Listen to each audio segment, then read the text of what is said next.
Oh, that's the problem. Okay, try that. There we go. There we go. Sorry about that. Like I said, my mm, I'm half dead. I'm half asleep. So I didn't turn on my mic. That's why. That should work now.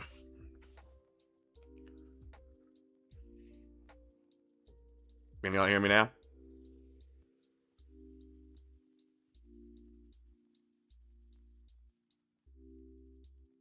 Can y'all hear my dulcet tones?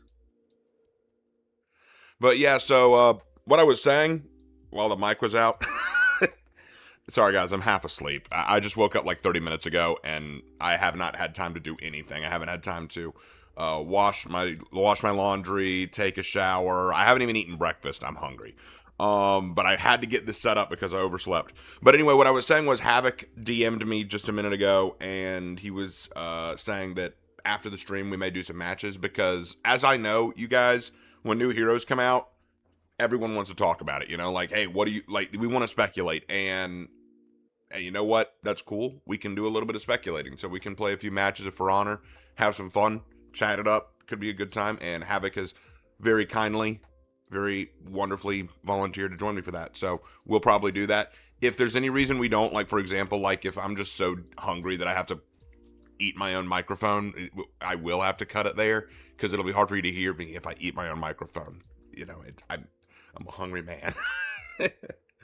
I make bad jokes when I'm tired. Hope you guys are doing well, though. Welcome, one and all, to the big upcoming hero, the first hero of year 10, the Arakure. Arakure. And very excited for this hero. Now, I'll go ahead and address the elephant in the room. Uh-oh, hold on. Yes, don't eat your microphone. If you're hungry, grab some snacks so we have a good sleep. Yeah, hold on. Let me grab a snack. Hold on one second. I think I got a banana or something. One second. Hold on. I'm gonna. Damn it. Okay, hold on. Oh, I got cookies. I got cookies. Hold on.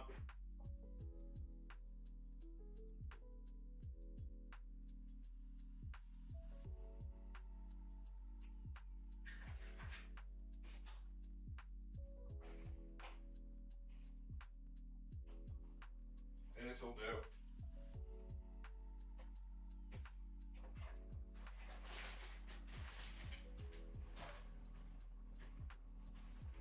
Yeah, this will be all part of a well-balanced breakfast.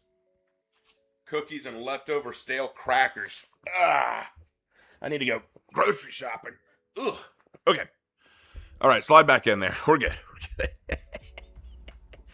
Yes. my delectable meal of cookies. Mm. Good. All right, Ian. Yes. Don't eat your microphone. Earphones taste better. Ooh, if you eat your earphone, you might get that residual taste of earwax. Yummy, yummy. Anyway. Whew. Once Lark is done with his shower, I might ask him to run a grocery run. But anyway, hello everybody. Let's start this off proper. Hello everybody. Hope you're all doing well. Welcome to the first hero of year 10 coming out not today. Everyone's going to be like, it's coming out today. No, it's coming out next week. They're just announcing it today. Anyway, question, do you think Arakure is the reason samurai are so few in number? Referring to the kick she does. Oh! You mean the groin kick? I mean, it might be why a lot of them speak in higher pitch. Hey, so you're here to train us again? Say, yes, I am. Why are you talking like that? I ran into an Arakure. Never gonna talk the same again. Hey Raven, did you ever read my legend ideas in Discord? When did you send them? If you sent them recently, probably not, because I have not read anything on Discord lately. Let's see. Giga, that is the best explanation we've gotten. For sure. For sure. Anyway, but yeah, guys, I'm excited for this. So let's go ahead and address the elephant in the room. Let's go ahead and address that elephant, right? So I have gotten so many different complaints about this hero in the comment section of my video, right? It's so funny. I released this video and I thought, okay, there are going to be people who are upset that she's a woman. There are going to be people upset that her hair looks weird. But come on, this is what we've all been waiting for, right? This is the closest thing to a fist-fighting hero we're ever going to get, and it works because of the tonfa. This is going to be a hit, guys. But I've seen so much hate. Like, okay, some people are saying that the haircut's bad. And you know what? Fine. You know, I'll accept that. I'm not a big fan of the hair, but I understand why the hair is the way it is. I explained in the video why they did that. They're going for the delinquent look, which, yeah, that makes sense. Here's hoping that there are some other hairstyles out there that fit your fancy, but not a deal breaker. Then there are people who say that they don't like that she's a woman. And I'm going to go ahead and just say it, guys.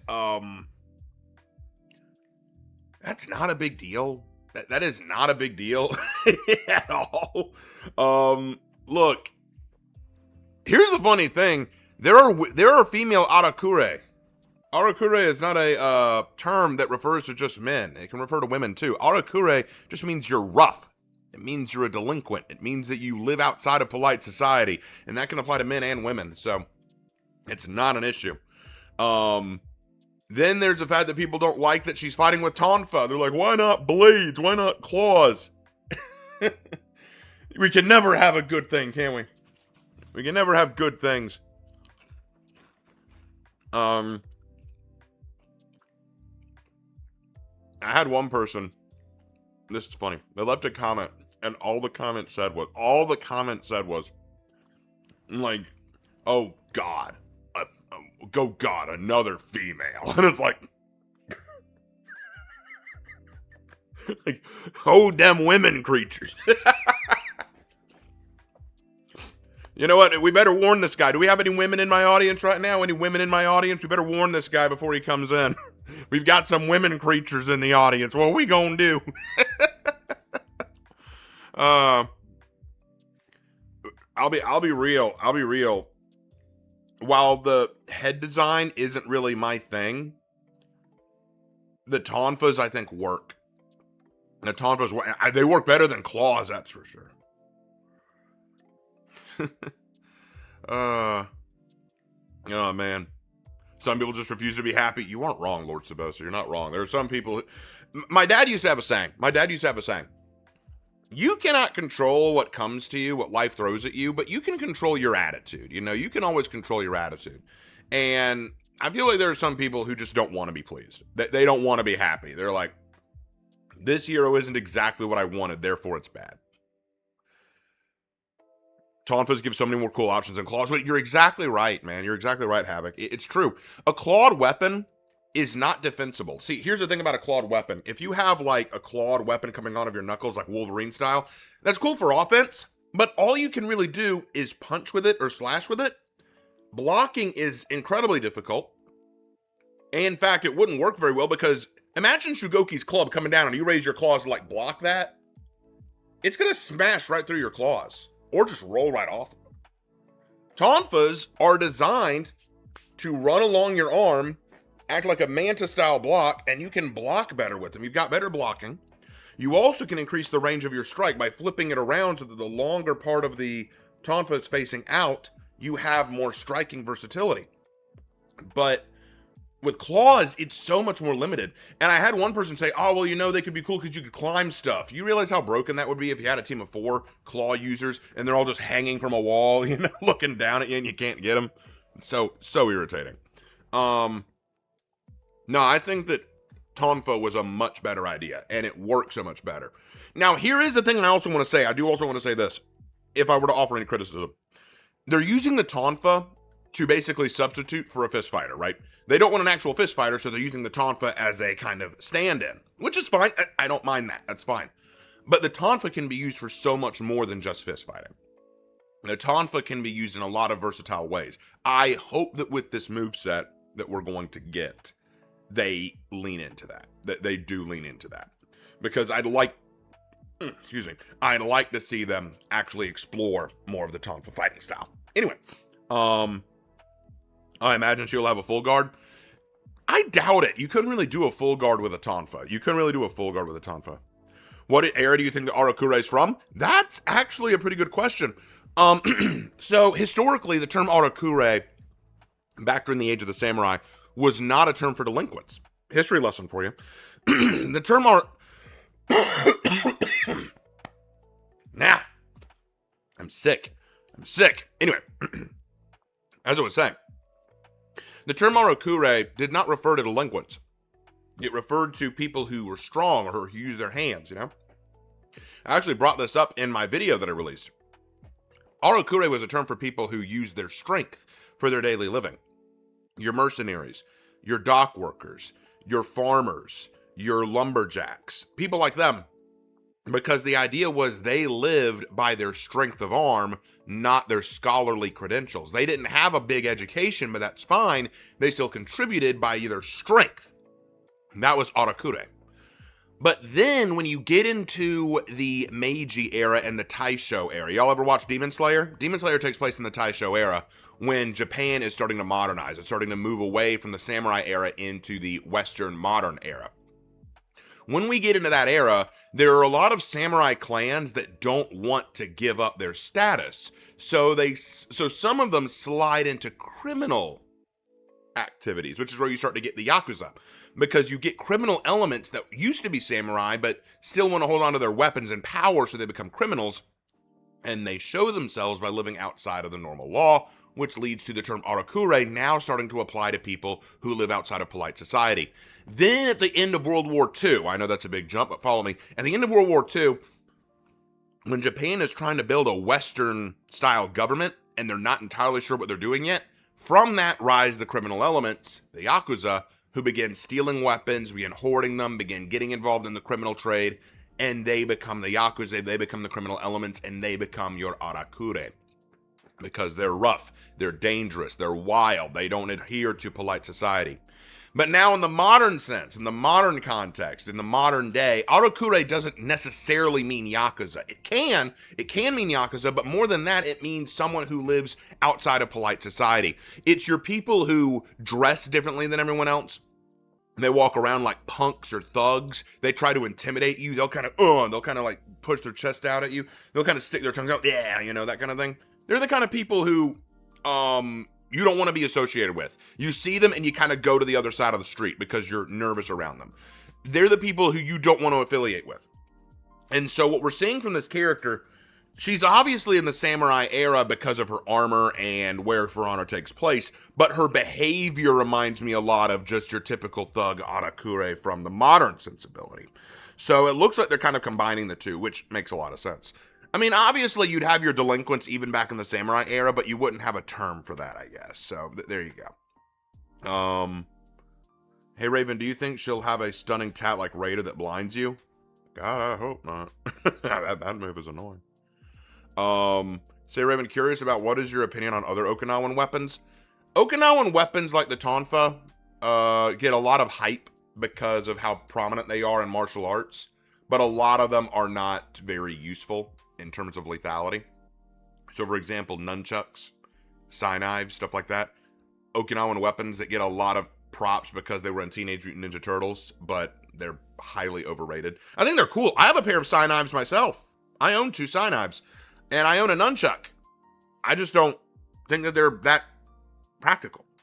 Although, granted, the sai knife is better than the nunchuck. I saw someone on Reddit say that Arakure might be based on the Kabukimono.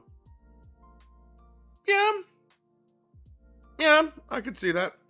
I could see that. And that may be a large reference point, because as they've said before, as For Honor has said before, they often like to take ideas from certain things and mix them. But the Kabukimono refers to the gangs of feudal Japan, which, yeah, makes sense. So yeah, could be very much what they draw it from. I was mostly talking about where the term Arakure comes from. So, I mean, they didn't just call her Kabukimono.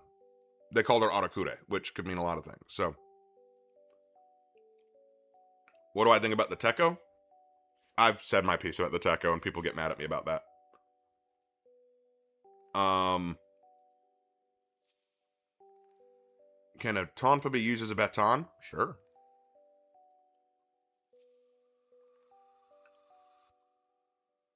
What executions do you hope to see from this hero?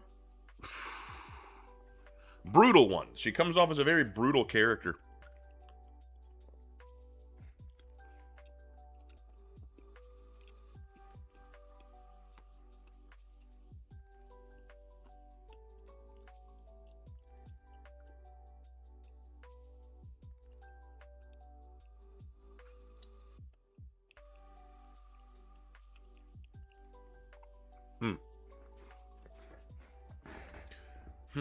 You know, now that I've been thinking about it, Kabuki Mono makes a lot of sense. Kabuki Mono makes a lot of sense. So, because she does have Kabuki style face paint. Yeah. You know what? It makes a lot of sense. I could probably see her being a Kabuki Mono. Yeah. When I do my Heroes in History, I'll probably talk about that.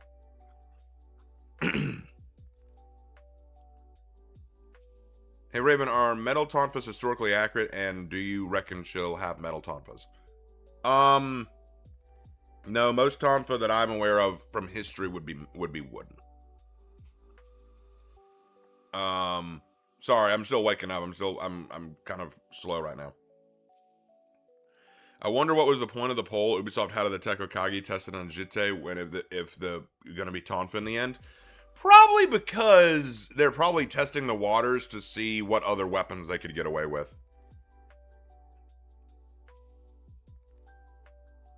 Also, I wanted to thank you for your 10 rating on my Griffin. Just out of curiosity, what did you mean with experimenting with the look? I don't remember. I don't remember right now. Hold on one second. Hey, Lark. You got a minute?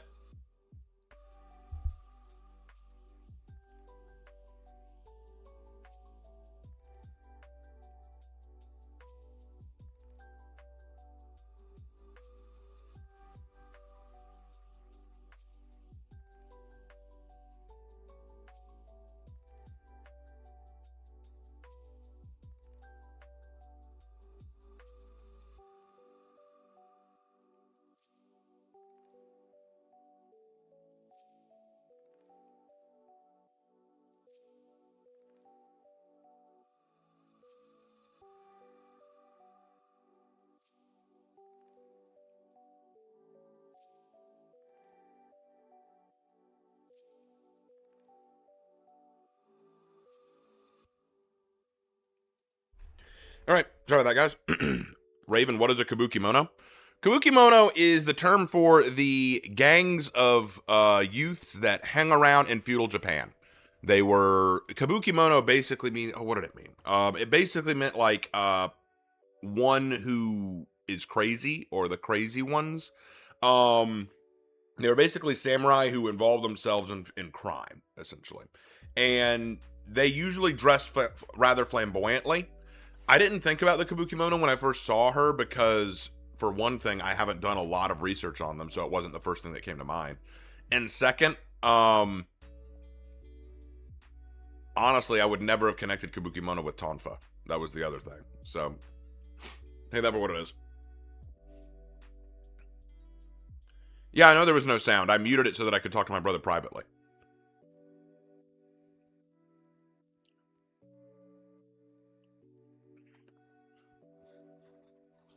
Still tired.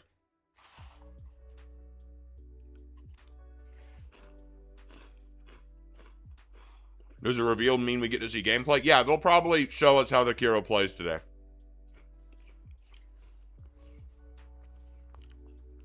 Admittedly, a Jite and Wakizashi combo would have gone wild. Bro, I'm so real. I'm so real right now.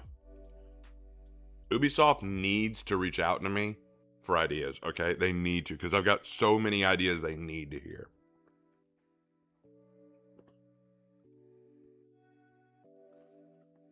Okinawa's canon and For Honor. Because the auto could have some tsundere features, personality, mannerisms, and some sort of code of justice in their own way. Do you mean in the game, or do you mean in like the real term Arakure? What feats would you want for a Tonfa hero? Ones that boost my attack, because I feel like that's what she would need. Just out of pocket, I've been watching Tokyo Revengers. Okay. What kind of martial arts do you do? I started with karate when I was a little kid. Then I moved up into Muay Thai, and that is what I trained in the most. I dabbled in other stuff like Kung Fu and Taekwondo and Judo and stuff like that, but Muay Thai was where I really connected, and I did that competitively for a few years. I also trained in HEMA, which is historical European martial arts, and I trained in that for a little while. I still train in both. I still practice, but I don't go to an official gym because I just can't afford it right now, but I still train in them. Hey, Raven, did you publish any short stories? Yes, I did. I've published 2 stories. Raven, do you think the kick to the groin is going to be part of the moveset? I hope so, because that's just funny. How long till Warriors Den? Let me see. Got about 35 minutes. We got about 35 minutes. I just don't know. Hope they don't make her super broken. I mean, even if they do, they usually try to correct it. Like, look at Jurin. He came out way overtuned, but they've fixed him in a big way. How will she kill a Lawbringer? Realistically, she'd have a very small chance. Do you think Nobushi and Arakure would get along? I doubt it. Nobushi are meant to be, vassals and respectful. Arakure or anything but.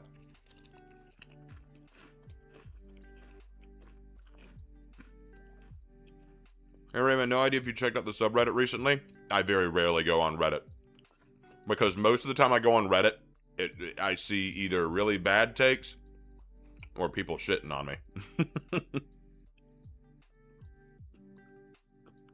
Are they either a bestseller? No, they are not. Most people don't know that I have anything published. What weapons are you using? Saber, longsword? I've trained in the longsword. That was my speciality. Most people say he still is, but only issue I have with Jurin is that there's more than one, but then a lack of single pick issue. You should have seen me the other day. I was in a match against this Jurin. I'm not even kidding. I was playing Warden and I kicked his ass. It wasn't even funny. Anyone who says, Jurin's too OP. If you know what you're doing, you can take him. I'm not saying he's easy. He's definitely a strong hero, but he can be beat.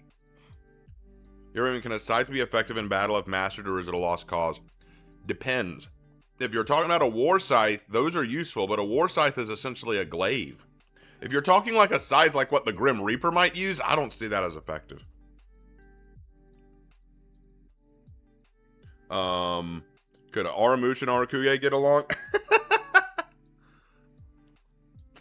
Yeah, I guess. Here's the thing. Don't lump them all into the same pool, you know what I mean? It's like, okay, let me put it like this. Is it possible to have a kind warden, but also an evil warden? Yes. Is it possible to have a shy Nobushi, but also a very spunky Nobushi? Yes. In the same way, I'm sure it's possible to have a very crazy and wild Arakure, but then also a very sweet and kind Arakure. You can make any relationship work that you really wanted to make work.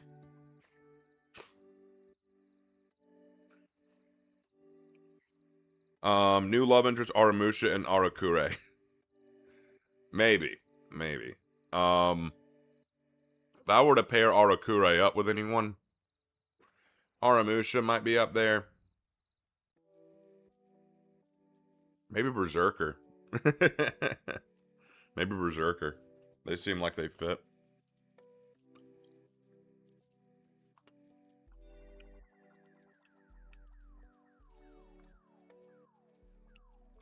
Do I pair up with Aramusha or Shaman? The only reason I don't say Shaman is Shaman's an animal. I don't think Shaman has any concept of filial relations, or like romantic relations.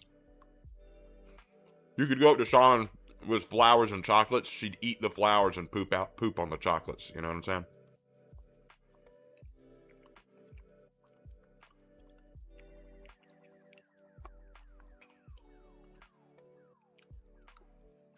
So we got the cons, and now the Arakure have invaded. Yes. Yes, that is accurate.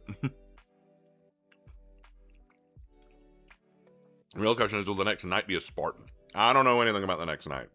I haven't heard anything about that. I know we're getting a night into the year, but I haven't heard anything about the night. I want to know more.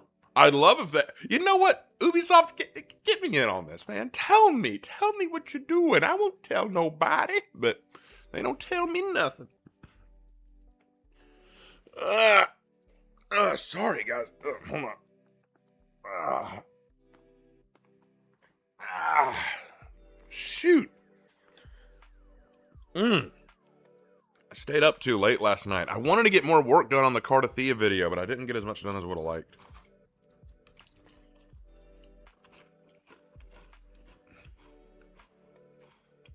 Hammer just released a video on the new Hero Fest. Oh yeah, new Hero Fest. Oh yeah. We'll tell you what. After the stream, we'll take a look at the new execution. I think it's Kensei, right?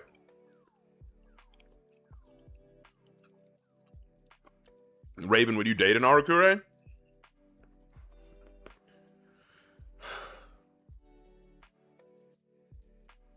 Yes, I can fix her.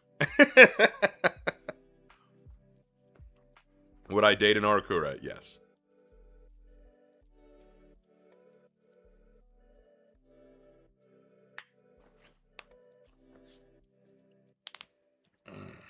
That one felt good. Gotta stretch.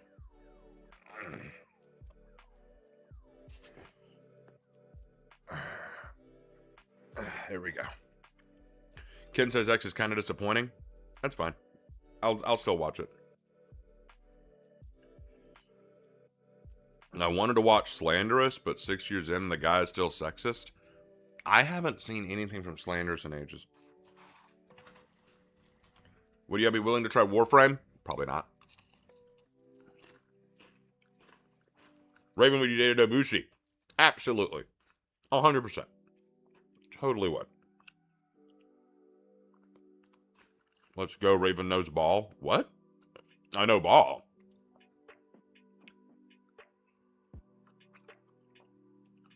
I know the servers would never handle it, but would you like a 50-50? No! Hell no. I would not like a 50-on-50 fight. That not only would the servers not be able to handle it, that would be the worst. You think ganks are bad in 4s? Just imagine that in 50-50.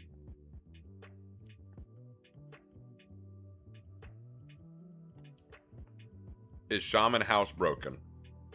Some might be. Some might be, but yeah, I'd date Nobu. I would do that.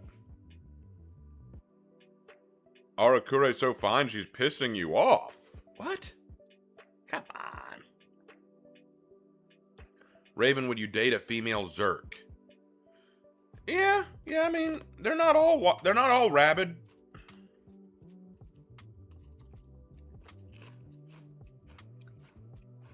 Raven, would you date a Kyochin? No. Despite what my brother assumes, they are all male, and I'm not homosexual. Straight as an arrow, baby.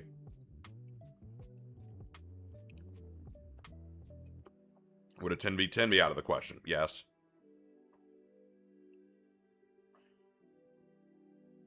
Pulling from other fighting game tropes, what do you think on a summoner type character? Simple moveset, but pseudo officers? No, I don't see that. I don't see that.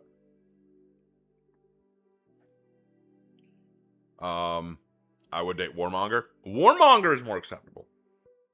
Raven, would you date a gladiator? I mean, she'd be kind of full of herself, but maybe. By the way, I might be out of the loop, but why are people calling slanderous stuff now? Wasn't he liked? YouTube? Haven't watched him in a year, so I don't know. So this happened some time ago, but Slanderous used to be a big fan of the game. In fact, he and I used to be pretty close. We were friends. We collabed on a few projects. But then he released a video that a lot of people found very offensive because it was which For Honor heroes are most likely to get sexually violated, raped, if you will. And a lot of people were very much unhappy with him, and I myself said that I disavowed anything having to do with him after that because it was just so inappropriate. And ever since, he's just kind of released very little, if anything. I don't know much of what he's released since then because I haven't followed him. I've unsubscribed, and I haven't really been in communique with him.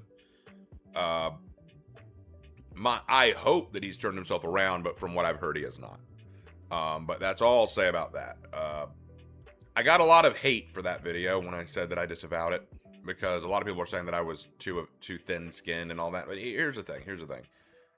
I take that kind of stuff seriously because it is not something to joke about, in my opinion. It's just crass shock value for shock value. There's no meaning behind it, and so I don't do that kind of stuff. Would you date a Valkyrie? Yes. Would you date a female Shugoki? Possibly. LMAO, what the hell kind of video is that? He posted it. You tell me.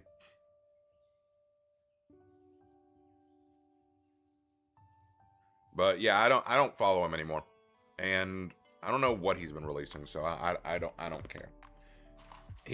My biggest issue with him before even that was that he was always so negative. Everything For Honor did, he just didn't like. And look, I'm not going to sit here and say that For Honor makes all the best decisions. They've definitely done things that I don't agree with. They've definitely made some decisions that I'm like, this was a bad choice. This was not a good decision. But I don't hate them. I don't hate For Honor for every decision they make. I said that I didn't want to rape your hero. We got Virtuosa. I don't hate For Honor for it. I may not like the hero very much, but I don't hate For Honor for it. I'd love to see more maps. We haven't gotten many more maps, and I don't think we're going to get any more this year. Doesn't mean I hate For Honor for it, you know? Would you date a Peacekeeper? Absolutely. Would you date a female Centurion? Yeah. Yeah. I'm surprised you guys keep asking me about who I would date in the For Honor universe. I'm surprised by that. Is this my fate? I can't date any women in real life, so I have to date people from the video game universe? Ugh.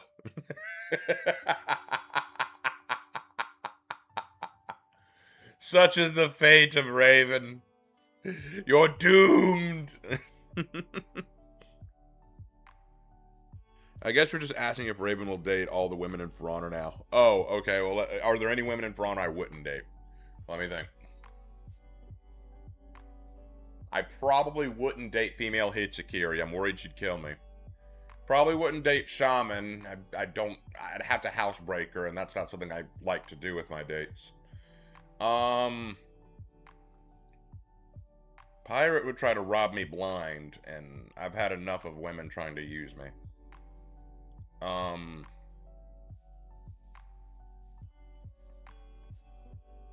The rest I think are okay. Hero trailer is out? Yeah, we reacted to the trailer. I did a whole video on the trailer. Would you date a Catholic Swedish woman? I mean, as long as she doesn't mind me being Protestant, yeah. The only character I wouldn't date is Virtuosa. She seems like either an egomaniac or just a gold digger. I don't see her as a gold digger. Egomaniac, yes, but then again, there are other women in For Honor who are egomaniacs too.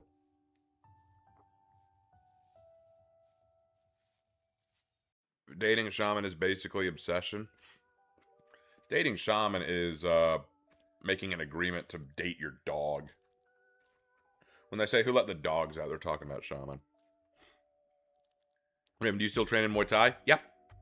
Yep, I still do.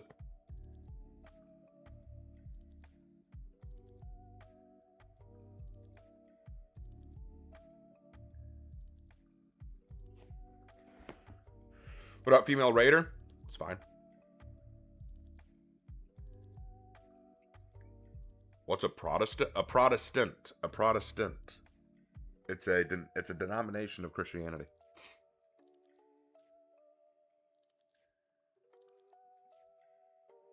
While we're on topic, what did that barrel do to the Arakure? Oh, the one she hit in the trailer? I don't know. She was probably just trying to look tough. Female Tiandi's an egomaniac? How do you figure? I don't see her as an egomaniac.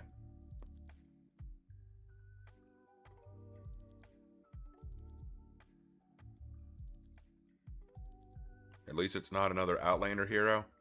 That's true. I'm glad that we got a samurai. Would you date a female Highlander? Abso-fucking-lutely. Absolutely. I would 100%. I would fold for a female Highlander. I would fold for a female Highlander. I mean, come on. Okay. Beautiful woman. Long, curly red hair. Freckles all over. Bright blue eyes.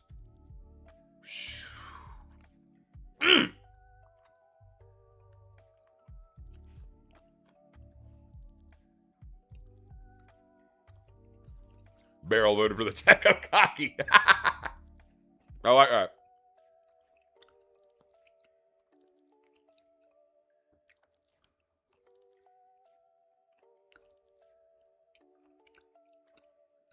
One of her feet has her screaming out, "You are weak."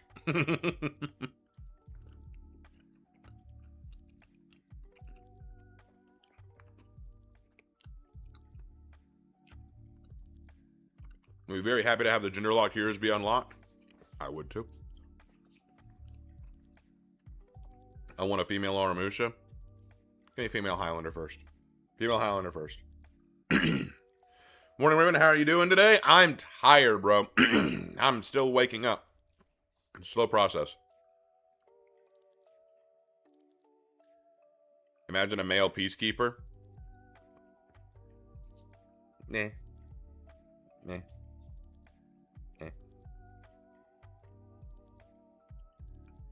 Not gonna lie, the Tomba here should have been based on the Indian fighting style or Shiva. Nah, I like it the way it is. To be fair to the Tiandi, the Wulin in general have a bit of an ego to them. Okay, who doesn't have an ego in For Honor? Who doesn't? I'm gonna do this restart. No, I got about 21 minutes left. 21 minutes. How's my week been? It's been so busy. I'm an official assistant manager at Olive Garden, and they are really working me. Really working me. It's crazy. I have today off and I have tomorrow off, but then I'm back in Saturday.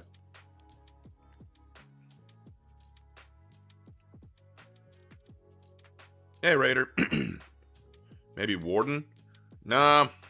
No, everyone in For Honor kind of has an ego. Warden seems humble. I don't know. I don't know about that. So, Raven, how you doing? I'm okay, man. I'm just tired. I'm just sleepy. I want to take a nap, but I can't because I'm tired. Oh, hold on. I got some messages. Oh, no.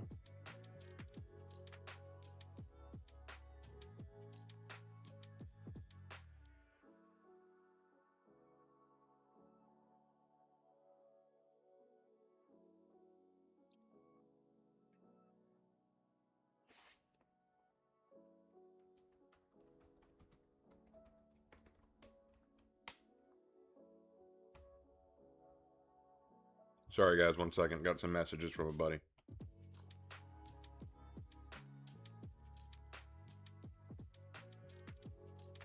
Okay. Yeah, I'll look over that later.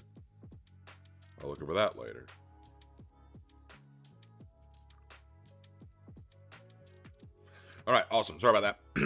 We're back.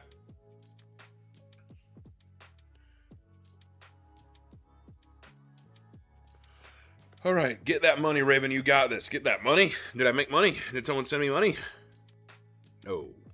Oh, you're talking about at work. I've got to make more money at work, man. Raven, who do you main in For Honor? Oh, that's the ultimate question. I don't really main anyone. I kind of play everybody. Warden has the highest rep of any character I have. He's almost rep 81 right now. But my interests change. Like, right now, I love playing Jurin and Hatun and Nucia. I also really love playing Conk, but it changes. It changes on who I feel like at the time. I know that once Arakure comes out, I'll be an Arakure main for a few weeks. I used to manage a bar, and it was something. I can't imagine the bouginess that is Olive Garden. Bouginess? Yeah, everyone assumes Olive Garden's like super fancy. It's super not. It's super not fancy. Like, it really is not. I can assure you. We're not that fancy. Hey, Raven, later after the stream, if I send my custom Night Hero idea in the server, would you, if you can, give me some feedback on it? First time I've tried something of this caliber that wasn't made for a joke. You can send it, but I will be busy today. I will have to make a summary video of the stream. I will try to look at it when I can, but yeah, I'll take a look at it. Do you like playing Nusha because she got buffed like crazy? I liked playing Nusha before she got buffed.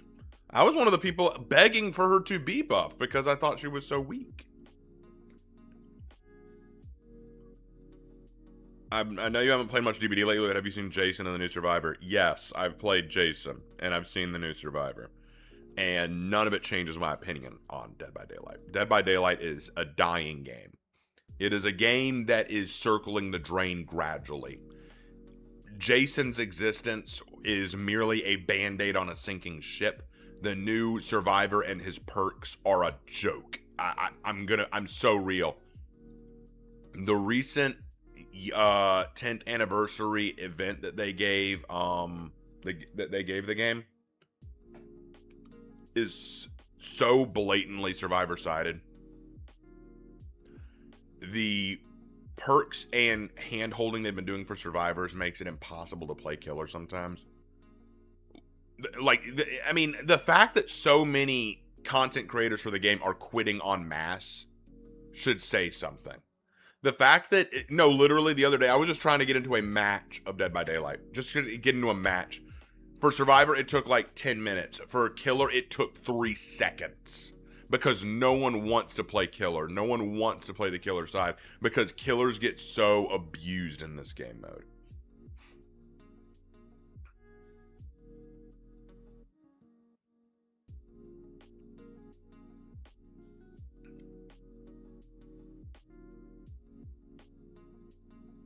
But yeah, they added Jason, I feel like, in hopes to say, hey guys, look, we finally got Jason. Please come back and play him.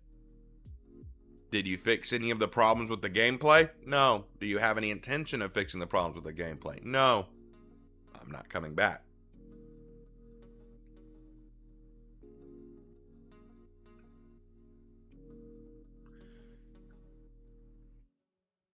I love killer matches when you wait 40 minutes for a queue and then they just spam gens and done. Well, you're in luck because now you don't have to wait 40 minutes for a match. You can get it in 3 seconds and get destroyed because no one wants to play killer right now. No one. Hey, Raven, I'm thinking about unlocking Griffin. Any tips on playing him? Griffin's very bare bones basic as a hero, but he's useful. That third heavy that comes out gives you hyper arm and has a very wide reach, but I sometimes like to cancel it into a pair of lights from the other direction.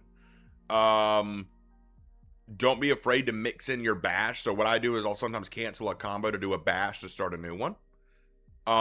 If you land your kick, don't always do a heavy. The heavy does more damage, but it ends your combo. Instead, throw a zone to go back into your combo, which I think can be very useful. If you wall splat, do a top heavy. Yeah, all that stuff is what I would say.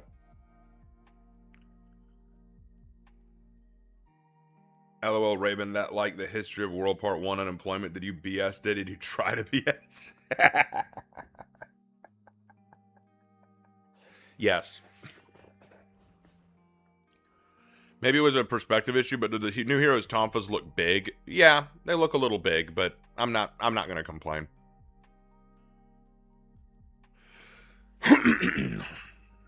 Yeah, I want to hear the lore. I want to hear the lore as to what she's doing there because I'm very curious. I'm very curious. Oh, and also thank you to everyone who watched my video yesterday. I really appreciate it. I know that the opening was a little surprising, but I wanted to do that because it was so funny. No, this is what happened. I gotta say this. So, I've been dying to do the next Heroes in History on Cardathea from Withering Waves and talk about how she relates to the Lady of the Lake from Arthurian mythology, as well as some other things that she's based on, obviously. Such as the Judeo-Christian saints and Jesus himself and stuff like that. There's a lot of stuff to tie into her, and I've been making notes on it. I've been so happy. And I released a poll some time ago saying, hey guys, I want to do one of these two. Which should I do? The Blood Angels video or the Cardathea video? Everyone voted for Blood Angels. Okay, so I put Cardathea aside and focused on the Blood Angels. Yesterday, I just finished the Blood Angels video. I get that out yesterday, and I'm like, all right, done with that.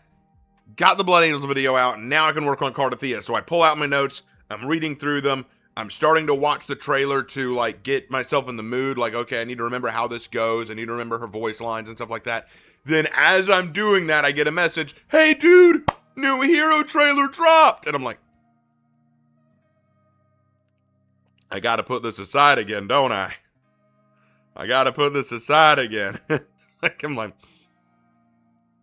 okay. So I was like, let's see the new hero. And I couldn't resist. I was just like, all right, I gotta make this joke now because I was in the mood. I was getting into it. I got the trailer up. I'm taking my notes and then, oh, come on. What is it? Oh, get over here. $9.99 from Vonger. Hope your day is going well, Raven, and staying cool in this hot weather. Love your videos. Also, ad mortem inimicus. Thank you, man. Appreciate the $9.99. Means a lot. Any donation is always appreciated. Oh, man. That is hilarious. That is hilarious. So it's the universe will not let me work on my Cardathia video, but I am going to do it because I'm very excited. The moment I saw Cardathia in game, I was like, I know what you're based on. I know what your connection is. I can't wait to do Heroes in History on her.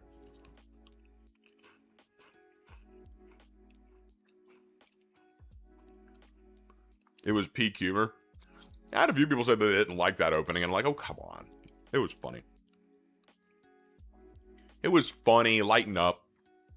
We got about 11 minutes left until the Warriors Den. Raven, I was trying to explain to my friend that the new hero is basically a fist fighter, but just more practical because why would you fight with your bare hands in a war full of sharp melee weapons? Yeah. Yeah, it's kind of the way it is. I was more surprised by the sudden video than the hero reveal. Whoa, $50 from Kind Victus. A pleasant morning to see you, sir. Pleased to be here once again supporting my favorite For Honor YouTuber. Keep up the good work. Hope you're having a great rest of your day. Thank you, man. $50 is very generous. Thank you, thank you, thank you. Very much appreciated, man. And I am having a good day. It is a good day to be here. It's a good day to be watching a Warriors Den. My apologies, I'm still a little bit sleepy. What's my favorite execution in For Honor? Revenant Slayer. Revenant Slayer is my favorite. My silly self thought that the Withering Waves thing at the beginning was For Honor hero reveal.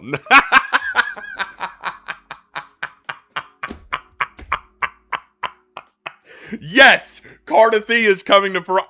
Lord, Cardathia is coming to For Honor. About damn time! New Knight Hero official Cardathia. I'm here for it. Make that, Ubisoft, make that happen. Do a crossover with Withering Waves and make Cardathia the new Knight Hero. I will take it. I will take it. That's awesome. That would be so awesome. What's up, Ubi Gold Raven? How you doing, man? Good to see you. The Chad himself, the fellow Raven. He may be the Gold Raven. I'm the Raven Lord. Let's go. How you doing, Gold Raven? You having a good day? It was gonna be like, what anime hero and wait, anime hero and funny sword game? I mean, Kyoshin's there. Kyoshin's kind of anime hero and funny sword game, you know, let's be real. We have returned, Raven. Drink water. I will drink water once I have water. What's up, Raven? Love your content. Do you have drops on For Honor? I absolutely have drops on For Honor. If you are watching me on Twitch right now, you are getting your free drops. I absolutely have drops, so stick around. Get your free drops. Get your free drops.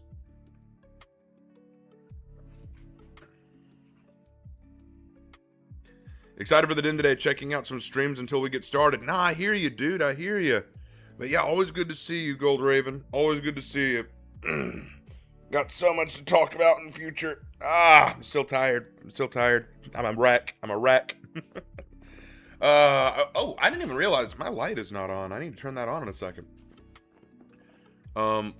Leave my funny Kyoshin man alone. I didn't say nothing negative about Kyoshin, but B-Real saying we need like an anime character and For Honor. I said Kyoshin kind of fits that. Have you seen the way he spin that sword? You can't tell me that's not anime. You can't tell me that's not the animes. But yeah, dude, yeah. But no, I don't have any. Kyoshin. My biggest problem with Kyoshin is his feats. Nothing else. Um, awesome. I'll stay even if you didn't. I appreciate it. I appreciate it. When I was watching your video yesterday, I thought I was watching an ad because of that intro, and when I saw it was the video, I thought it was a gag.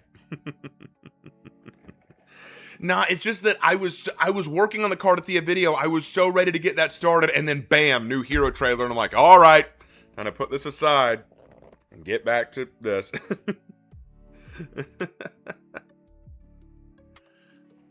Gold Ribbon owns the timeout chair.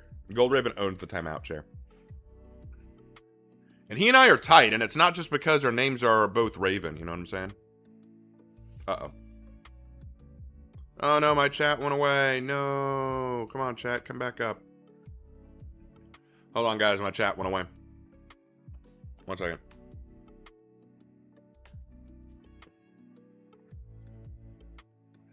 I can't read chat. I can't read chat. Damn it. Wait, it's coming back up. There we go. It's back up. It's back up. My only annoyance with For Honor right now is that these new heroes and hero skins just vanish into the story. Like, where is Vortiger after his loss, the fate of Astria?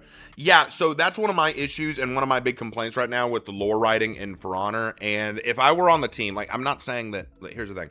If For Honor were to ever invite me to, like, sit down and help with the narrative, one thing that I'd want to focus on is not just creating characters or stories and then dropping them. Like, where is Coldheart? What happened to Virtuosa and Ilaria and all of them? Are they just kind of there? Why are the Aethera still around when they've got their... when Horkos is gone? Like, what about the heroes who showed up because of Horkos? Now that Horkos is gone, do they just F off back to their own homes? I'd love some of those questions answered, because that's consistency in writing. But here's the thing y'all got to remember. Y'all got to remember this because it's so important. Most players, besides me and my little community, don't care about that stuff. It's sad, but it's true. The lore is kind of something that we all love and care about and that we all focus on, but not everyone cares about it. And so when they're sitting down to discuss priorities and they're like, okay, what are we doing with the narrative next time? Their priority is not, okay, let's make sure that we're satisfying those lore lovers and make sure that we're connecting everything. Their priority is, how do we make the next hero or hero skin or whatever fit into what we're creating?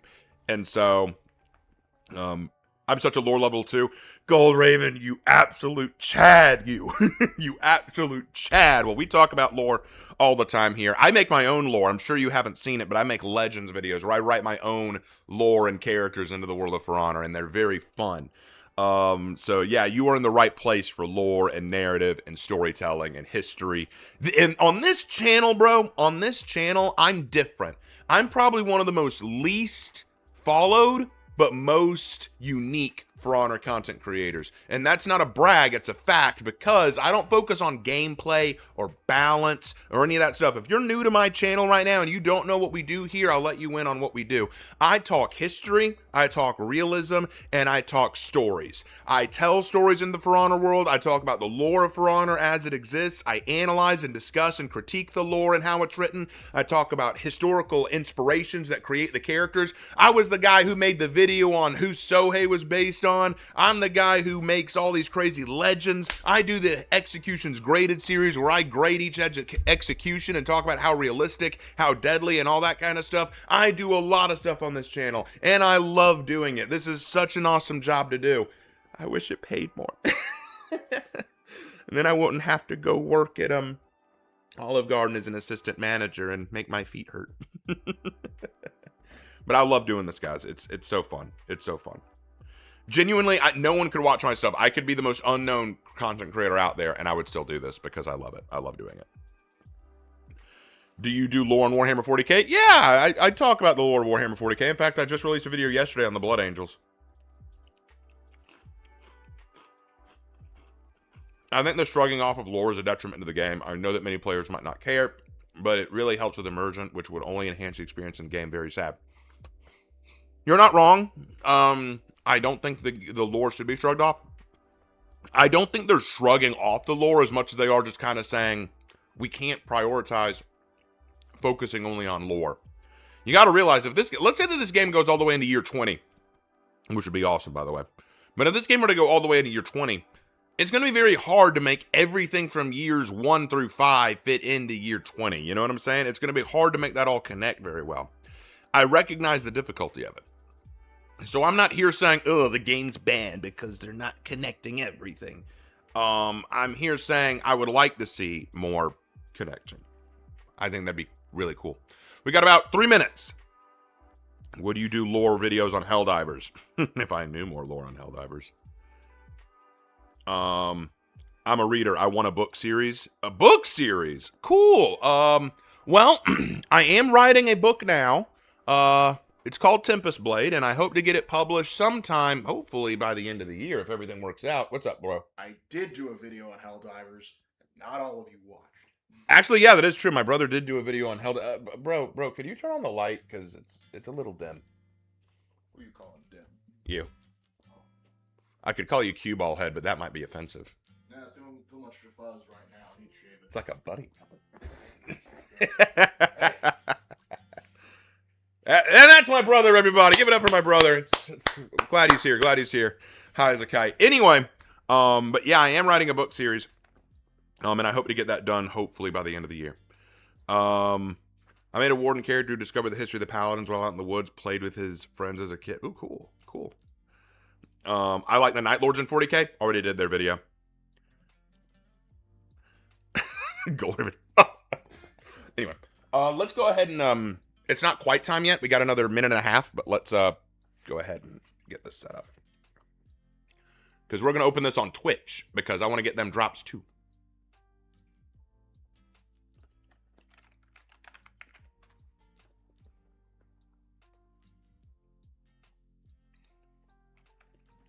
For honor.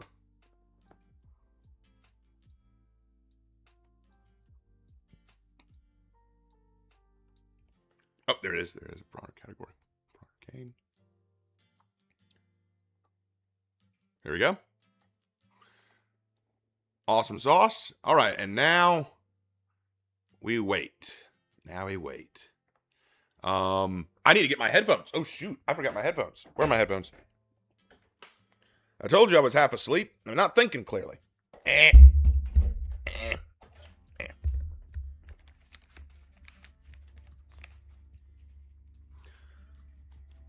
All right, everyone. Yep, later, Gold Raven. I'm going to have a fun stream. Do you think she'll play like Berserker? There is a possibility. She comes off with that kind of personality, don't she?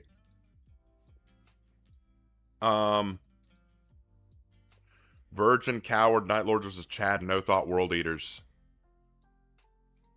True.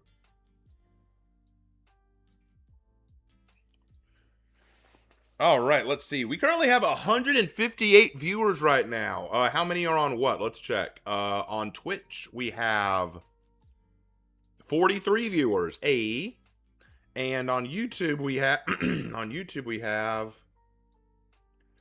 No, I don't know. I didn't pull it up on YouTube. I'm an idiot. Yay for idiot. Oh, it's time. It's time. It's time.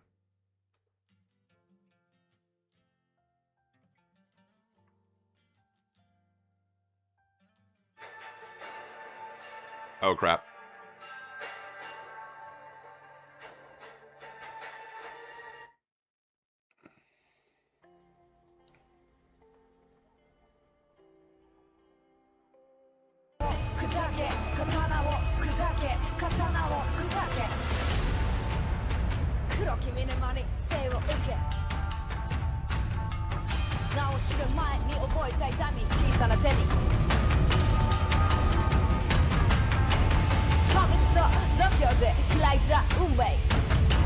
Are we getting a Japanese rap?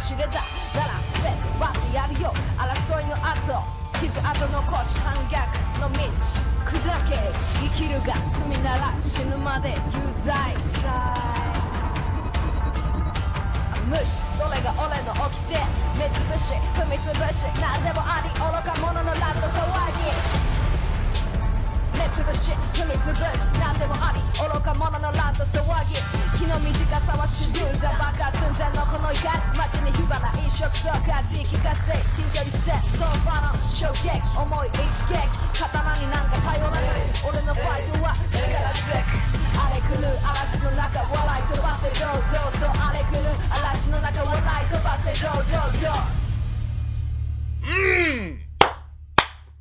What? That was tight! What the hell? We got Japanese bars up in here? Oh! Bro, that was tight!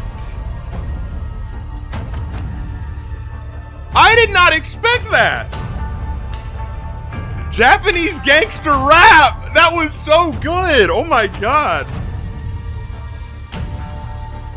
刀を砕け刀を砕け刀を砕け刀を砕け刀を砕け黒き見沼に生を受け名を知る前に覚えた痛み小さな手に試しと度胸で開いた運命身の程を知れたなら全て割ってやるよ争いの後傷跡残し反逆の道砕け生きるが罪なら死ぬまで有罪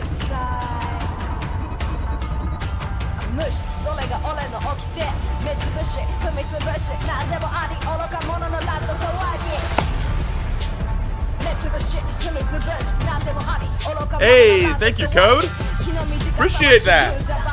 Glad to have you here. Glad to have you here.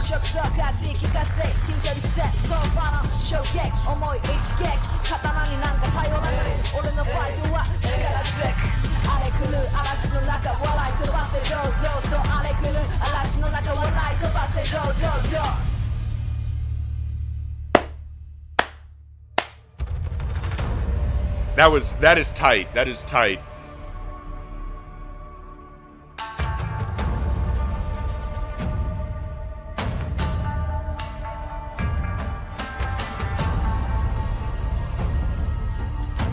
But if it was regular rap, it'd be out of place, woke, and horrible. I don't know. Like, I've heard, like, have you ever listened to Daddy Fat Snaps on YouTube? Daddy Fat Snaps is great. I love his rap.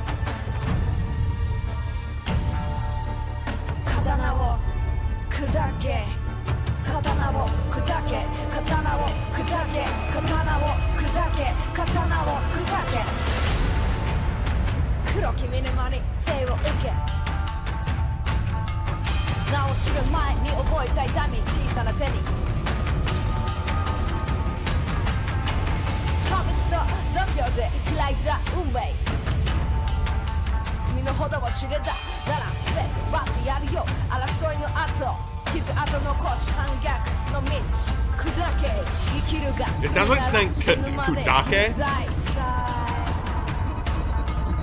It sounds like she's saying kudake, which means to break. So she could be saying katana wo kudake, I broke the katana. That could be what she's saying. I could be wrong. I could be 100% wrong. But that line, katana wo kudake, I think she's saying, I broke the katana.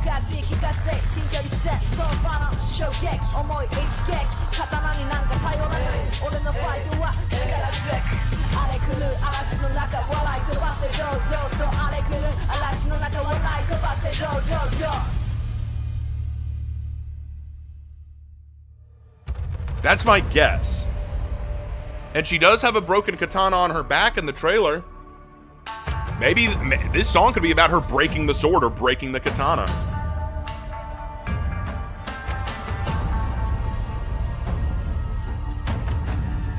Raven the K-pop Demon Hunters have entered the chat.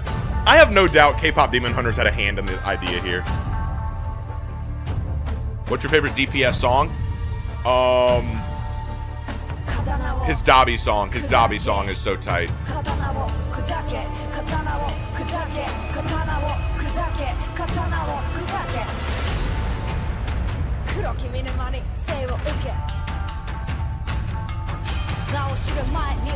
My Japanese isn't great. I'm trying to catch more of the lines.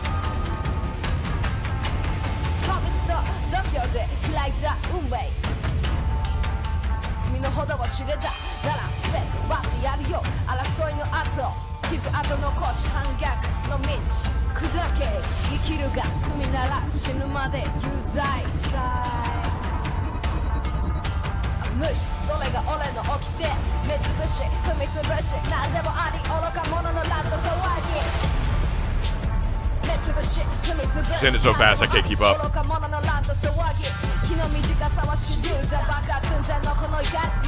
POV!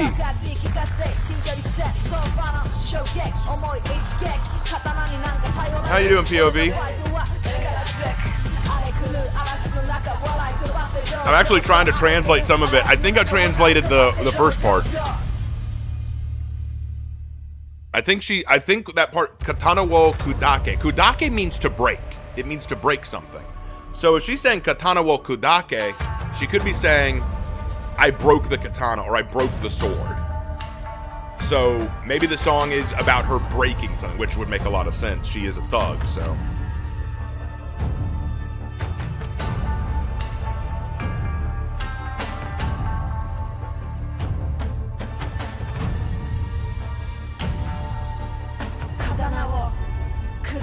Katana wo kudake. Katana wo kudake. Katana wo kudake. Katana wo kudake. Katana wo kudake. 黒き見沼に生を受け名を知る前に覚えた痛み小さな手に拳と度胸で開いた運命身の程を知れたなら全て割ってやるよ争いの後 Yeah, no, this is tight. I love this.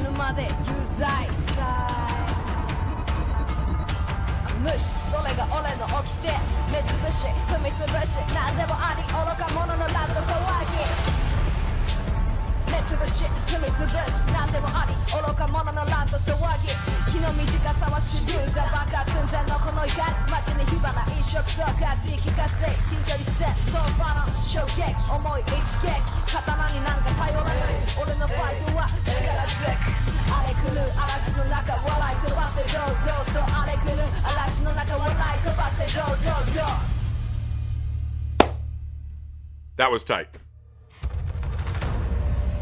Didn't know you knew Japanese. I don't know a whole lot. I can speak a little, and that's because back when I was in college, I dated a girl from Japan named Rio. Great girl, wonderful girl. And she taught me a few things. And I've kind of tried to grow since then. But I would not say I'm fluent. I definitely struggle with a lot of longer phrases or worded. Oh, hold on. We're in.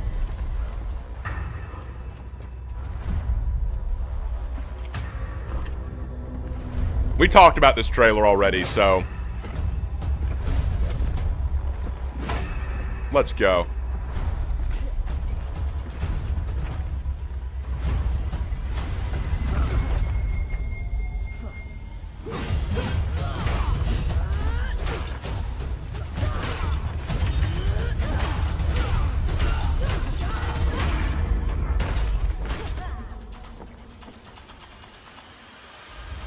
Yeah, not a lot of technique behind her punches. It's mostly just throwing.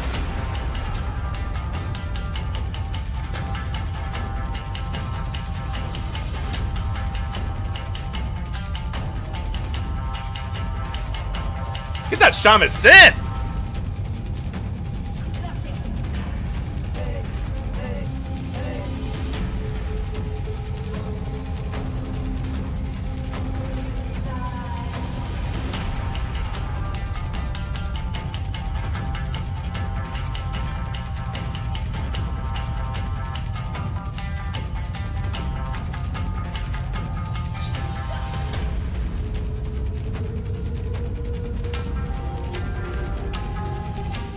What's up, Warriors? Welcome to Year 10. Year 10? 2 title update. What's up? She looks incredible. I can't wait. She can't wait. I can't wait to talk about her. Let's go. Joining me today, we've got Nolan. How you doing, man? I'm doing great. It's thank you, Anthony, Nolan! and hello to everybody How you out doing, there. man? Listen, I gotta jump into my normal spiel because it's super important because we've got a big show for you today, and we want to make sure you get all the drops possible. So make sure you go out there and you link your UB Connect account to your Twitch account. That way, for every 30 minutes you're with us today, you're going to get a scavenger crate. And on top of that, we're going to pick some lucky winners at the end of the show to win a grand prize of either 100K Steel or the new Arakure Hero. So it's going to be super awesome. On top of that, we have a whole Twitch directory planned starting July 23rd through August 11th. So just watch your favorite streamers on Twitch. Watch for 1, 2 to 4 hours, and you're going to get some fabulous drops. You can read them for yourself. They were on the screen, and you can go back probably later on. On top of that, we got more free fun stuff for you all. A free week is coming up, so UB Connect on Xbox and on PlayStation from July 23rd to August 4th. You want to play For Honor for free? You want to bring in your friends who haven't been playing for a while? Bring them on, because you can play for 12 days for free. That's more than a week. I looked it up. That's how math works. It's amazing. So keep an eye out for all of that. Okay. Awesome. Cool. Why don't we take a look at a little bit of an agenda for today's show? So, of course, we'll be going over all the details for Arakure. We're going over the narrative details, some gameplay deep dives, animation deep dive. We'll look at the modeling. We'll have a throwback event that you may or may not be excited for. I'm excited for it. I'm excited for Yeah. it. I'm excited. We've got an esports segment, which I'm also really looking forward to. I'm excited for Got a balancing and quality of life improvement segment, and of course, community corner at the end. Hey. I can't wait. Folks, grab your popcorn. It's gonna be a long one. So stick around. We're gonna head to the sweet details, but first, check out this gameplay trailer. It's gonna be awesome. All right, let's see it. Let's see it. Oh.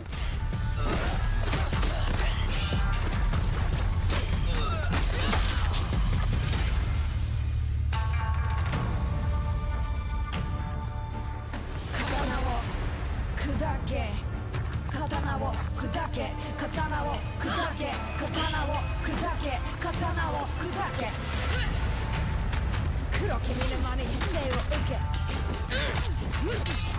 名を知る前に覚えたいだに小さな手に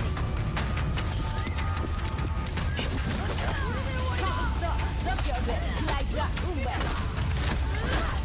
身の程が知れたなら全てバンってやるよ Yeah! 恋の後傷跡残し反逆の道砕け生きるが罪なら死ぬまで有罪さ There's your nut kick.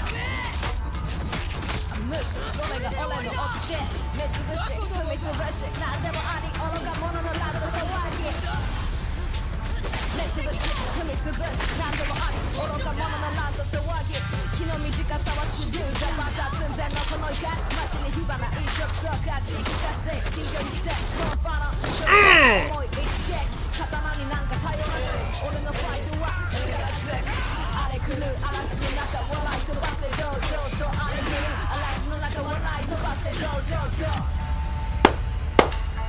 Woo! Oh, baby! Choice. Choice. Oh. That was actually so tight. That was actually so... What a personality. What a personality. Virtuosa, move over. This chick got some personality. I love her.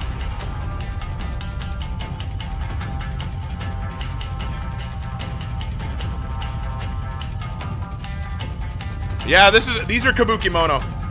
These are definitely kabuki mono. Welcome back, Warriors. What an exciting time indeed. Arakure looks incredible. Join with me today. We've got Danny, we've got Ben. How you both doing? Good. Good. Thanks for having us. Good. And how about that music from that trailer? I think you wrote that, didn't you? I did. Yeah. The English lyrics, Yeah. at least, a little bit of a diss track, and thanks to our Japanese partners for doing some transcreation with it. Every time I hear it, Oh, it's It tight. sounds so tight. to kick some butt. I want a shadow box every time I hear it. Yeah. Yeah, I want to go Why for don't a we jump run into right some of now. the roadmap, real quick before we jump into everything else. So let's look at TU2 since that's where we are landing. On July 23rd, you can expect the Arakure Hero to be released. We'll also have a free event pass going from July 23rd to August 13th. Arakure's Audacity. Starter Dominion is going to be coming back from July 23rd to August 6th. Now with 5 maps in the rotation, we've got Kang Pass, Citadel Gate, Riverfort, Canyon, and Temple Garden is back. Plus, we added stamina, feats, and revenge based on some feedback. So let us know what you think. Type on the Reddit. Wherever we're getting the feedback. We also have a throwback event from August 13th to September 3rd, and we have some Hero Fests for Berserker, Virtuosa, and Jormungandr. Okay. So, why don't we jump into the narrative side of things? You want to give us a quick recap of what happened in Title Yeah, Update 1? yeah. All right, let's hear it. Previously, Yeah. For Honor. That's it. Last time So yeah, on our For focus Honor. was shifting back into the mire, where the Mongol presence was increasing quite a bit because of a alliance happening between the House of Dokuja and the Khotun. But there was a bit of a bloodbath recently, thanks to our friend the Oni. So that alliance was weakened quite a bit because bodies were dropping, and quite a few of them were leaders from both sides. And I don't know if you can see, there's a bit of a shadow teasing that there was another uninvited guest that night watching the festivities. Wonder who Would that you look could at that? be. Do you want to talk a bit more about who this Yeah. uninvited guest was? So we're doing something a little different this TU. It's kind of fun, a little bit of parallel storytelling. And yeah, so at that banquet was the Arakura. The Arakura are like scrappy street fighters that thrive in the criminal underbelly of the mire. Arakura means kind of like violent, unruly, or untamed person. And they're historically inspired by Japanese sukeban from the 60s and 70s, which were these delinquent girls who organized in gangs to like smoke in the bathrooms, and they were rebelling against authority and kind of like the rigid expectations of society at that time. And likewise, so our samurai are also breaking tradition. They learn to fight in the dirty back alleys and in tavern brawls. They poke your eyes, stomp your toes, spit in your face. Anything goes. Yeah, so one of the most prominent Arakura is Gaki, who's kind of who you're seeing in the default armor set. Gaki is like a given nickname. It means kind of like little devil or brat. Okay. And she leads a gang of Arakura who live by their own rules, or at least they used to, because that alliance between the Mongols and the House of Dokuja really threatened their criminal lifestyle. You know, cleaned up the streets, the black markets dried up. So yeah. Awesome. So it's a Gaki summer then. Yeah. Yeah, exactly. You want to talk a bit more about what's happening right now with the Arakura? I mean, they're fighting to survive. So as usual, keep an eye on the lore orders. You'll get some more details about Gaki's backstory, whose broken katana that might be. Okay. And also, we're doing something really fun with the short stories this TU. So the new short story called Never Enough is it's already out now. It's already out. But Cool. It takes place at the same time as my friend Ian's short story, Seeing Red. So go back, read or reread Seeing Red, and then read Never Enough. And I hope you enjoy it. Cool. Okay, so it's like a dual perspective. Yeah. Kind of thing. Okay, That's that's really cool. That's Yeah. cool. Danny, I want to jump to you because Arakure looks so unique. Are you Yes, it able to does. tell us a bit more about what inspired her aesthetic? Yeah, definitely. And the first thing is their backstory, also their attitude, and also their desire to fight.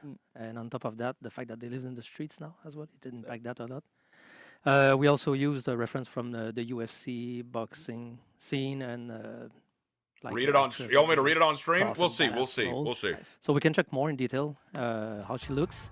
So the cloths are relatively simple, but we find out of wear and tear and all. But I wanted them to be recognizable, so they borrowed, if you know what I mean. Wink, wink. Some elements from the samurai they adopt, like the manpo to protect the jaw. They have the kusazuri, I knew it, on one leg, and sode on their arm, small sode. The knee pad that they stole from the suneate part, and the cloth are the rest of itatari that went through a lot of adventure, to say the least. And the blade on their back is inspired by Gaki's story that Ben mentioned. And it actually became a ritual that they do to be part of the group, and they all wear one. Basically, they just have to break a katana. Where they get it, you will find out. But it's another symbol that represents the desire to break with tradition. And then Ben talked about the sukeban. It definitely resonated with us as well. The strapping you see, for example, around the chest, area is inspired by them. It's as they were trying to hide the femininity as a statement against a man's world. Nice. The tonfas and fighting style, brought up some ideas too, of course. Like we wanted her to move freely, so the arms are not covered and very mobile. We wanted her to be muscular too, because she packs a punch, of course, but have the muscle to support the hits she receives too. Because you have people like Shugo or Lobringo on the field, so it needed some meat in there, right? Of course. Yep. Do you want to talk a bit more about her hair a little bit? Yeah, of course. It's a big feature. So, being this rebellious group, we needed something expressive to fit their attitude. So, what better than hair? Yeah. So, we drew inspiration from the 70s punk in the UK, and everything they influenced. After that, they influenced so much, and then we continued from there and had fun with the haircuts, and I think it gives her a very modern touch. Yeah. Modern touch, yeah. And we even inspired ourselves from the rockabilly style that you see in Japan, that with their crazy hairstyle, which is so cool and it fits so well on her. So She looks incredible. Yeah.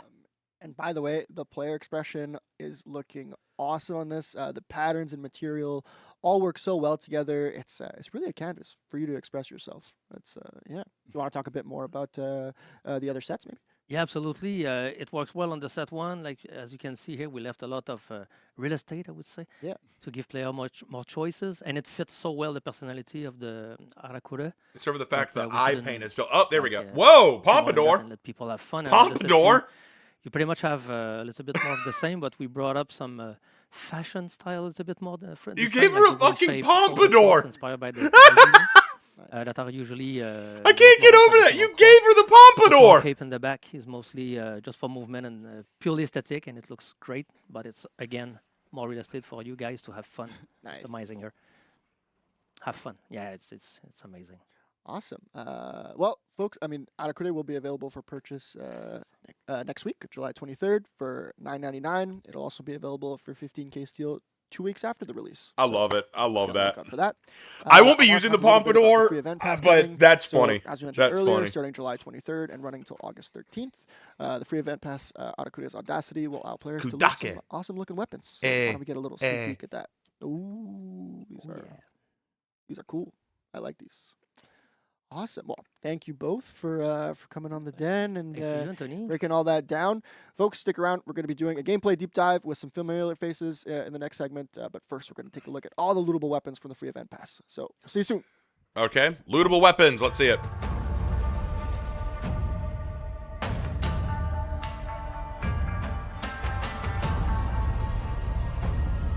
I'm just here for the rap, actually. I'm just here for when they start rapping again.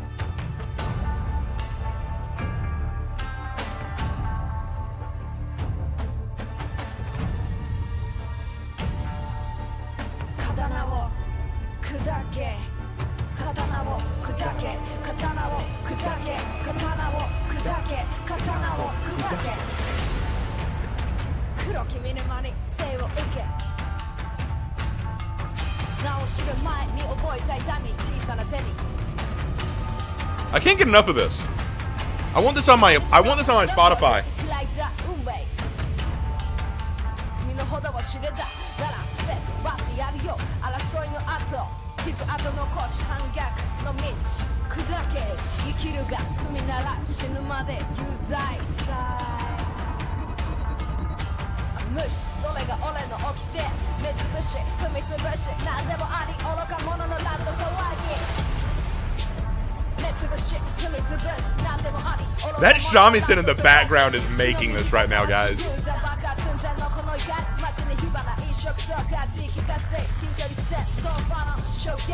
I love how scrappy the weapons look. They look so like non-ornamental, but that works for this kind of thuggish attitude.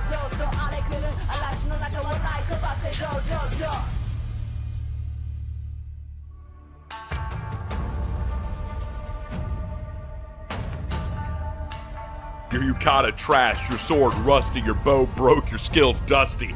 Ooh, Aaron up in here smoking. Let's go.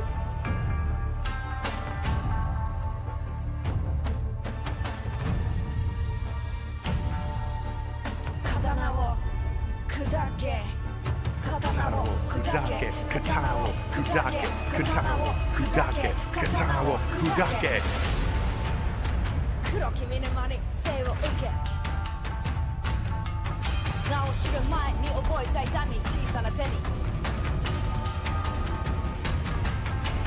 拳と度胸で開いた運命身の程を知れたなら全て割ってやるよ争いの後傷跡残し反撃 Drops working for you? Hold on, let me check. 砕け生きるが罪なら死ぬまで有罪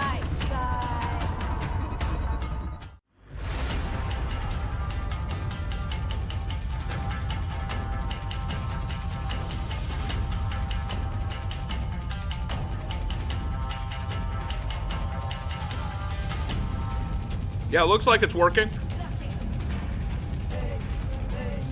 Yeah, it looks like it's working.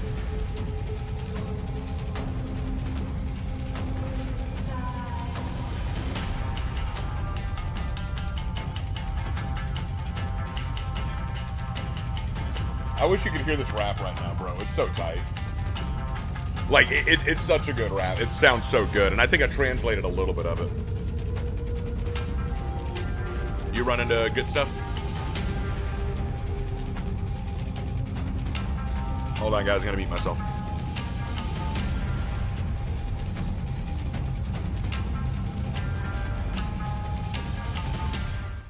Welcome back, Warriors! We are so excited to dive into the gameplay segment for Erikure, our latest samurai hero. And who better to help me out than these two absolute legends? JC, welcome back to the show. How are you? I'm pretty good. I'm pretty good. It's been interesting looking at chat in the back there. Yeah, I can't wait to show off this hero. It's gonna be super awesome. Absolutely, yes. I mean, they called. You are here, so Yeah. I mean, whenever I get summoned, that's how I have to show up. I know I have to show up.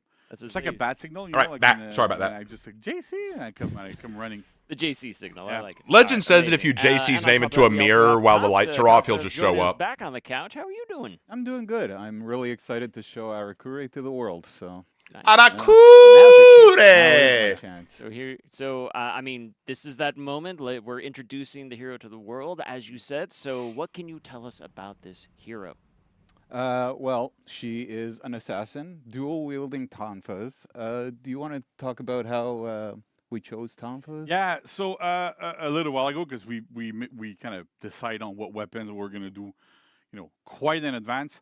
But I was Vanessa and I specifically, but we were talking about a bunch of different people. We're looking at how can we make a kind of like fist-based hero, right? We've been getting a lot of requests from players to go, I want to have somebody that punches people, that does that kind of stuff. And the issue that we have normally is that every single punch in the game right now is a bash. And no matter what we kind of pick, like there was like Cestus and like a bunch of different kind of weapons, it always looks like you're punching straight up, and it always ends up looking like a bash. So that's problem number one.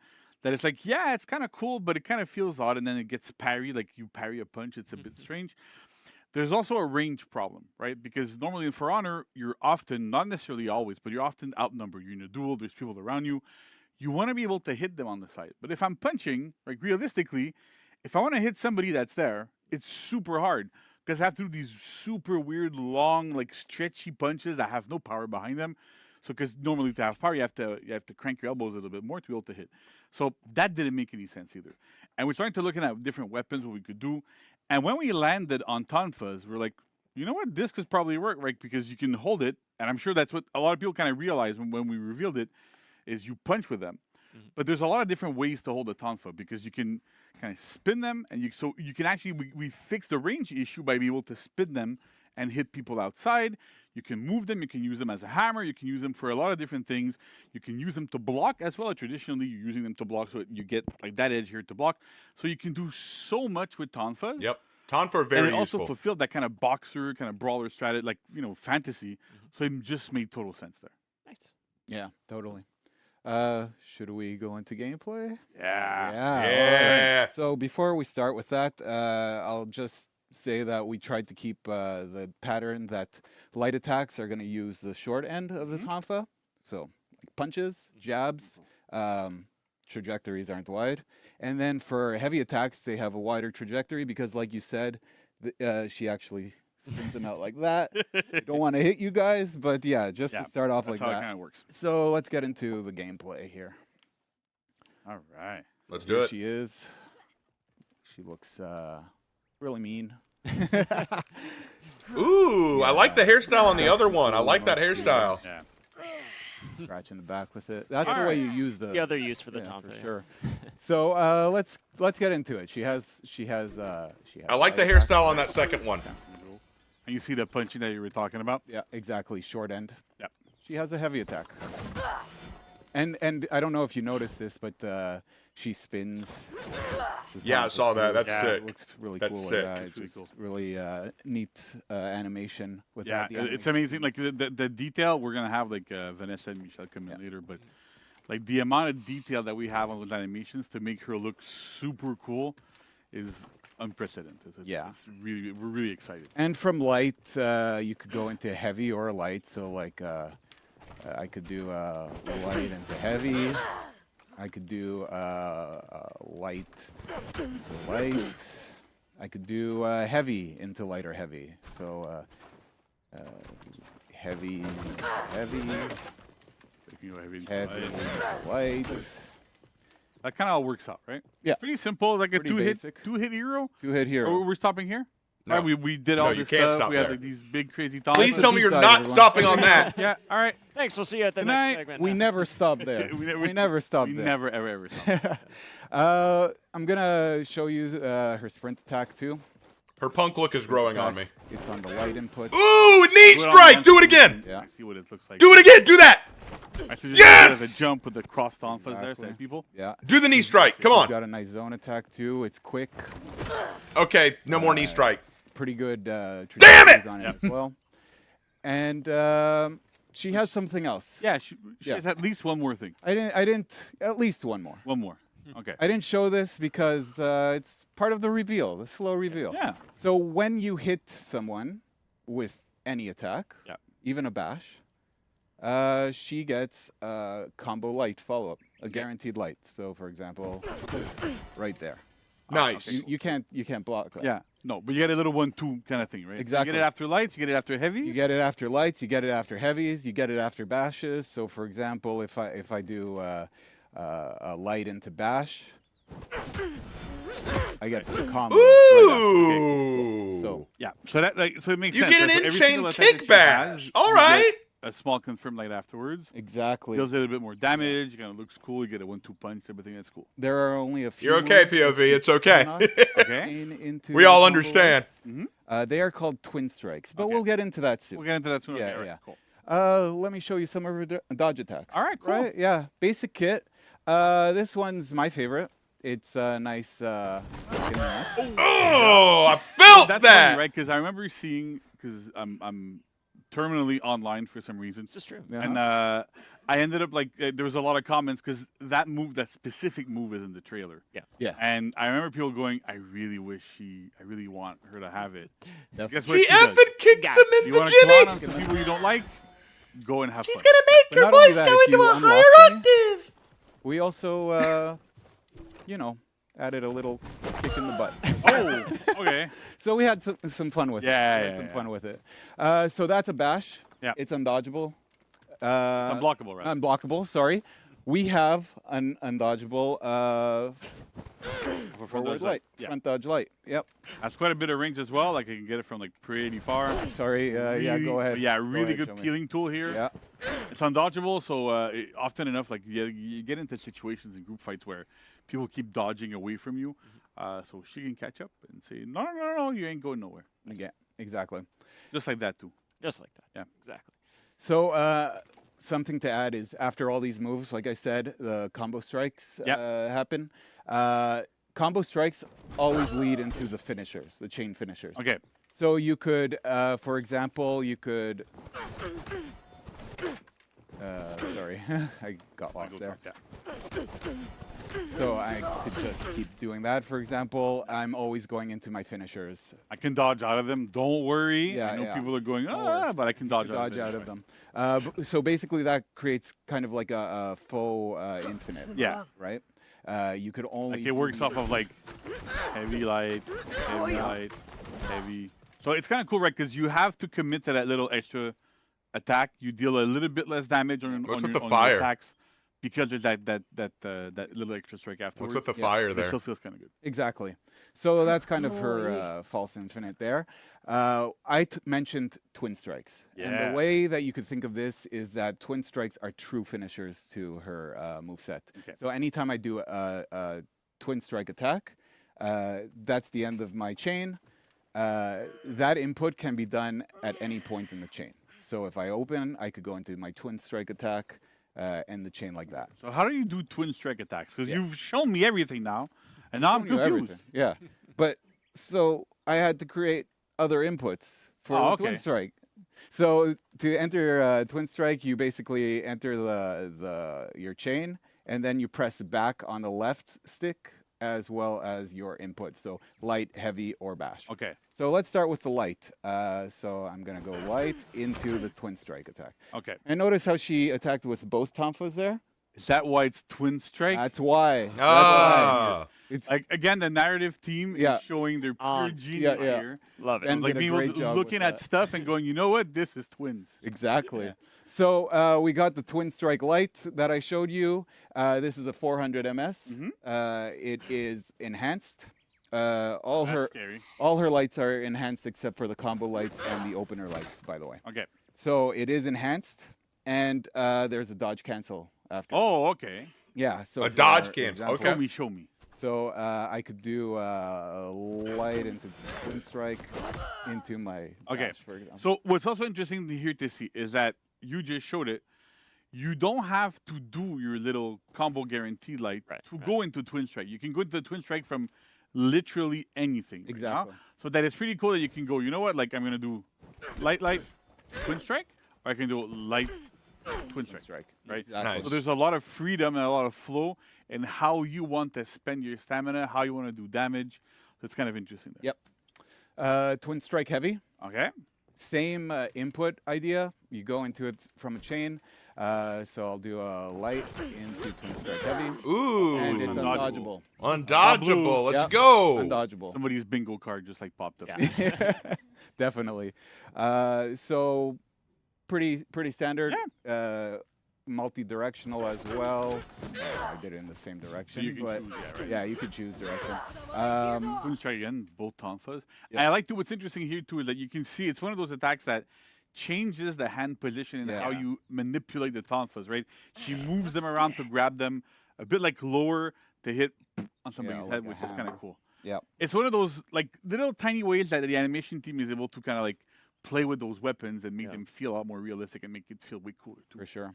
And then finally, let's look at the bash. Yeah, right. Because there's probably a bash there. Yeah, the bash. Another is- bingo card thing. Yeah. All right, cool. The bash is a pinning move. Okay. I'll show it to you. Oh, So another bingo. same input. Same input. You're gonna enter it through chains. So and I'm gonna do back bash. I got hit real hard there. So what happens is I Do that again. kick sand in your face because she's a dirty fighter. Yeah, right. She kicks sand in your face. Do that and then again. from there, I could input lights. To, Do that again. No, do that continue again. Pummeling. Okay. So it's kind of like she's like no honor for honor, Exactly. right? Boom, boom, boom, boom. Yeah. Bam. I did. And the move is even called dirty trick. Yeah, It's so there you throwing go, right? sand in people's eyes. That's a pretty dirty trick. I also choose to throw. That's pretty cool, right? At so any point At any except for point, the last except for one. that one. So basically, you can go, hey. Oh, I'm it's so tight. gonna go 1, 2, throw. I can Oh, go up to you 4, can and throw- You can't throw after the last one. Exactly. All right. I want it. The last one is the commit full move. I've committed to the damage on the last Okay. hit. I can't do anything after Yeah. that. So the damage is really, really low on the initial hits, but the last one is where most of the majority of the damage comes from. So that's like pretty cool. You get to choose what you want to do because you can still wall splat out of throw. Exactly. So off the throw, you could wall splat, land a heavy, potentially lead to more damage that way than just finishing. Yeah. the- They're both the mimicking pummel. each other. All right, that's cool. Yeah. So, well, the one thing we haven't shown yet before we move on to Yeah. another one more thing, because there's always one more. There's always one more. She has side dodge lights as well, right? We haven't Right. Really showed yes, them. side dodge lights. They also go into You can combo them as well. Exactly. Side dodge light, pummel, and hit people. Hey, I'm gonna kill you. So yeah, so it works really well. So there's that. But then I there's like it. something else that we've seen in the trailer. Yeah. And I've seen on chat before, because sitting in the back, you know, I like to read chat, 'cause People were wondering. 'cause that's how I know how to get summoned, right? Sure. But people are wondering, like, it says strike meter. Yeah. And I see a little, kind of swirly under your little widget there that tells you what stance you're in. So what is that? Yeah. Could So, this be the this be the- aforementioned yeah. strike meter? The this mythical strike this is indeed the strike meter. So if you look under my widget, you see I'm filling up the strike meter all the way to 2 little nodes. All right. And you could see the nodes above in Okay. in my All right, I health see bar ya. If I had them, so I can go and get them like really quickly there. Yeah. Looking at the wrong screen. That's good. Yeah, so you got the first one there. And the second There you one go. there. All right. Yeah. So basically, this is a new mechanic. Yeah. This makes Arakure really unique. What happens is this strike meter has thresholds levels, the 2 dots that you see. It has 3 levels. Okay. The first one is called idle. And the way this works is it's just the base moveset. Yeah. What we've shown you up until now. There's still some more surprises there, but up until now, that's exactly what Right. you get. So you get those 400 MS lights, you get the undodgeable heavy, and you get that kick. I think that's literally aura punch, that punch, burns punch. on it. I think that's her Okay. literal aura. I don't know if you noticed too, the strike meter also depletes. Decays. Yeah, it decays after time, right? So after you don't do an attack for 10 seconds, it starts to okay. deplete. Starts to go down on the map. You could also pause the depletion by getting blocked or blocking and hitting minions. Okay. So basically, you want to be super aggressive because it progresses that strike, that mythical strike. Exactly. She's a very aggressive But hero. what does it give you? Because I mean, yeah, it's cool. There's a meter. Yeah, cool. I can see my combo. Yeah, count, I everything, but only what does it talked give you? about the idle level. Right. So the- Idle. Yeah. The next level is called onslaught. Oh, that sounds like. And scary. what happens with onslaught is, let me get to onslaught here, is her twin strike attacks, remember the 2 hits there? They become armored. Bingo. Oh! Armored light, Oh, that's cruel. and then Heavy. armored heavy. Armored heavy, Cool. armored You gonna punching. get what else? You Uh, get armor on that bash as well. You do. That's Oh, do it. good predicting there. But not only that, you also get a shield because it's a long pinning move. Yeah, here. I want to make sure you kept it. Yeah, exactly. Because it's a long pinning move, you're stuck in it for a while. Yeah. So we also give you a And you get a 70 HP shit- shield, Okay. so that you could be in a team fight and withstand a few hits. And yeah, and you take armor too, right? Okay. You gain armor while you're punching, Exactly. leaving whatever out of somebody, but you also get a shield. Yeah. So if there's people around me that would just want to wall upon me, well, they can, but the odds of them depleting 70 HP's worth of damage that quickly might not work all the time. Exactly. Yeah. So That's okay. So then that was onslaught. What's the last one called? The Like, last it one, when glows you see this blue, so that's even beautiful, scarier. when you see this beautiful blue glow, Yeah. you know you've reached the ultimate Okay. stage. You've reached So, I Ultra don't know what Instinct. ultimate means. Super Saiyan Blue. She's That got the hair for on it. top of the onslaught Mm-hmm. properties, so armor, you also get unblockables on those. Okay. So show that to me because I'm a bit scared. So here you go. We're gonna do heavy into back. Your backlight. Is armored 400 MS light. Yeah. Okay. And unblockable. Unblockable. Unblockable Yeah. for it. Armored unblockable 400 MS light. Sure. Yeah. Oh, that sounds nice. Yeah. And That dodge sounds cancelable insane. Dodge cancelable. Okay, cool. Yeah. But then, so now I'm scared though, because did you mean that everything gets unblockable? Any yes. keeps would it have before? All the twin strike moves get unblockable. So what happens with the heavy? Well, the heavy gets unblockable too. So Like you see. Oh, God. Is that So it has unblockable, hyper armor, undodgeable, it's armored heavy? undodgeable, and it's unblockable. Yes. Yeah. Okay. Yeah. That's It is an terrifying. unblockable, undodgeable, armored attack. Okay. How do you think the chat's doing right now? They're probably freaking out, which is A a little good bit. thing. So just to calm everybody down, because I'm sure I'm not seeing it, but I got a couple of nods from the back, so I can kind of see it. So here's the thing: you to get all these properties together to create that absolutely crazy pressure, right? You need to get your strike meter to max. Yeah. So that's step number 1, which is not always the easiest thing to do. You have to get into a fight and have that maxed out. If you get into a duel and to get it maxed out, typically there's gonna be like 1 hit left or something. So it's not crazy impactful in ones. It's a bit better in group fights, but still. The other thing is that there's almost no range on that attack, meaning that like you can't just go backlight into or like whatever into it because there's basically 0 range. Okay. See, so like there's almost no range here. So you can't use it to catch people to do these things. So we really looked into balancing it. So the damage output wasn't insanely high, but also there's very, very little range. So you have to be careful when you use it. It's really for focused 1v1 engagements. That's where we want it to go. So yes, it's super scary on paper and it'll give you good stuff. What I can tell you is that there's a lot of moments where you're actually better off doing the backlight, the dirty trick light, or not the I forget what you call them because twin strike light. Yeah, sorry. Because that brings more and more and more pressure, right? The twin strike light because you can dodge cancel, you can front dodge cancel into an undodgeable light or into the bash. So you can kind of cycle and keep that going and keep the vortex of it as you want going through it, but you have a choice. Do I get a little bit more damage off the heavy but it ends here? Or do I go for that light and keep going and keep applying pressure? So there's an actual game plan here that kind of makes sense. That's super interesting. And yes, it's scary. We wanted it to be scary. Getting to that strike level, again, is not the simplest thing, right? There's a lot of stuff going into it. You might kill people before you get to max, and then it ends up being wasted. You have to work to get it to keep it full. So it's just overall, I would say give it a chance. I know it's super scary.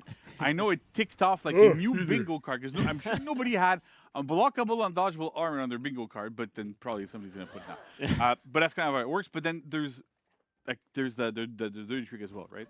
Dirty trick, yes. Yeah. So what does it get dirty at trick, it gets everything that it got off of Onslaught. Oh my god. Gets everything it gets off of Onslaught, but now it's completely uninterruptible by bashes as well. So from the community, like from players, because internally it's completely different names because we didn't know people were going to call them that.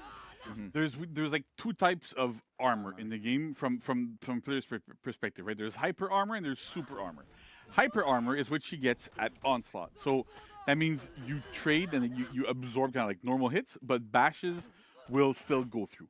Super armor means absolutely nothing will get you out I like that of throw this spot. So it's scary because it's kind of dangerous.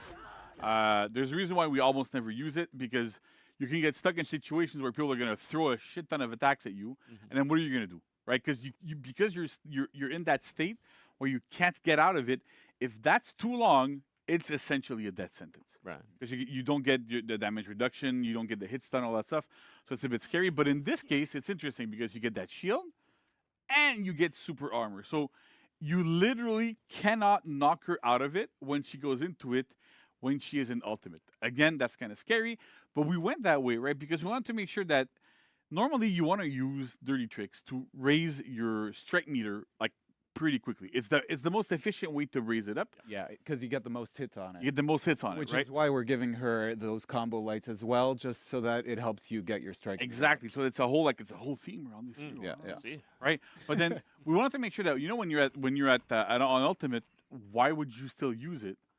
Because I'm like, well, okay, I already got all my stuff. I get better damage off of other options. So why would I use this one? Why does the second there's a reason to use it. character, the Also, there's second ganks and stuff like Arakure, that. look like she's But it cosplaying kinda works Kyoshin? quite well. Nice. Amazing. All right. Uh, So that's it for that. But But did you also want to talk about Deflex too? yes, yes. right? Deflect. show Oh, you, she's an top assassin. end. Yeah, She okay. is an assassin. So I could deflect. Yeah. You get a heavy, I get a heavy. right? Or I could do a shortcut right into dirty trick. That's really big. You can deflect into dirty trick. So she does have Okay. deflect. She is an assassin. Yeah. Okay. So she's an assassin. She gets deflects. Yeah. Super cool. And you get a nice little shortcut to those dirty tricks because she's dirty. Indeed. The fry Dirty cracker. fighter. She's all sorts of things. So, but it's pretty cool. Yeah. Now, is there another one more thing? Because I remember. Okay, so There is, yes. There's another one more I'm a very thing? perceptive person, Uh-huh. and I looked at a trailer. Yeah. And it also said something about target swap. Target spot. Now, specialist. Yeah. It's a specialist. She's a specialist at target swapping. So what does that mean exactly? So when you target swap with Arakure, She has dedicated moves for the target swap. Okay. We are calling them lash out attacks. Okay. And basically the way this works is from a target swap, as you could see in the video playing, she has access to 3 different lash out attacks. Okay. She has access to a light, a heavy, and a bash. So her lash out attacks, the heavy one, gives you a lot of forward momentum. You could go to the next target that's pretty decently far away, and you could catch up to them, reposition yourself in the fight, and be able to hit them with your lash out attack. The light attack has a medium range, so it's not as powerful in the displacement. But it's faster though. But it's fast. Okay. It's still 500, but it's a faster movement to where you got to go. And then the bash, by nature, bashes are unblockable, and it has the shortest distance. Okay. So essentially, one of the reasons why we put this in. I will not be able to play in PvP again, for a I little will while have to because I'm going to be we have overwhelmed by this weapon, character. And target swapping is something that, like, at some point you start doing it for honor, and you do it with a lot of different attacks and a lot of different Guys, things. with then with this, respect, it's like, take well, the Tonfa away from how do JC. He's about to jump up and how do I beat someone to death with control it. group fights? Yeah, I can throw heavy, put but the range is still get a little the bit weapon limited. away from And one thing JC. is He's that gonna she go had crazy. You tools can see it in his for eyes. being outnumbered. It also works really well with her lore and stuff. They're like, really scrappy fighters get into a lot of stuff. So it's interesting to have that kind of function. So we looked at you can see it. How The can we make her bloodlust is effective in group fight? pooling How can we up. make her feel good when she's outnumbered. And this is The what it is. scarlet It's super rage is interesting. pooling The from only every hero that has orifice. something He cannot remotely contain similar to it. this is Pirate, and it's limited to her gunshots. Where if you land a heavy on somebody, do this right. I'm gonna get memed on again. Put every it other- down. Thank you. But if you land a heavy God, I on was- somebody with Pirate, and then you target swap her gunshot, I was Pirate scared has for a the minute, range that she guys. gets when it gets blocked or on miss or whatever. So we kind of were able to reuse that tech, at least on the gameplay side, to make sure that she had different options. whenever Corn she ain't got but shit there's a on couple of JC. rules You to it. ain't wrong. Yeah. Corn, So, for Corn example, has if you nightmares target about swap this man. And, you do a lash out attack and it misses. It does not make contact in any way. You cannot chain from it. Okay, and you need to make contact to be able to do lash out attacks as well, right? Yes, exactly. So I can't just go like with a light target swap and lash out. To Yeah, somebody POV else. does too. I This need is to very hit true. somebody. POV does There's too. always got to be contact before doing a lash. And is there one more thing to do with those? Because there's always one more. There thing. There's cannot always be one more one more thing, Like thing. 10 more things. to do. Yeah. There cannot be one more lash out thing. attack scale with the strike meter. Ah, okay. Yes. So that means that at onslaught level they become armored, and at the ultimate level they become armored and unblockable. Blockable. So Alright. it's really she becomes a really great JC's healer. face. She JC is had the really same hard to look half of stop us were in ever this like, team oh, fight, okay, scenario. sure. You have to parry your Right. throwing lights. Exactly. Makes sense. Yeah. So That's really cool. I remember when we were playtesting this hero, like for a while. I used to love getting into revenge and just going, hey, there's 3 people against me. You're all going down. Yeah. And it worked really well. It was super cool. So it's a really rewarding feeling Yeah. for getting the strike meter up. Cool. It's a rewarding feeling for putting in that effort, and it's a lot of fun. Target swapping isn't the most easiest mechanic, but this is a great hero to learn it on. It's a great hero to practice it on, and up the For Honor gameplay. Yeah, He was getting more ideas So, the longer I he think- held. So that's it for Fight Kit, right? But she has feet too? Oh yeah, all feet. right. I forgot she had This feet. hero has feet Roll the like all video. the other. So her first feat, it's called Against the World. Basically, when you do a lash out attack, you get an attack boost bonus of 10% for 5 seconds. Okay. If you do another lash out attack within that 5 seconds, that duration will reset, Okay. so you could keep it going. And if you don't reset it, then the cooldown is 10 seconds Okay. for it. All right. That's Yeah. cool. So then there's a second feat, right? Yep, Okay. second feat. Insolent Shout. This is an AoE attack debuff on your enemies. I love that little. Sounds simple enough. There's an extra level to it. This scales with the strike meter as Ah, well. okay. So at the idle level, it will give a 10% debuff on the enemies. At the onslaught level, it will give 20% debuff. And at the ultimate level, it will give 30% debuff. Oh, Wow. You want to keep up. You want to pop it when you're ultimate. Reset. Yep, that's The biggest bang for your maxing buck. for it. Yeah. and it has a 2-minute cooldown. Her feat 3, because there's a third feat, Of course. called Walk It Off. This is basically a self-heal for Arakure. And again, this also scales off of the strike meter. So at idle, 15 HP. At onslaught, it's 30 HP. And at ultimate, it's 45 HP. But it doesn't just heal. No, it doesn't. What else does it do? At every level, it also cleanses. Okay, but are you talking just, hey, I get rid of bleed and fire? It does do that, but all negative effects. Oh, okay. Yeah. Okay. All It's kinda negative. like what Centurions do tier 4. You Exactly. get a bit of that cleanse only on yourself. That Exactly. that Yeah. might need On a yourself, slight it's a single target. adjustment. That But, sounds a little it must have strong. a pretty big cooldown. if it's Yes, like we that gave it a strong. 3-minute cooldown. Okay. 3-minute cool. awesome. Okay, that's So, okay. Hey, I'm getting rid of corruption. Yeah. Yeah. Okay. You really have to choose. Am I doing this for the heal? Am I doing this to The cleanse and okay. All right. It's you line up things. Yeah. Yeah. Cool. Works Yeah. on corruption Yeah. as well as Max. And as I also just mentioned. Thank you, Max. And finally, she has a feat 4. Yeah. This one is called Gang of Outcasts. And what this does is it maxes out Arakure's strike meter. For 20 seconds, there is no decay on the strike meter. But that's not all it does. It's an AoE effect that buffs your allies as well. While the 20-second 20 seconds of your max allies will that- get enhanced lights, they will get armored heavies, and they will not attacks will not cost stamina. Okay. Jeez. Yeah, So basically For they become 20 killing machines seconds! Just like she is. exactly. Awesome. Yes. All right. Yeah. That's pretty Bruh! So That- that's yeah, that's awesome. Bruh! I love the way you presented that too, because it almost implied that what if there wasn't a 4th feat? But we definitely had it, so it's good. Cool. There was. Of course There we was. did one. Unbelievable. Bruh! So What? How do we cook so much? It's we're unbelievable. just really good at it. Yeah, we're amazing. So JC, like an incredible hero looking. There's so much detail and so much depth. to She's this. terrifying! How do you see Arakure performing in like competitive landscape. So I would rank her pretty high in Dominion. Mhm. Essentially, she's No like a really kidding! good roamer. Yeah. She's really good at holding points, be able to like capture stuff, be able to like catch people running around like with that front dodge light is really really good.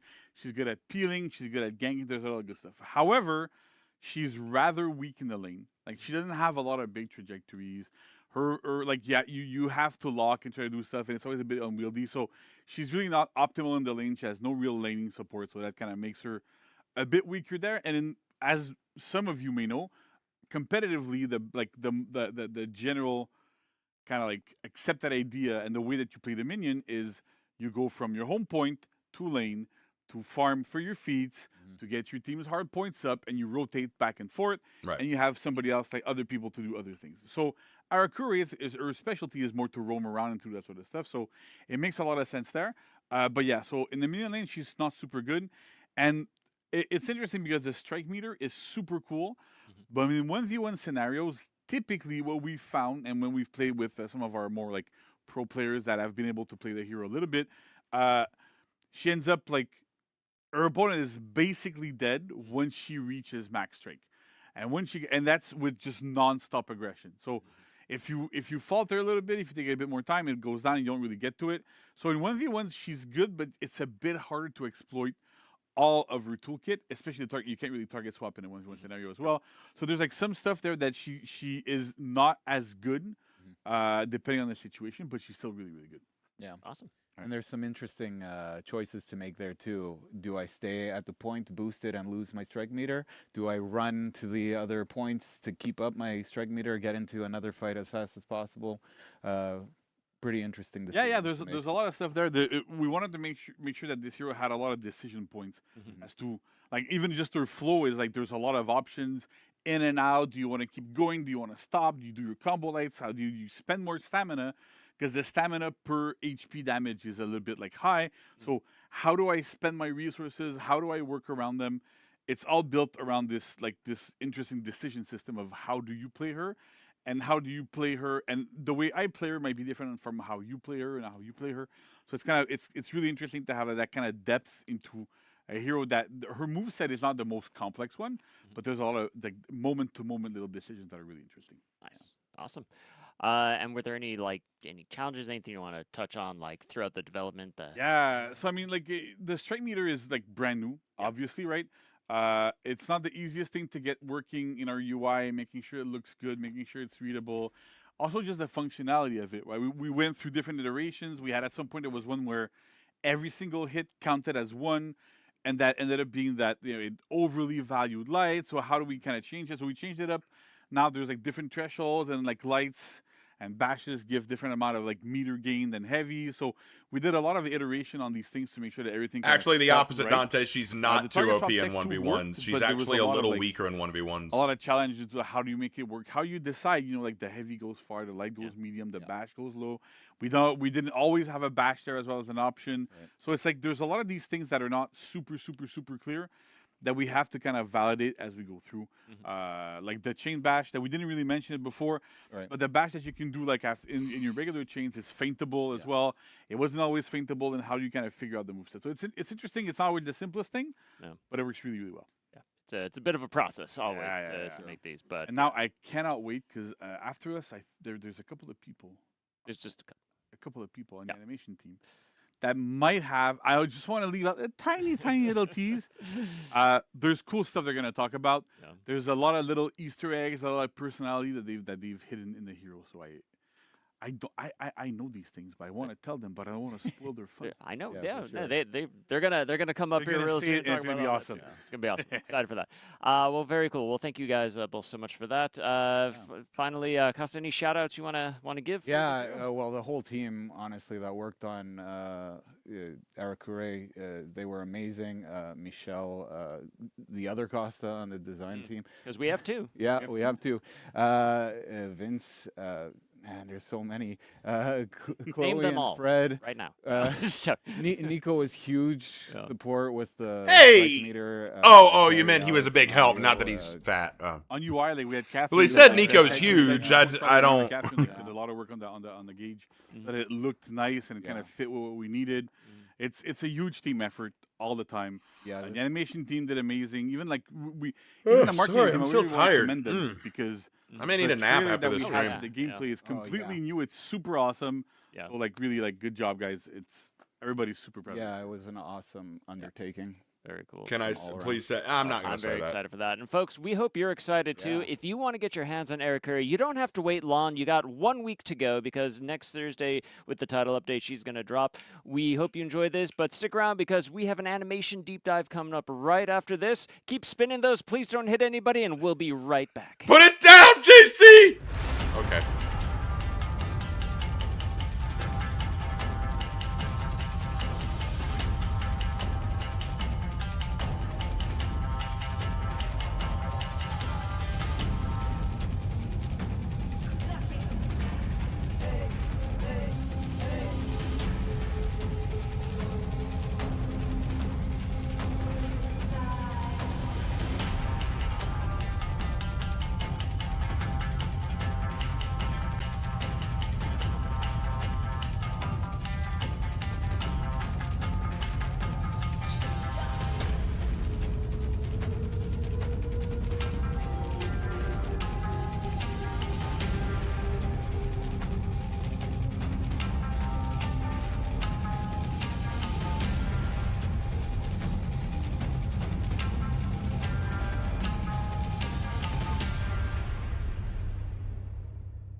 Can I just say I love her more than Virtuosa right now?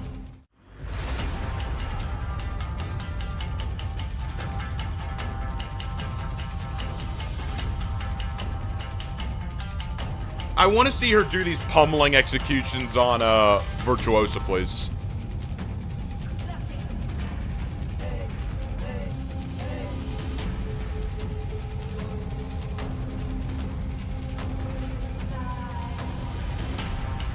Like, I'm gonna be so real. The Virtuosa personality was what made people love her so much, but this personality is so much better. It's so mean. It's so badass.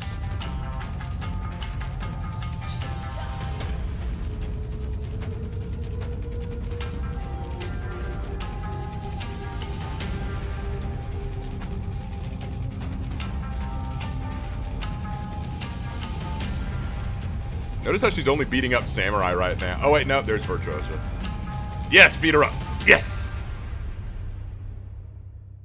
And there's a Wulin she's beating up. Okay. Haven't beat up any Vikings or Knights yet. Maybe she likes the Vikings and Knights. Who knows? Maybe she's more European than Asian.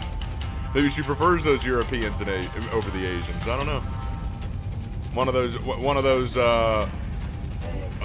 What's the term for it? One of those Japanese people who prefer European and Western culture. Welcome back, Warriors. Hey, we're back. We are now at the animation segment. We've got Vanessa and Michelle. How you both doing? Amazing. Great, thank you. So how about that fight kit? That fight kit looking It's crazy. so cool, huh?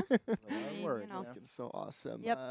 Vanessa, why don't we just jump right into it? Arakuri looks so badass. Could you share a know. bit more regarding the direction of her animation? She's got a thing for the Definitely, Knights, huh? She's got a thing for the Knights. You don't want to mess with the on it, Knights, but huh? She's our answer to a brawler hero, basically. So finally, it's there. It's Yeah. there. So we have the Tomfa. You saw them. They're right there.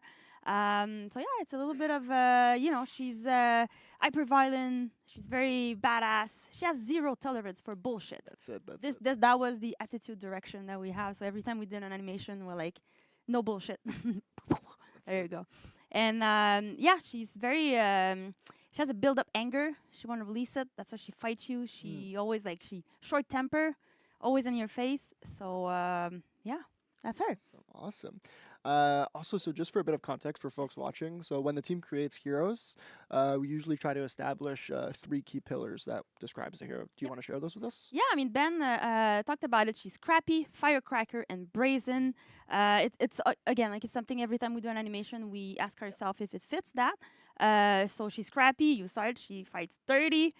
She bonk you on the head. She kick you where it hurts. Exactly. So she's very scrappy. She's a firecracker.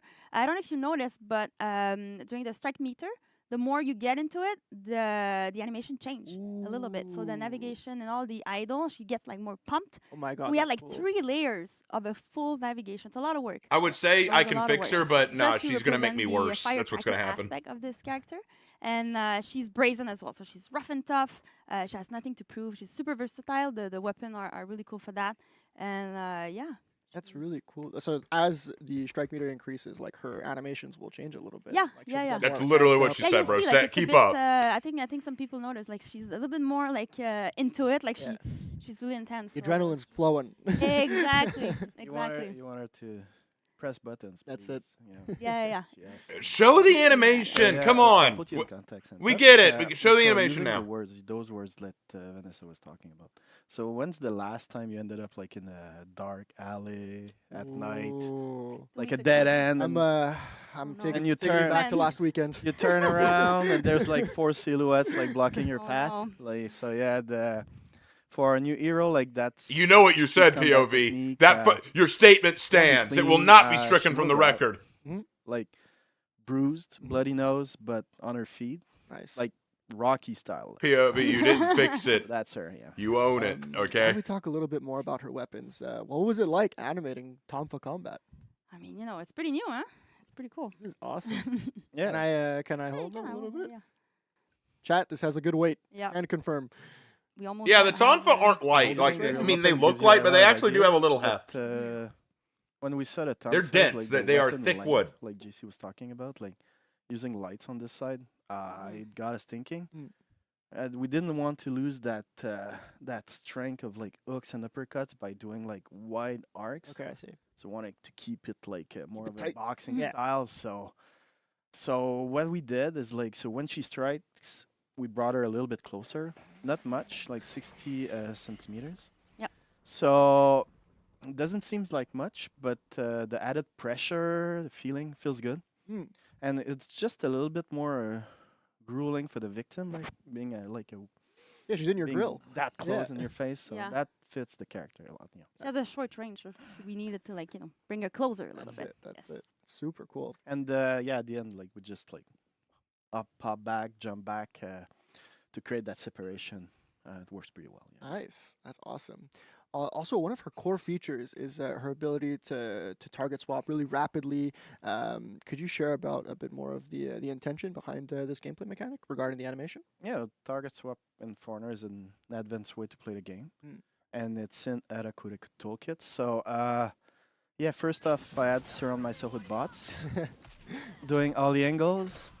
A lot of And- controllers. Yeah. That's it. Yeah, it was something to test. But when the first thing we noticed when we implemented it is that we could bring that further.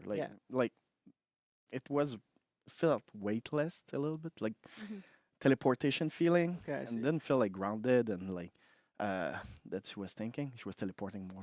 Mhm. So and since we're using pose matching and motion matching as a core tech and foreigner, we felt we're getting away from the animation direction. Okay, I see. So, yeah. Yeah, she's not weightless. You know, Right, right. we needed weight. We needed her to. So yeah, we wanted Round up. her to push off with weights, stay in control, that it belongs. Like, so the gameplay team built a nice tech that I could like trigger animations on the sides and the back, and pick the animation I want to use. So Okay.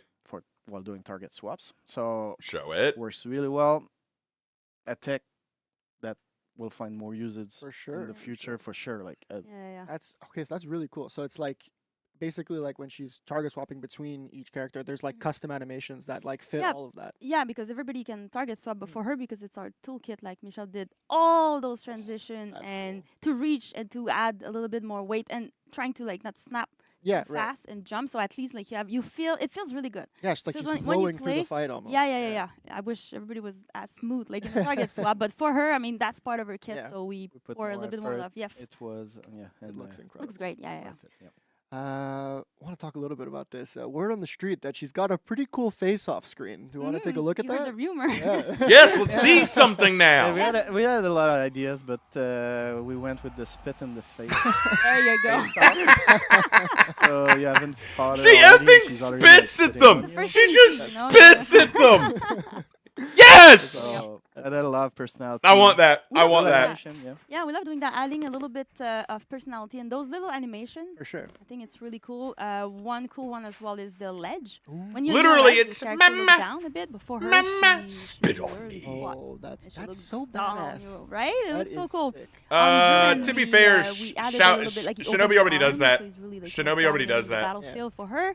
I think the crouch was, I think it fits her. Yeah. We loved it so much. We made an emote out of it, so just for her. So yeah, no, it looks pretty cool. It's really in character. Yeah, we love to see those emotes. If you want Do to you want to show talk a little bit them. more about the pummel move? JC was teasing this a bit earlier. I Yes. think there's some Easter eggs with this. I mean, it's something that we've done with Duran. You know, during his pin move, he has a special realization again, Hatun. Yeah, where he's like, Yeah, exactly, because he doesn't like her. There's Yeah. a whole narrative thing about it, and she also has a lot of background and Yeah, her promo Yeah. is has a lot of realization. Yeah. like a lot of Okay, I'll things read to the confess. short story. But, Stop. we went teasing a little it. bit farther, and against a few samurai, the last hit will look different. Against Orochi, Shugoki, and let's Kensei, look at them. Yes. cool. So normal character, you bonk them on the head. bonk. Bonk. You hear the sound already. Okay, I see. But against the samurai that she despises, like she will uppercut them. Hmm. And then if you end up like killing them on the last hit, like on any ending, you will create a new kill animation. Yeah, look at that. And the samurai faction, the Orochi, the Ooh. Kensei will uppercut. And if you're well positioned, it will ledge. That's Oh, cool. Like a mini. That's execution. cool. Yeah, it acts as like She does an uppercut on samurai Yeah, and enemies, it's but a again, downward Orochi, strike on Shugoki, non-samurai. and That's Kensei. She doesn't like them. nice. They're two Yeah. honorable samurai. Yeah. That's it. That's it. So she's like, yeah. That's super cool. That's awesome. And the fact that it ledges is. I mean, pretty it's the little fire. thing, It's you know. The pretty ledge fire. is It's a cherry always, on top. yes. Yeah. When we see an opportunity, Yeah. jump on it. Yeah.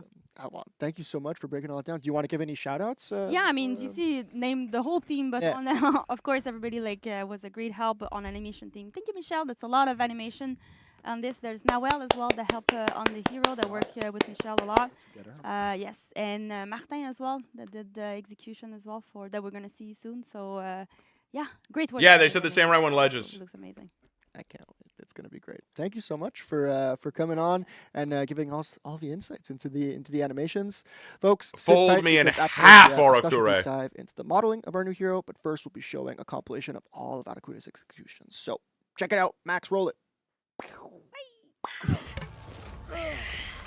All right, emotes. Back scratch. Looks good. Okay, next. Bah. Okay.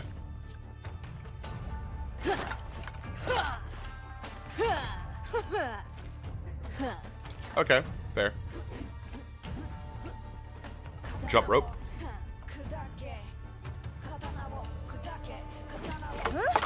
Muddy fingers, okay.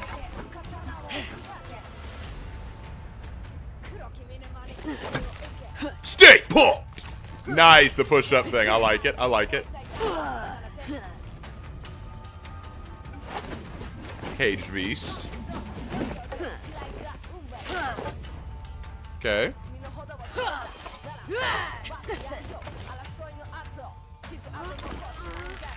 I did that earlier.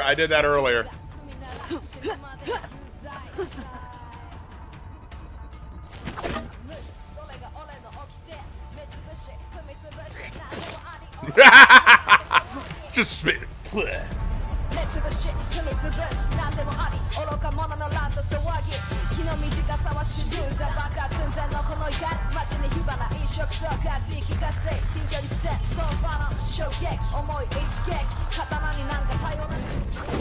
Oh! Nice. I like it. Next.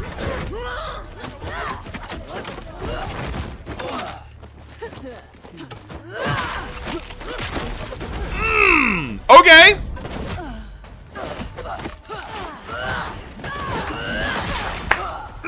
Okay. All right. I'm down with it.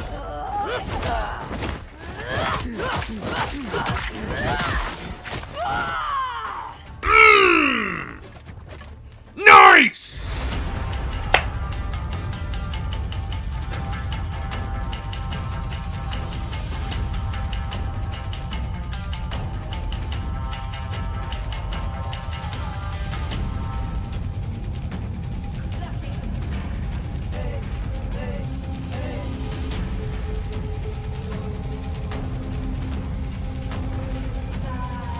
Yeah, the arm locks look tight. The beatdown looked tight.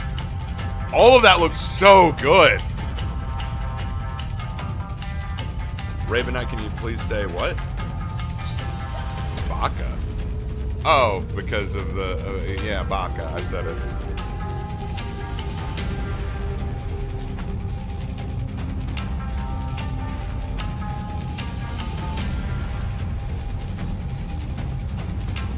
Honestly, she may become one of my new favorite characters. She's just so fun. The real problem is, though, that once she comes out, that's all anyone's going to play for a while, so I'm scared to go into PvP for a bit. I may have to do some PvAI until the craziness with her calms down.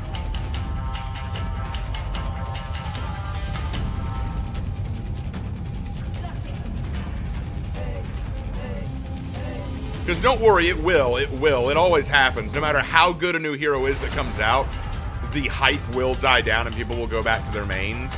But for the first few weeks, this is all we're going to see. Welcome back, Warriors! Oh, man, that animation segment was sick, and we are here to go into a modeling deep dive. And who better to help us talk about the character modeling than, is it Eric Curry herself? Kiara. I think she's called Kiara Kure or something like that. That's some real cosplay. No, I mean, we have to take a moment quickly off script to address the amazing cosplay in the room. Yeah, she looks Why, amazing. thank you. Nice job. That's an incredible look. How long have you been working on the fit? Well, I'd say as long as the character has been in all our collective minds. That's awesome. Well, you absolutely nailed it. So amazing cosplay. Thanks. Love that. And Danny, welcome back to the couch too. Thank you. And seriously, as an art director, this is like the most fantastic thing that we see when people do fine art or they dress as heroes in cosplay and Comic-Con or whatever conference they it's whatever convention you want. Please. It's amazing. That's good. So Yeah. awesome. Cosplay guide confirmed after this. Oh, yes. So folks, again, we are here to talk now more about the kind of the modeling deep dive of this character. Now, Kiara, like, do you want to help us understand, like, what was the process? What went into like the creation of this character? Absolutely. So first, become the character. Be one with Arakure. Yes, absolutely. But in all seriousness, my job is to reflect the character and who she is and their story and everything through how they treat themselves, but also their clothing. So who she is vital, especially for Arakuri, which is a fierce, close-range fighter. She isn't afraid of getting hurt. She shows it through her scars. You can see new ones, old ones. Her knuckles are raw. She smudges her makeup. You can see it on her lipstick and her eye makeup as well. There's layers of dirt and friction through her clothing. There's rips. She gets in there and she's there to fight and get messy and get the job done. She's not there to look cute. She's there to look intimidating and fierce.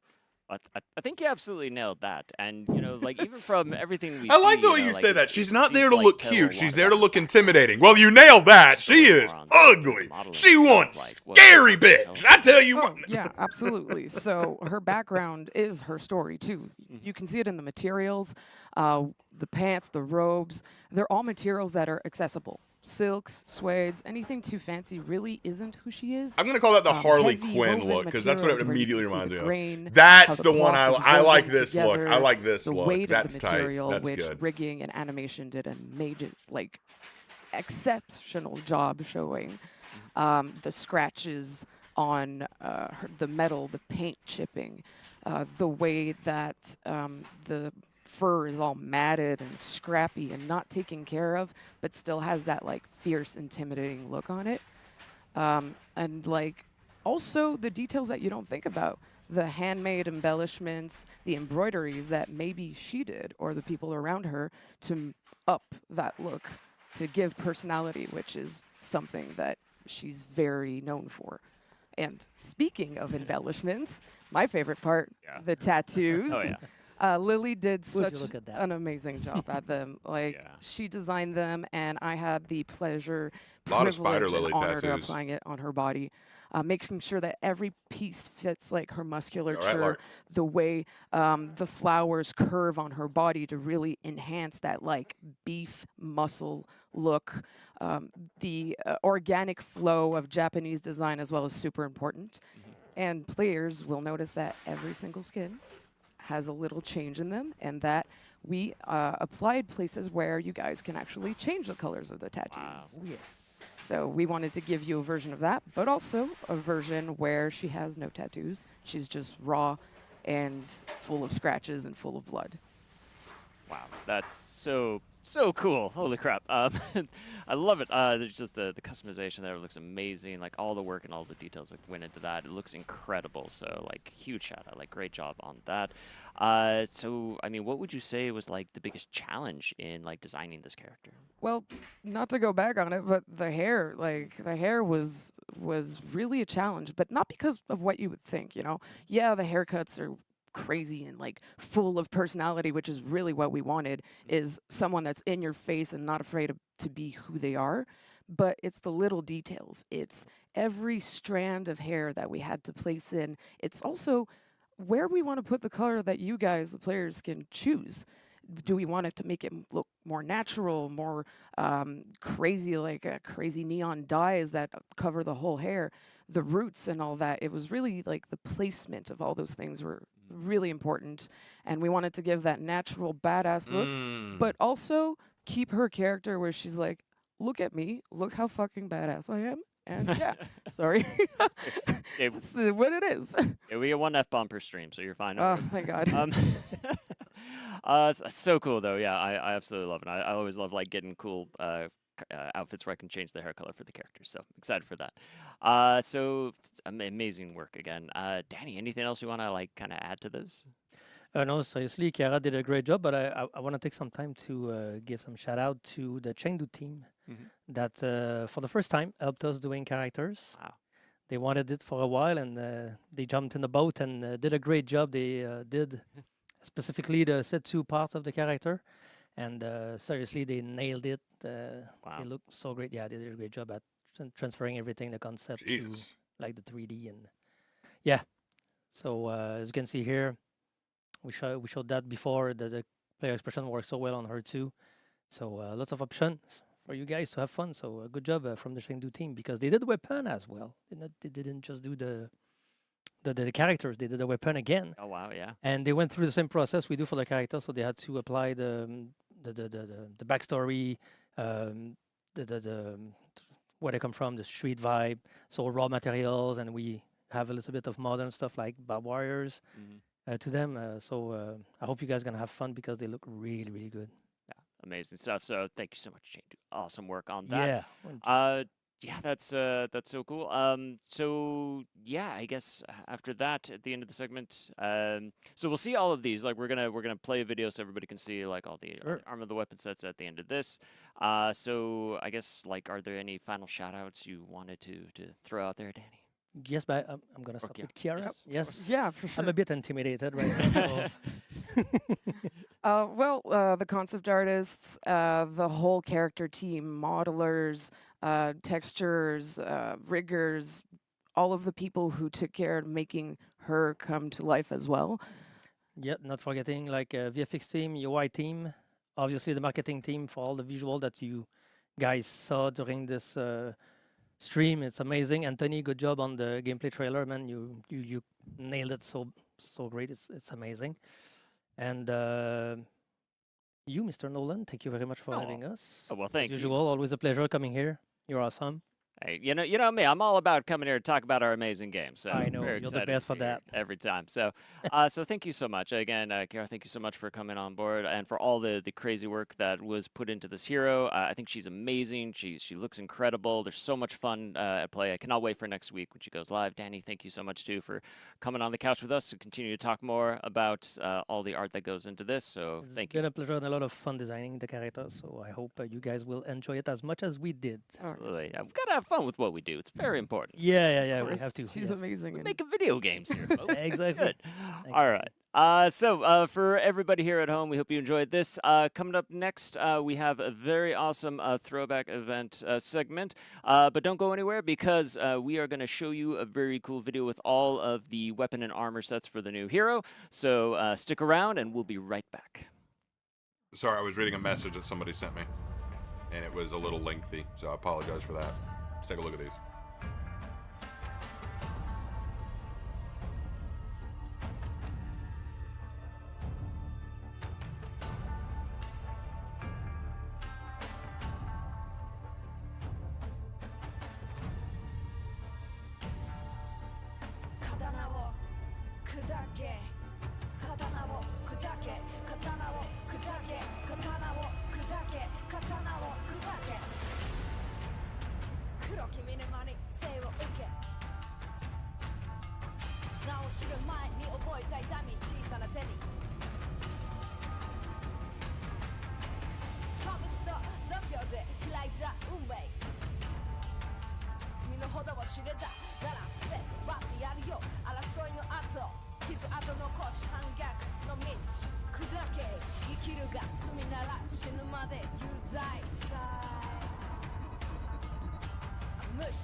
I can't get over the pompadour. That just makes her look like a serial killer. That hair looks very anime.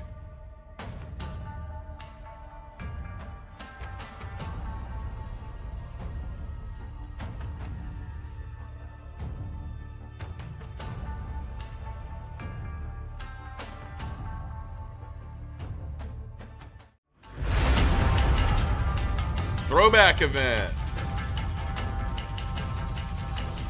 What we get? Looks like the Truce of Wyverndale. Because, oh yeah, other heroes exist in this game. I forgot.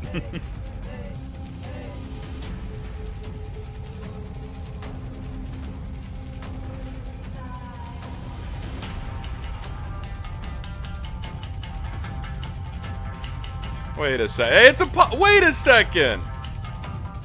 Is that a poly mommy?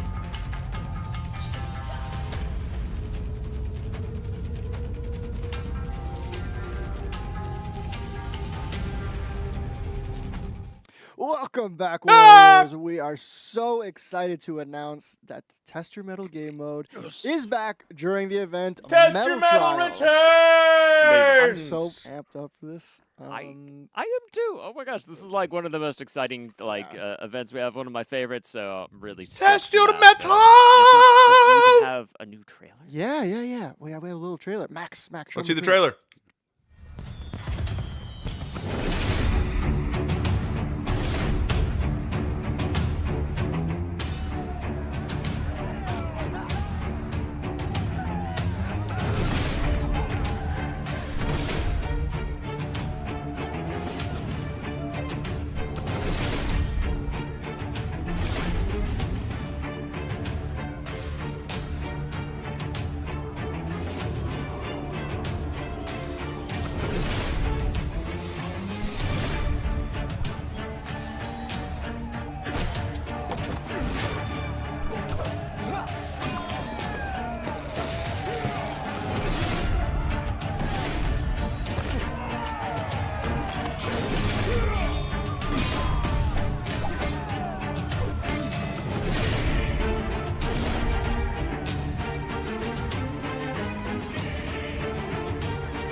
Dude, oh my gosh, so awesome! I am so stoked again, like for Test Your Metal to come back. But maybe Anthony, it's been a little bit since we've had Test Your Metal. Do you want to explain what is Test Your Metal? Yeah, let's give a little breakdown of the lore. So, to celebrate the Truce of Wyverndale, warriors from all factions gathered in a legendary fortress to reenact battles from the past. The last chapter of Honor Games would soon be remembered as one of the darkest moments in Heathmore's history. Cool. That's awesome. Do you want to tell everyone how the game mode actually works? Oh yeah, absolutely. So let's talk about. I'm over here today. All right, so let's talk about Test Your Metal. So Test Your Metal is really fun. It is a PvE elimination mode where essentially you and your team will fight a team of AI bosses from the campaign. So each round that you play, the bosses will get stronger and stronger. So in week 2, for example, players fight against a team comprised of the strongest bosses from each faction.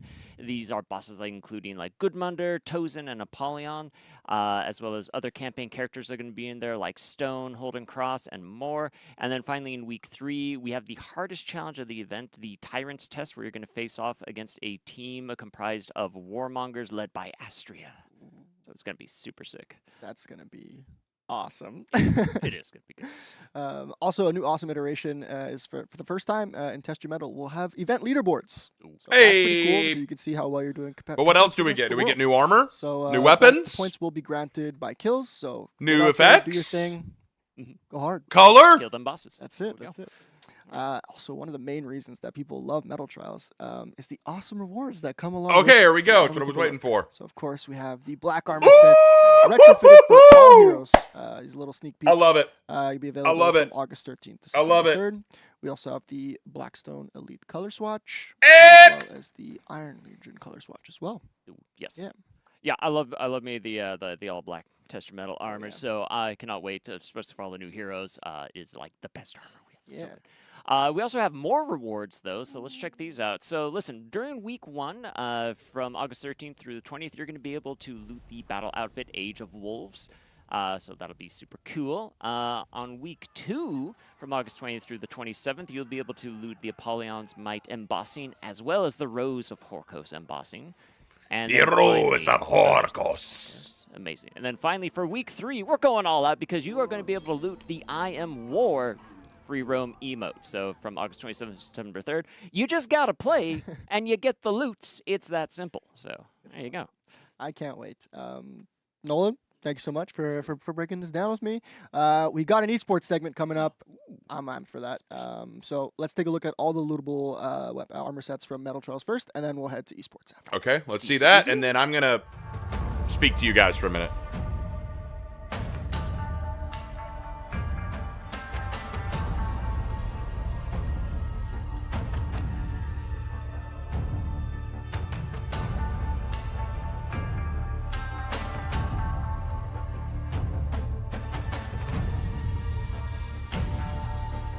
Katana wo kudake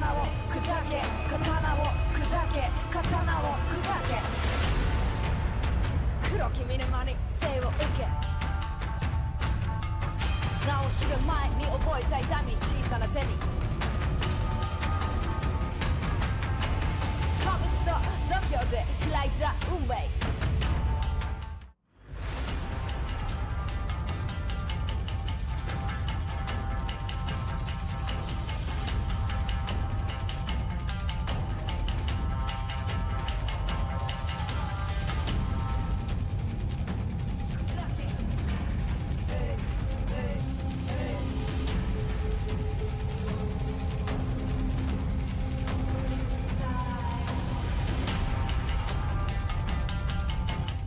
All right, welcome back, Warriors, to the esports segment. We needed that little transition because Anthony and I had to swap couches A here. little swap. It's very important. All right, I like the seat better, so we had to talk. we talked about it. But yeah, we are here to talk about esports, and we had something pretty cool just happen. So Anthony, like, what's going on in the world? Yeah. So 4v4 Triple Threat just concluded, so a Nice. big thank you to everyone who participated, as well 1 as the second, tournament guys. organizers, Spandude and Nutella. For those that aren't aware, Triple Threat is our year-long circuit comprised of 3 tournaments where we're awarding players with circuit points throughout each tournament. Sorry, my depending on mouse where is they busted. finish. So the higher up you finish on the leaderboard, the more points you earn. Makes sense. So we're trying to find the GOAT, basically. Who's got the most point at the end of the year. Awesome. But yeah, we started the year off with a 4v4 tournament that just concluded. We're going to be heading to a 1v1 tournament just in Season 3. And then we're going to end off the year with another banger, another 4v4 Dominion tournament. But yeah, we just wrapped up the first 4v4 tournament of the year. Awesome turnout. Big thank you to our casters, Verbalocity and Norgos. And a big shout out to I Have Memes, who made his main channel debut as our analyst. So yeah. Ooh, confetti. Nice. Love it. Big ups to him. He crushed it. It was awesome to have that analysis present. So it was really nice. But moving on to the actual results of the tournament, a big shout out to Team AOG for winning. If you aren't aware, Team AOG is comprised of some veteran players of the scene. They got players like Clutchmeister, Mina B, Nymphoniel, also known as Lickymon, Vanlar, and they also had Rawhit, who was a sub. Hey, Lark. But yeah, this was Clutchmeister's 101 tournament win, I think. It's nuts. Great job, Clutch. It's nuts. He's collecting the tournament wins like stamps, honestly. He's crazy. It's also Mina B's 3rd official Dominion tournament win, who I believe is only matched by Jarl right now. So that's pretty cool. I like that. But yeah, AOG winning with a bracket reset after being knocked into the lower bracket was really entertaining. All the teams gave an awesome show. It was super, super fun to watch. But yeah, they won with a dramatic 6-1 against Stormina La Ballerina. And for those that don't know, Stormina is stacked. They stacked roster. They got players like Blitz, Bingalations, Antonio, and Living. Like, it's crazy players. But yeah, a big thank you to the other teams as well who made it to the series final. So of course, Stormina La Ballerina. We have Leftovers and JK as well. Crazy. Wow. Those sound like some really, really tough teams to go against there. So awesome stuff. But I believe we also had another content creator who made their competitive debut. Is that right? Yeah, we did. So Raptor X on Team JK did super well, beating out Masters of the Onesiverse in the close qualifier to make it to the top 4.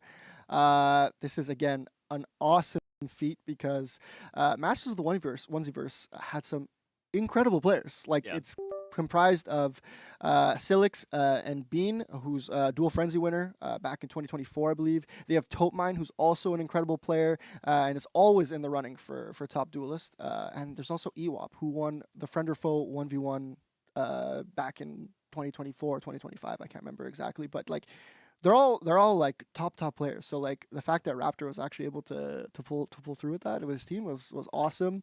Yeah. He made some cool recap videos too, so people should check that out. It was awesome. I love to see it. I always love to see like more people coming in, more people competing.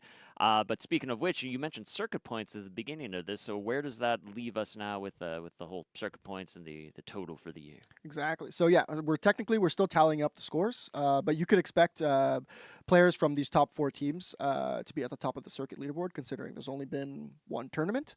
But the circuit's really going to start to get spicy after the results from 1v1. After that, players will have one final chance at the end of the year to earn as many points as they can in the final Dominion tournament of the year. and Nice. see who the GOAT is. Yeah. That's awesome. So I can't wait for that. And you mentioned so the next tournament's going to be a duels tournament. So what can you tell people about that? Yeah, so signups are going to be open soon. So keep an eye on our socials, the Battlefy as well. It's going to be in early season 3. But in the meantime, maybe some players to keep an eye on. If they're streaming, if you run into them in matchmaking. I'm sorry in advance, but players like Blitz, Bingalations, Totemine, Bean, Ewop, Jarl, Kalid, all incredible players. Take notes, honestly. If you're looking to grind and get better at ones, these are the guys. Nice. Yeah. Incredible. But yeah, that's pretty much it. That's I don't got awesome. Anything else? Well, cool. Well, thank you so much, Anthony. I always love to see like how our esports scene is progressing, and like really excited to see the next round of this. So, Warriors, keep an eye out for that. Make sure you sign up, Yes. participate. It's gonna be so much fun. So, really excited for all the amazing competition. And folks, don't go anywhere because coming up next, we're bringing JC back to the couch to talk about balancing, and we have a special quality of life segment as well. So, we'll be right back with all of that. So, stick around.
Welcome back, Warriors. We weren't gone that long. We hope you enjoyed your wait. Nah, I'm just joking. JC is here, though, Yes, to talk I about am. balance. Amazing. I don't know. I don't know.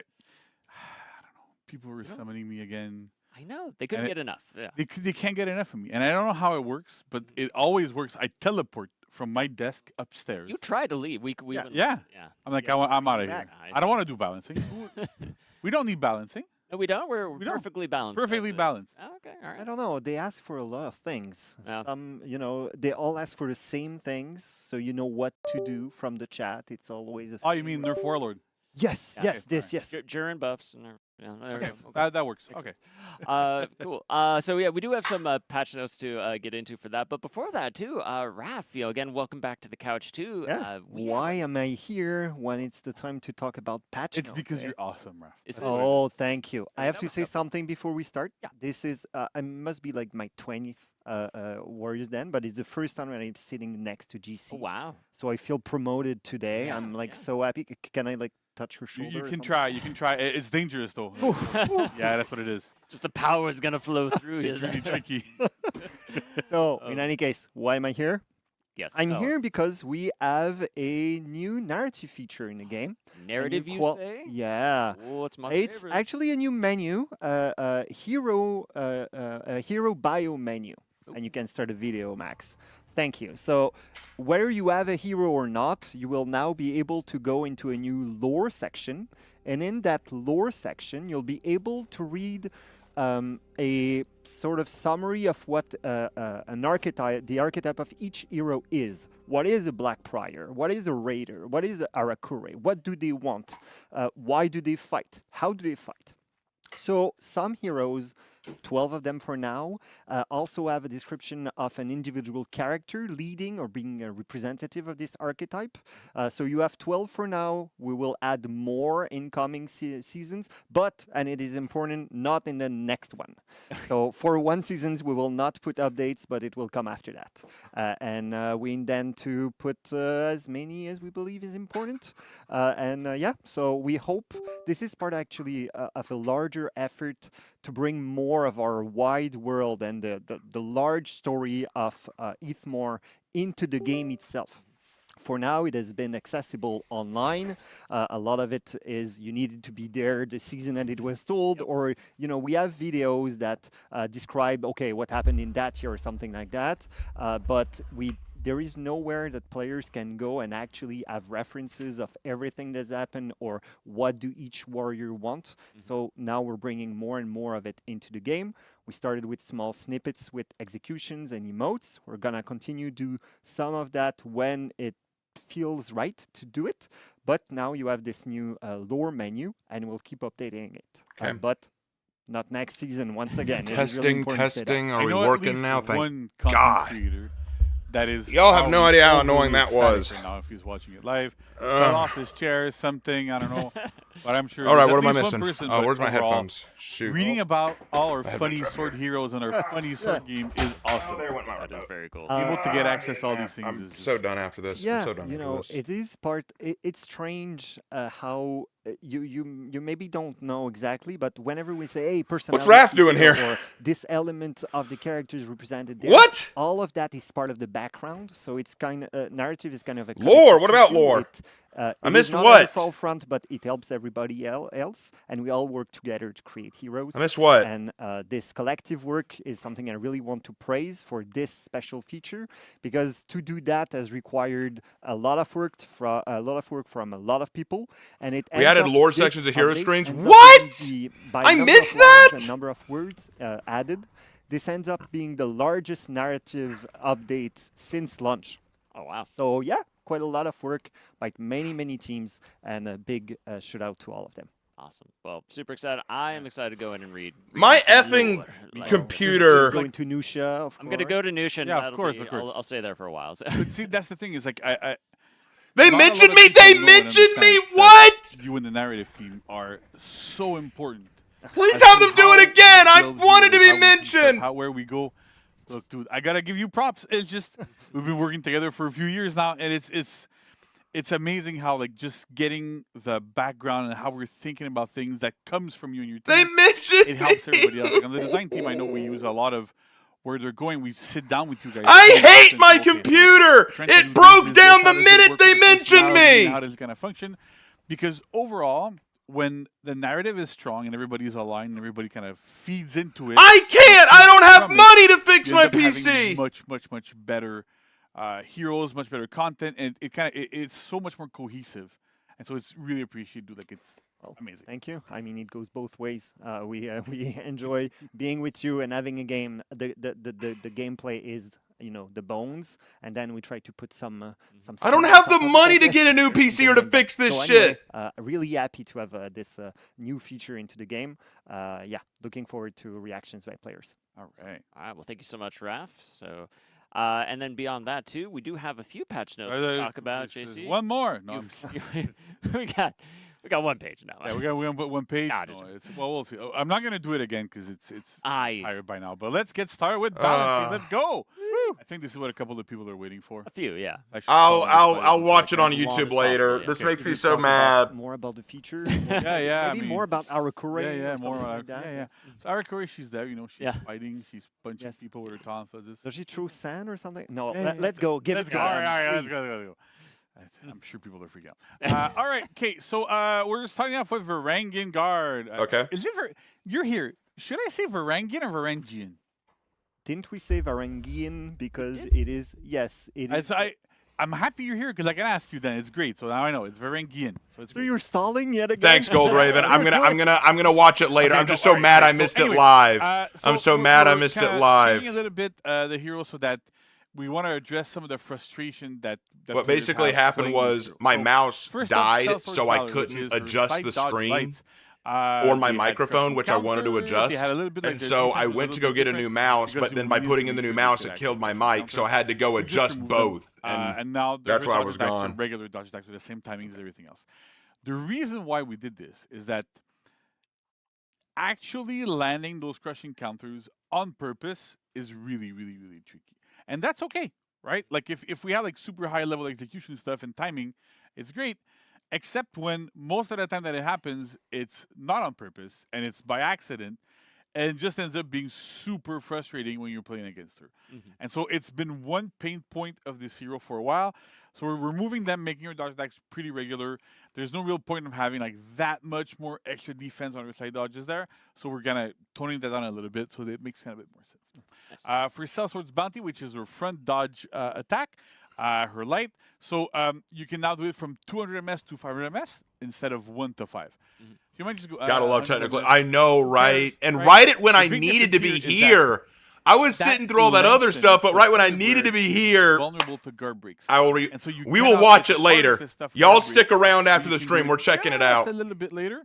It makes just enough of a difference that it's still super viable. It's still a great move. But then it's harder to use on reaction or like. But you don't have predictions to guard breaks, you have to do it like a God, little bit earlier, so it balances. $20 that out again. from Corwinkle. Because Here's it's one some of those money to things that help. If a Thank lot you. of heroes don't have that kind of Thank you. I vulnerability, just need like it becomes super 400 hard to more of play those. against them. You have less options defensively. No, I'm kidding. I and it become a appreciate bit you, too- man. I too aggressive. appreciate you. Gotcha. Of course. Oathkeeper Spiral, which is the zone attack that she can do after she blocks somebody with her big shield. So the issue here is that initially we wanted Okay, it to not have too Varangian, much forward Varangian. movement. Sorry, we're talking Because Varangian.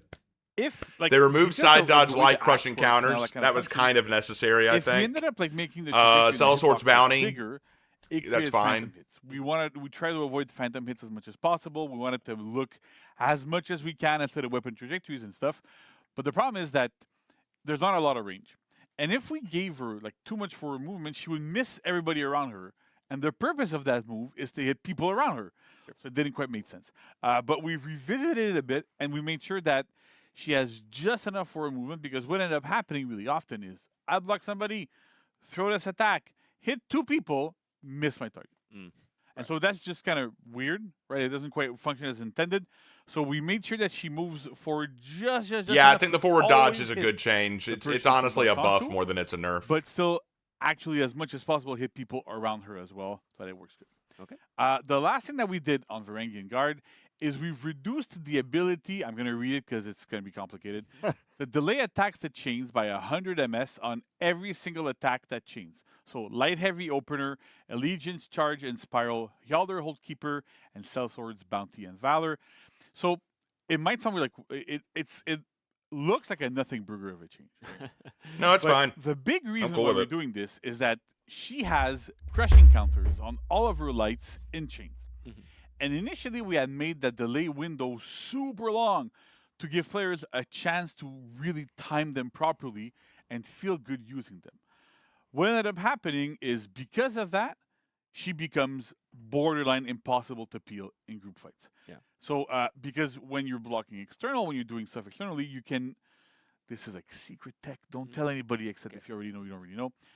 when somebody's throwing an attack at you externally, right? So I'm here, I'm locked onto Raph, and you're here, you're throwing attacks at me. I can block you 2 different ways. Right. Either by blocking in the direction you are from, or blocking the actual stance of the attack. So if you're on my right and you throw a top attack, I can block top and block it, or I can block right and block it. Because I block both the direction you're coming from and the direction of the attack. So that's kind of why also it's kind of good to do like something like different sides so that it's a bit harder to block. But the thing is, this also applies to crushing counters and superior blocks. So you could often just like superior block on the side and it would block like all 3 stances, and you could kind of mess it up sometimes and like cover other options. So it ended up being a bit too strong and a bit too oppressive. So by lowering the delay, you can still do it, but it's harder to time like and delay it like a bunch, so that it's a bit trickier to be able to block those attacks using that stuff. Gotcha. So that is it for our good old friend Varangian Guard. Yay! Orochi, everybody's least favorite samurai, but somehow everybody loves him. So mostly nerfs, which I think some people are going to be happy with. So Zephyr Slash, which is his side dodge lights. They're back to being enhanced, but the recovery can no longer be canceled by a dodge. Good! In any situation, on hit, on block, and on miss. So it's the treatment we gave Pirate a little while ago. That worked super, super, super well. And so we're applying it to Orochi and maybe somebody else that we'll talk about in a little bit. Sneaky patch notes. Somebody with $50 from Kai but- Invictus. Warlord, Congrats on the right? Warriors Yeah, didn't Warlord, mention. for Even sure, if you Warlord. weren't there for it, here's But sir for your essentially, PC. the idea here is that You are the because it's best! a move, Thank it's you! really, really Oh easy, my and it god, has a Lark, big where you going, bro? potential. Hold on. Being able to dodge cancel it, even on hit, proved to be a little bit too strong. You're still able to zip around too much on the battlefield, being really, really defensive. So we're toning it down so that Sorry about it's that.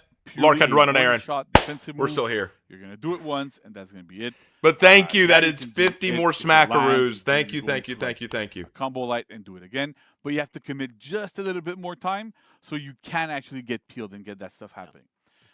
So then we adjusted his zone attack as well. So we adjusted the trajectory to have a little bit less reach on the left and front sides because, again, it caused a bit of phantom hits, but it was super strong. The cable is bugging me. Okay. Yeah. So it ended up being a bit too strong in group fights because it would hit just outside just a little bit too much. So by lowering this just a tad, we're able to it functions a lot better. And Yeah, it's a little Orochi bit always less annoyed me. annoying in group fights. And we've also lowered the amount that it pushes opponents when they block it. That caused issues where if I throw a zone attack and you're there and you block it, you used to get pushed away just a bit too much to be able to effectively counterattack me. So by lowering it enough, you're going to still stay close and you have less forward movement. You have to move a little bit less to be able to punish me and do what I need to do. We've also changing the input for Wind Gust, which is deflect attack. It's now on heavy. I know people are going, no, we're not going to do the old animation back. But essentially, like we're putting it on heavy because Orochi is one of the few heroes left. Like, unfortunately, Shinobi has it because it's on guard break and we don't want to do it. That can just dodge and hit a single button and get both the dodge attack or the deflect. That's an actual option select. Yeah. People use option selects in a lot of wrong ways. This is the right way. It's one input that does multiple outcomes depending on situation. The game selects which option it's going to do. That's where the wording comes from. So that's an actual option select. So I am by so putting it onto happy. Heavy, you as a player actually have to go, I deflected, I have to hit heavy, and not just I dodge attack. And if I'm lucky, I'm going to get deflect. Otherwise, I get my dodge attack, right? So we're switching it. We're doing that for pretty much every single hero. Again, like on Shinobi, it's a bit harder because it's both a kick and some weird teleport that he does, I'm filled with and joy it doesn't right feel now. quite right. I'm to filled with have joy. that, like that teleport attack on a light or on a heavy. So we're gonna try to figure things out. But right now, at least for Orochi, this is how it's gonna go. Yes. Finally, we're also nerfing Kunai, which I'm sure people have already rejoiced because they saw this. So Kunai is really, really good. It's a projectile feat, so already it's frustrating. You can do it from off screen. Nobody kind of sees it going. It doesn't do a ton of damage, but it's enough to be annoying. It Yeah, I want the pushes you to Shuriken a bit of nerf a too. hit stun, Hey, so it's Dr. kind of Leon. annoying. So what we're doing now is we've doubled the cooldown. So now instead of being 30 seconds, it's 60 seconds. We've also upped the damage to compensate, right? So it does 20 instead of 15.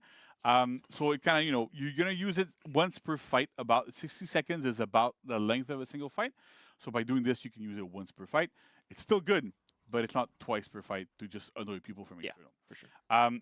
Then the time at which you throw the projectile during the animation when you activate the feat is at 600 ms instead of 4. So now, if you're locked on to an Orochi, you can technically, like a lot of people can, react to the animation and dodge the kunai. So that's part one of that change. Part two is that the recovery is now also higher. So it takes 500 ms before Orochi can do anything, whether the projectile hits or not. So now, if you're in front of an Orochi that you see through a kunai, you can do dodge attack and punish them. So it makes a big difference there as well into how viable the feat is. It's still off screen, it's still unlocked or whatever, but it ends up being a lot more easier to deal with in a 1v1 scenario. Yeah, higher risk and lower reward. Exactly, right? It makes sense. And so, kind of, if you look at it as kind of a damage per minute type of thing, it used to deal 30 damage per minute, right? If you use it on cooldown and everything. Yeah. Now it does 20 damage a minute, so it's a bit nerfed. But we tried to compensate for things a little bit so that it doesn't feel as bad to throw a 15 damage projectile every minute that does, So we're trying to like adjust things and have a bit of compensation where it's needed. Makes sense. All right. Next slide. Who's up next? Jurin. All right. Raph, did you tell me I could nerf Jurin? Let me look into the lore. Nah, you're Okay. choosing this. Please don't put it on me. You're buffing him, right? Yeah, we're buffing. We're Yes, buffing yes. Jurin. No. So I've seen people in chat demand that we nerf Jurin, so we're gonna nerf Jurin. That's great. Yeah, that's how it goes. That's how I go. That's how only we how make it goes. decisions, Yeah, yeah, that's how I make decisions, right? There's a bit of a typo here. It still says sea lions pounce, but it's okay. It doesn't matter. So it's fine. So basically, right now, what we've done, right, is address a couple of pain points on Jurin. We have more changes coming next to you as well, but we wanted to push these now because they are like some of the bigger pain points. So first up is his side dodge attacks, right? Side dodge heavy. So as you know, as everybody knows here, probably everybody looking, Jurin has tap and hold mechanics. Right. Depending on if you're tapping or if you're holding the attack, it does different things. The issue that we have right now is that when you do a side dodge attack, you can either tap it or hold it. Yay! If you hold it, you go into a much slower attack that becomes unblockable, doesn't chain, so there's a bit of a drawback. But the issue that it causes is if you're fighting Jurin and he's doing a side dodge attack, you kind of know with everybody, you have to decide, are they going to do a dodge attack or not? And you go, do I go into feint to guard break or feint to parry? With Jurin, it's feint to guard break or feint to parry, but if you miss one, you're in massive trouble. Because if you try to go, I tried to parry and they did the extended dodge version, so the held version, they would punish you. So it created like an extra layer of reads on top of everything else. Now, previously, we kind of made it so that the tapped version is a little bit slower, but also it was no longer enhanced on hit. So you could block it and it would bounce back. And we made sure that you could be punished for that. So if you blocked it, you got a free guard break on the opponent every single time. So that kind of works, but it still does not fully address the issue of he has a choice between a relatively fast dodge attack that, yes, has some risks, or a super long one that can be feinted, that's unblockable, all that stuff. So what we're doing is we're normalizing them. So the held version now is 600 MS, just like the tap one. It counts as a light parry, just like a light one. You cannot feint it anymore. It deals 16 damage instead of like 20 plus. It has standard dodge timings, right? So as the other ones, it's vulnerable to guard break from 0 to 200 instead of 0 to 533. The hit and block recoveries are 700, and interrupt block recovery is 700 as well.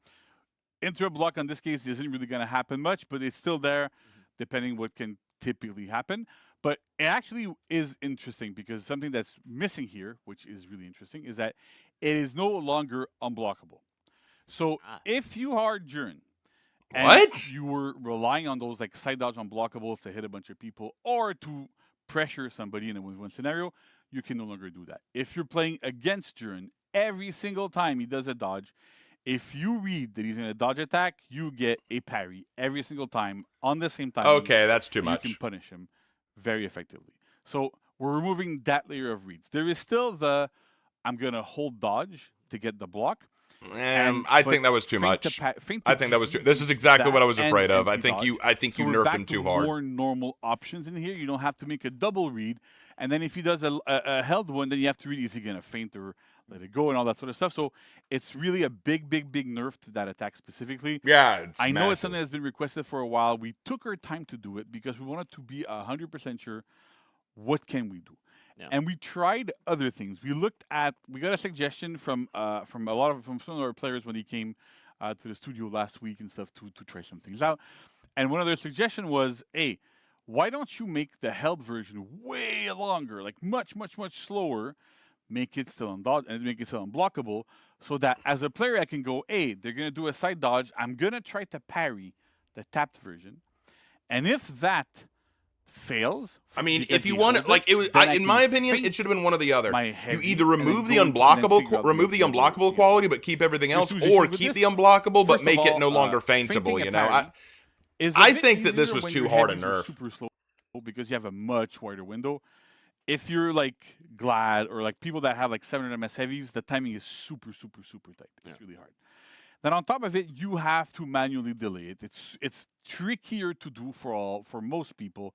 You kind of have to go, oh, I'm throwing it. Then the window to. Well, I mean, think about it. There's no delay reason your to do feint it now. is There's tight. no reason to do And the longer other dodge problem is attack. that if not a lot of people know this, and it might be why sometimes I see videos on Reddit of people going, "Hey, I parried, and it went through my parry or went through my block or whatever," and sometimes it's because if you press cancel, so the B button or whatever it is. Like, genuinely, there's no good reason to use when you Lion's parry Fury anymore. during It the has start of that no parry animation, advantage. it It disables is now the light. It now is counted as So a light because we parry. wanted You to can't avoid the feint it, option so you select can't of, mind hey, game every anyone time I with parry, it. I press heavy It and deals cancel at the less same time. damage. It And then has if it's a parry, standardized I dodge parry. If it's not, timings. I do It's a heavy even throw, more. right? It's less So because vulnerable of to this, guard there's break, that thank input that's God. there, so it But now it's not even complicates things unblockable. even Like, further. in my opinion, And on top this of was this too is hard. that attack is frustrating at high level, but it's also frustrating at medium and low level. And we don't want to force that burden that is extremely difficult to lower the frustration only on top level, and then the rest of the players just go, you know what, we don't care about you, which is not the case. We love I'd say everybody. he has another But our unblock. Yeah, players are his really, really zone, his zone, important, his so we wanna other make sure that kind of unblockable, fits. the The really second part of weak this zone. on the tapped version is it's back to be enhanced. The recoveries are now normal, so you don't get a free guard break whenever it gets blocked. So they're really equalized, so that works kind of well there. Yeah. So that's page one, because you see 1 of 2. That's right. Is there a second page? Let's find out. Raph, you're working narrative. You Yeah. write. So usually when you say 1 of 2, does it mean that there are? But it's not. But it's not unblockable, Proudfather. They That said that means they removed the unblockable maybe, quality. or So maybe both the there's two. normal dodge and held dodge. don't know. I'm neither relying one on is you, on your unblockable. So expertise. literally, you don't even have to I parry. don't You can just do block math. Yeah, both, yeah, that's the regardless of problem. what it is. So Letters, not numbers. That is yes, the I thing. guess. Yeah. Well, let's look. All right. Oh, 2. Second page. It was a good call. It was a good Yes. call. So Defiant Swipe. So do you know what Defiant Swipe is, Nolan? I believe. Raph, you wrote it, so you know. Yeah, okay. I believe that is his neutral hold light. Yeah. Wonderful, bingo. So essentially, we rehearsed. So clearly, everybody I would knows not have this. known otherwise. Nolan had to go and create tasks for people I to do did, this, so he yeah. kind of knows. I don't know. But essentially, the problem that we have with this move, having armor in neutral, is that you can essentially, you see red, you hold light, you beat it, right? The thing is, it was designed in a way that goes, yes, but you lose your turn. You can't chain. And generally, you lose the exchange. Because you're going to deal less damage than the So damage they you remove. take So with the from your held opponent's light, attack, if it's a heavy he arrow. no longer has It also has some hyper armor. issues of, like, being But able it's to enhanced. interrupt So some they took attacks away the and hyper armor, chain. but made it enhanced. Like, That's and it killed that's some fair, I characters' guess. offense. But the problem is, it doesn't But chain in basically, anything. A because of held this, light doesn't chain. It's not necessarily that. So the I don't move know what the itself point is of so that. strong is that it's very annoying to go against.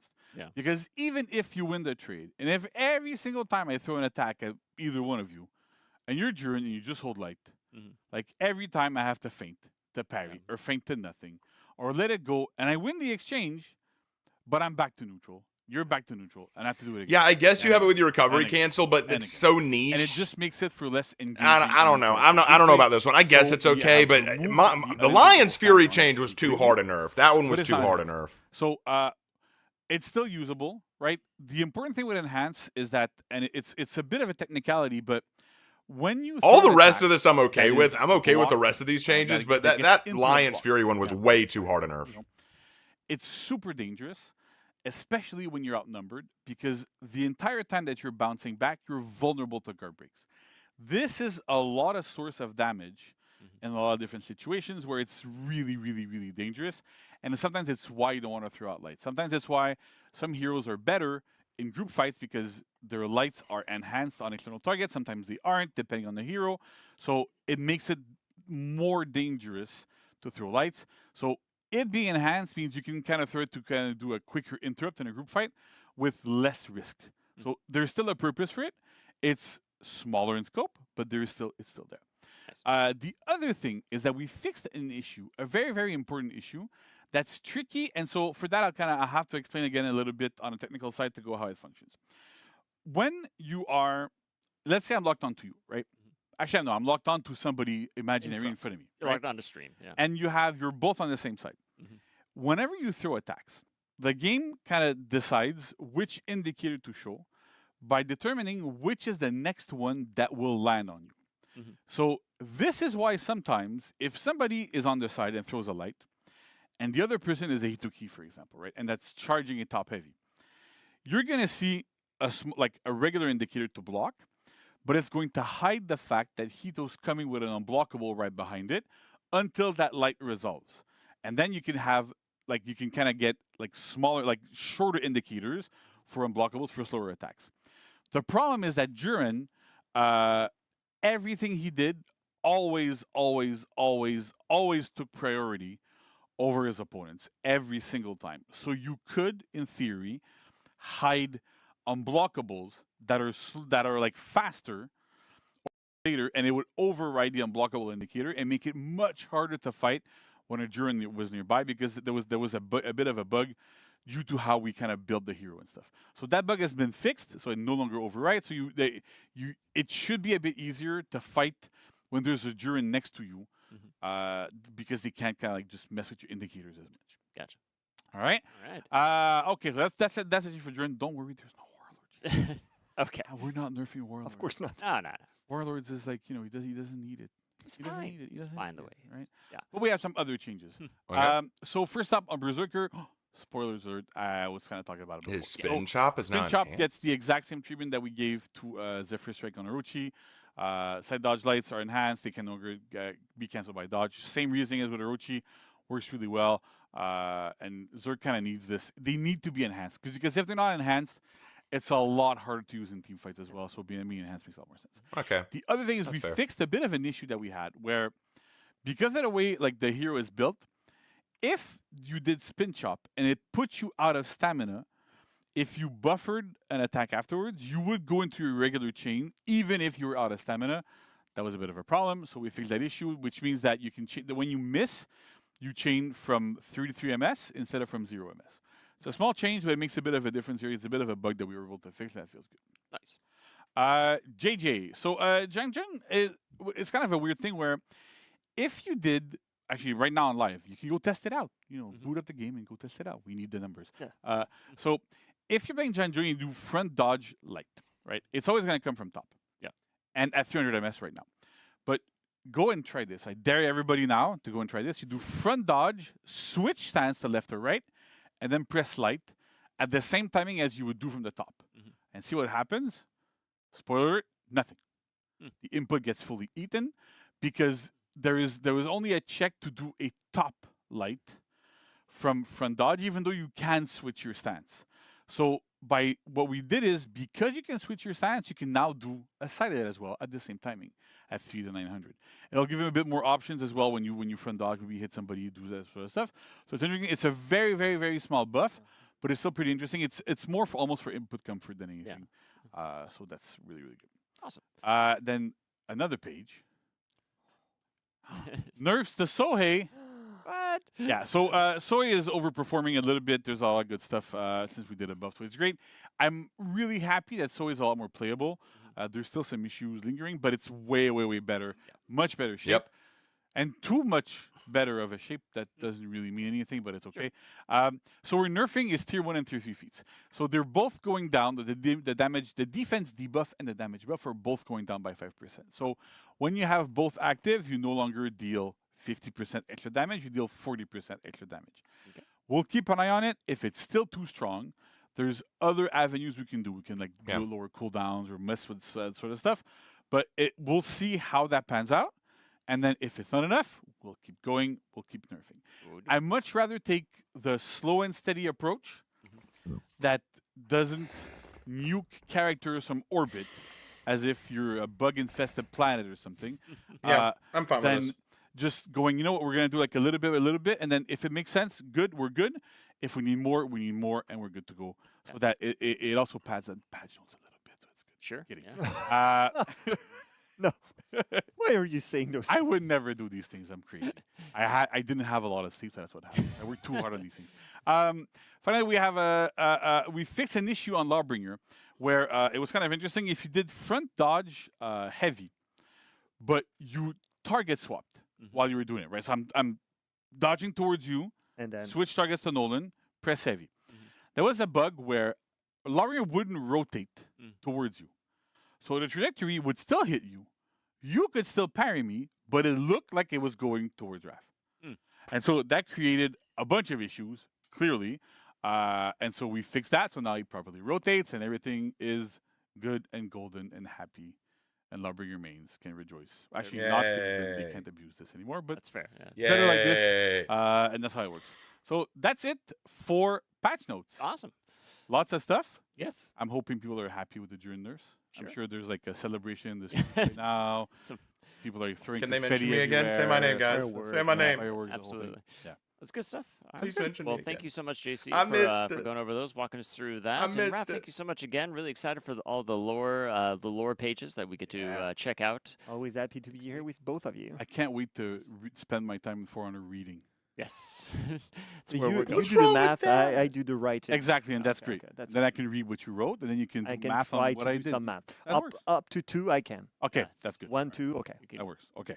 All right. We're really on fire with this. I love it. So I'm excited for that. Folks, we hope you're excited as well. So all these changes are going to go live next week when we drop this patch. So you don't have to wait long for all of that. In the meantime, thank you, JC, again. Thank you, Raph, again. And don't go anywhere, folks, because we have the community corner coming up right after this. That's the best segment, really. It's a great Yes. segment. It's awesome. Absolutely. All right, so let's go. Okay, y'all, stay tuned after the stream, like after their stream, because I'm going to go and watch it on YouTube. I want to see what they said about me. I want to see them mention me so I can actually see it.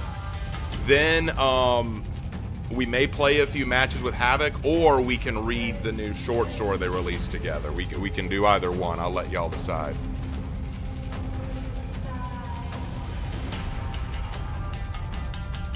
Delete the game, it's annoying. You can leave, man. Like, you can go. Bye.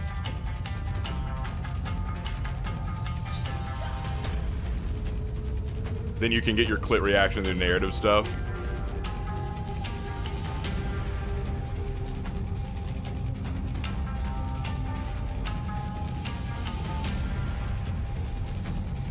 I'm gonna watch that confirmed shout out, but then I'm off then. That's fine. That's fine.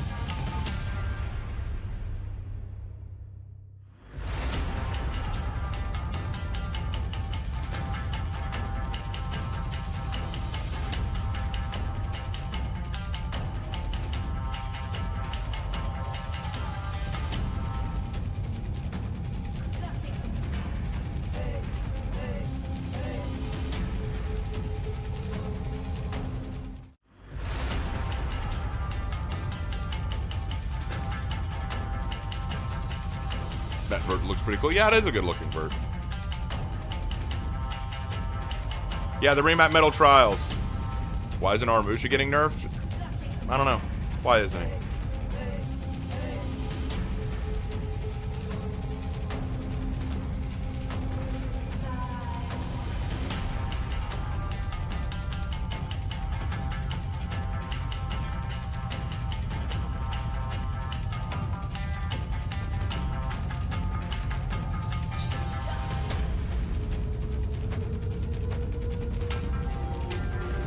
Oh, I'm extremely hyped for the new hero. It's going to be great. But we got to get into this community corner already. Havoc probably already did. Havoc, you... Welcome back, Warriors! So we're here at the Okay, I need you to put community down the taunt corner. fudge. Too I'm so tempting. excited for everything we've seen today. Our new hero, Arakure. Yes. And I'd all stick of around the longer, but I've got content. things to do. Oh. Absolutely. Yeah, we covered a lot That was a today. blow. And, I know Yeah, guys you played know, the I'd tournament track I'd at love the to top stick of around the longer for show. you, Raven, but I've got like 100 other things My I could be turn. doing. Yeah, You are not even important, bro. I got I'm better here. things to And do I'm than gonna watch go your through all the stream. things that we have seen today. We have our new hero, Arakure, who will be available Arakure! on July 23rd for $9.99 USD. We have our free event, Arakure's Audacity, again on July 23rd. Can you expect a video where you read the new until lore? Yeah, August definitely. 13th. We have our welcome pack and our value pack. The welcome pack for $4.99 and the value pack for $24.99 USD on July 23rd. They can only be bought once, and that grants you exclusive armor sets for all your heroes. We also have the event mode throwback Test Your Metal on August 13th until September 3rd. We have our Hero Fest for Berserker starting August 20th, Virtuosa August 27th, and Jormungandr on September 3rd. Okay. We have Starter Dominion is coming back again, a little bit different this time, on July 23rd until August 6th. You have 5 maps in rotation, as well as your stamina, your feats, and your revenge. You also have triple threat signups that are coming up soon, so keep an eye on our socials as well as the Battlefy website. We also have a long free week on Ubisoft Connect, PlayStation, and Xbox coming up from July 23rd until August 4th, which is a 12-day week. She's getting too comfortable with those weapons. She's going to turn around and hit Nolan in the face. Summer sale, because summer is the best time. Hey, 85% off. Is 85% off from July 7th until July 29th, and PlayStation is also 85% off. The standard Oh, it's and raining. Ultimate Edition That's why I hear from noises. July 15th until July 29th, and then the Gold Edition from July 29th until August 12th. I just came on to say a bunch of dates. Yeah. It's amazing. Yeah. But so much good stuff there. And you know what, folks? We got more because we got some content of the week coming your way. Starting today, July 16th, an illustrious outfit, the Apocalyptic Firestorm. I'm going to get that. Available for 15 I'm going to get that for the Ravenlord look. Look at this thing. They're so cool. Big, fiery, shadowy wings. We also have an execution coming back. Ilma's Helping Hand available for 10k still. Has been retrofitted for all heroes now. Fun fact, Ilma will toss you one of 4 random weapons from off screen for you to do that execution with. So it's very cool. And if you want to know who Ilma was, that's why we have lore pages. I'll talk to Raph about that one later on, actually. We'll see. On top of that, we also have the Kensei Hero Fest going on this week. So it comes with a brand new unique Sekiwan available for 7k steel. That's what you gave moving kids? forward to next week, July 23rd, with the title update going live. We have an illustrious outfit that's going to be available for 20k steel. The Inked Koi, which are just cool fish. Look at these happy little fish just swimming around. Are you kidding me? They're great. Don't be coy. Oh, amazing. I love it. But we got... I didn't practice that at all. I know, completely natural. We love it. We also have a mythic outfit that's going to be available called the Swirls of Revolt, available 15k steel. I think that's going to go super good with that Akure. I love it. Probably. Yes. We're foreshadowing that it'll look good there. Wait. But it looks good for everybody. Of course. It's really good. And we'll have a new execution, the Bloody Scuffle, so available for 10k steel. So this one, you know, get into the spirit of Eric Curry and the Yeah, I like that, X. I like that one. Punch them all. It's going to be great. Punch them all. So much punching. And, you know, we mentioned it earlier in the show, too, but we are doing something really special for Eric Curry. So on July 30th, Eric Curry is going to have her very own unique free roam emote that's going to be available. So if you want to be your own delinquent and you really just show show all the fools in Heathmore what's up, you can do that, folks. It's perfect for her. It is. It's like absolutely perfect. Absolutely. Yeah. We got more content of the week because on August 6th, Meyer Green, a brand new material is coming out available for 10k steel. It looks glorious. It's like a lime green. So we're good with that. And we have also some content of the week, legacy content from the Test Your Metal, which is available. We want to remind people on that. So from August 13th through September 3rd, the illustrious outfit Timeless Wolf will be available. So if you want your very own golden Apollyon mask, now's your chance, and been retrofit for everybody, because everybody does.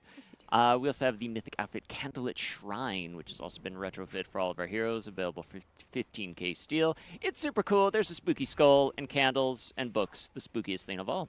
And an execution, no weapon needed being retrofit here, so that'll be available as well. And look at that knee to the face off the cliff. Hey, it's a whale. Oh, yeah. Yeah. It's a whale of a time.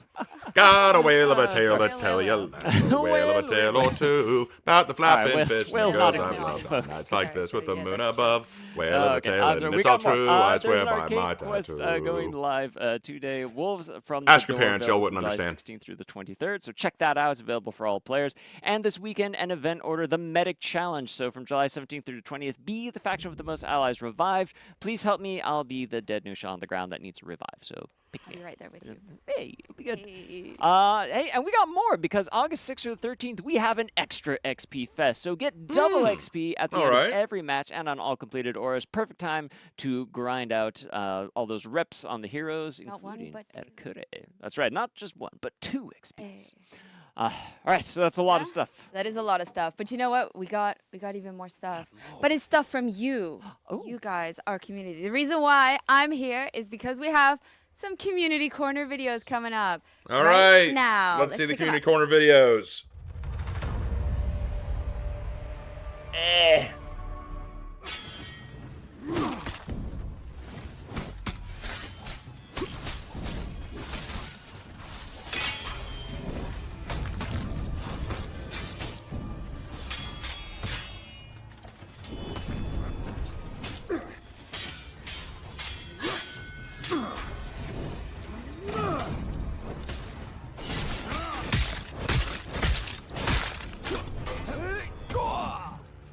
Bro. Lost Zone A.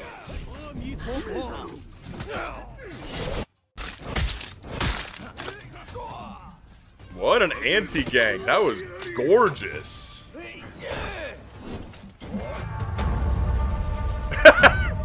Hello, Shaman. He's got that Joker laugh going on.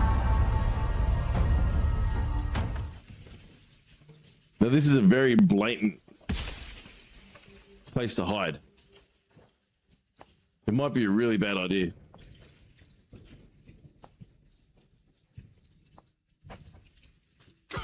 Or it might be a really good one. Turns out it's a good one.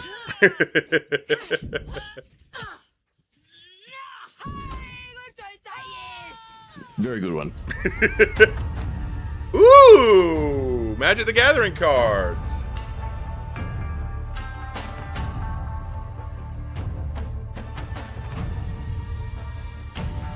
Nice. I love the Lawbringer.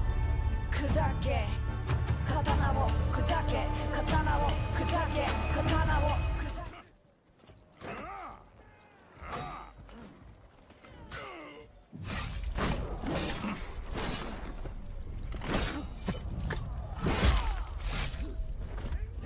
Very nice. Good editing. Wow. Oh my god. That was I some of still my say that my thing with the bear favorite. That trap, last one with the edit. with that oh my Sohei, God. still deserved to be in the community corner.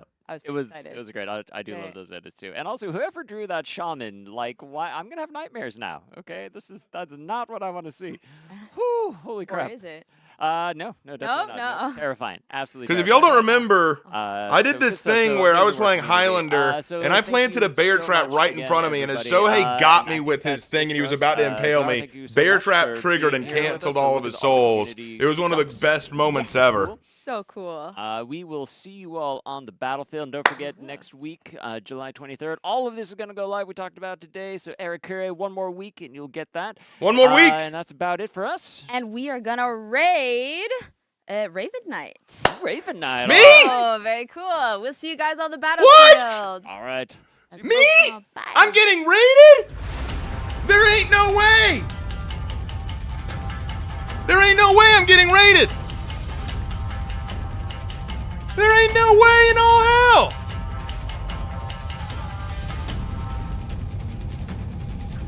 No way. Welcome all you crazy people. How y'all doing? I cannot believe this. I'm actually getting raided. I have always dreamed of getting raided, and never before have I been raided. Wow. Welcome, everybody. Welcome. God, this is so cool. Well, welcome, guys. I'm Raven Knight. So glad to have you all here. This is the first time I've ever been raided, so thank you all so much for that. Wow. I cannot thank y'all enough. I can't thank Ubisoft enough. I can't thank For Honor enough. This is so awesome. Well, bear with me. I can't thank y'all enough. I can't thank Ubisoft enough. I can't thank For Honor enough. This is so awesome. Well, bear with me. I need to mute myself. Hold on. Just playing myself in the background. Bear with me for a second, guys. Bear with me. Hey, guys, how y'all doing? Wow, I am... ladies and gentlemen, my name is Raven Knight. Thank you for being here. If you don't know who I am, I'm kind of the lore For Honor content creator, and according to what my community told me, they mentioned me, but I wasn't here to hear it because I had a technical issue, so I'm going to go back. I want to hear them mention me. Apparently, they mentioned me, and I want to see this. I want to see them mention me, so hold on a second. I want to get to that part. Can we get to that part where they mention me? I'm going to refresh the page. I want to see this. I actually want to see this. Will they actually mention me? Rave it for honor game. Hey guys. Guys, thank you so much for the raid. It means so much to me. Thank you so much. I'm actually going to go back and see you guys mention me. Apparently I was mentioned and I was not there for it. So hold on. Getting there. I'm going to hear it. Hold on.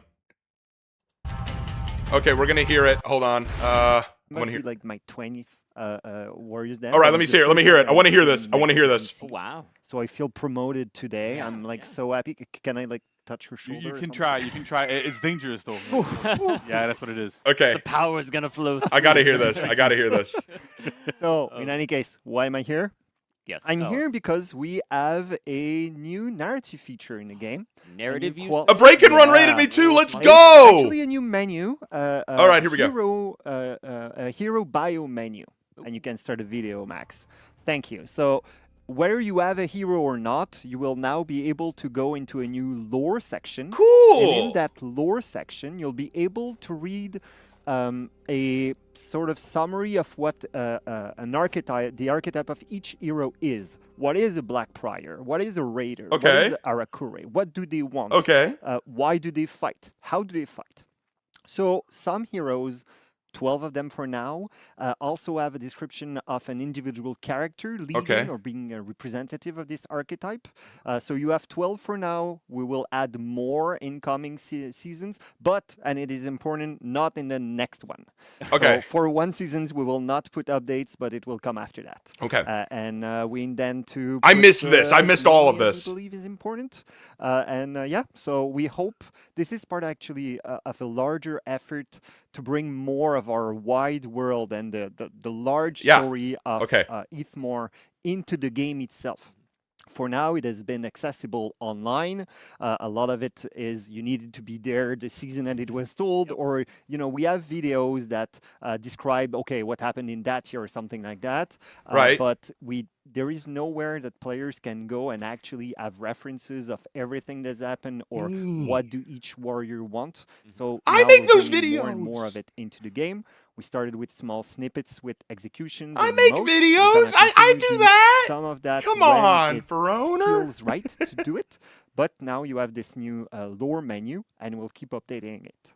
But Okay. not next season. Once again, it is really important to say that. I know at least one content creator that is probably overly ecstatic right now if he's watching it live. Yeah! His chair is something, I don't know.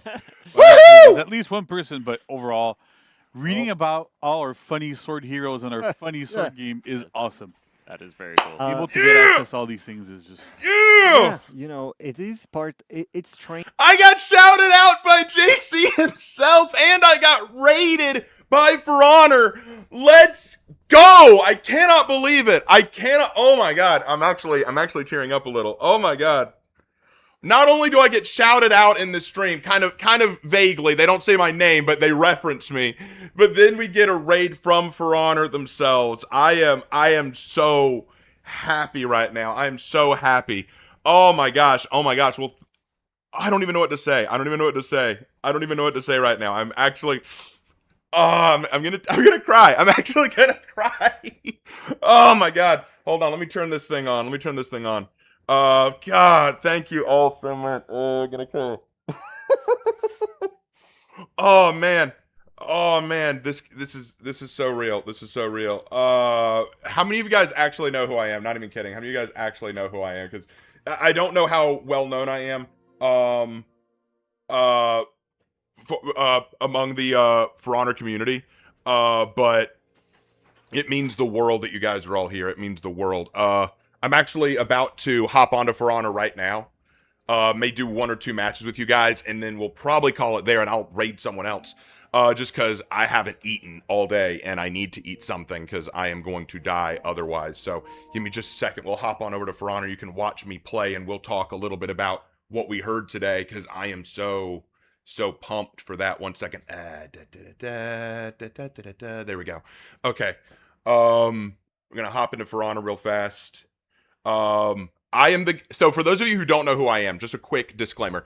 I am not a great For Honor player. I'm not competitive. I am the casual of casuals. I mostly play against bots and in very minor stuff, but my primary focus when I make content is I talk about lore. I talk about the lore of the game and the lore of the characters. I also talk about history. I discuss the historical references and inspirations for the characters. And I also talk about the realism. I go into the realistic nature of their weapons and their fighting styles and what they do. I do a lot of stuff like Heroes in History, where I talk about the historical references. I do the Executions Graded series, where I grade each individual unique execution. I do a lot of stuff. I do a whole lot of stuff. And I absolutely love doing it. I know it's not super popular, and I know that not everyone is all about that stuff. Before I forget, I believe that my buddy Havoc said that he may want to play with me. Let me... Oh, Havoc just said he can't play. Ah, dang it. Havoc, we could have made this a thing. We could have made this like a totally cool moment. like wrap up this amazing day with the triage of getting a shout out, getting a raid, and then playing with Havoc. But it's okay. It's okay, Havoc. We're gonna make up for this. We will play someday. Okay, we're gonna do this. All right. So it's still a cool moment. It's still awesome, but we will get to play together, Havoc. It will happen. It will happen. So we're just going to quickly play two or three games, and then we'll probably raid someone else.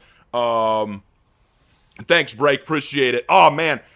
Love your narration on Garstone's video. Oh, you saw that. You saw Garstone's video on the history of Verona. Yeah, I did the lore segments of that. Those were a lot of fun. Oh, who do I play? Let's play. How about we random it? Random? Shaolin. We can do Shaolin. I can play Shaolin. This is so cool. We need a Havoc collab? Yeah, me and Havoc need to play some together. I'll tell you the problem. Havoc lives in Britain. I live in America. I live in South Kakalaki, South Carolina. So the time zone difference is so shit. So, like, when I'm ready to play, we can't play, you know what I mean? And when he's ready to play, I can't play. So we don't really get to do it as often as I'd like. But I really, really want to. I really want to play with him. But guys, I've never had over 200 people watch me before. We now have 1,100 people watching me on Twitch. Keep it together, Raven. Keep it together. Bro has almost 1,400 reps. Yeah, I've been playing since this game launched, y'all. I've been playing since this game launched. I actually got started when the game first released, and I never stopped. I'm not one of those people who just said, oh, this game's bad, I quit, and then come back later. I kept going. I kept going through all the hard times.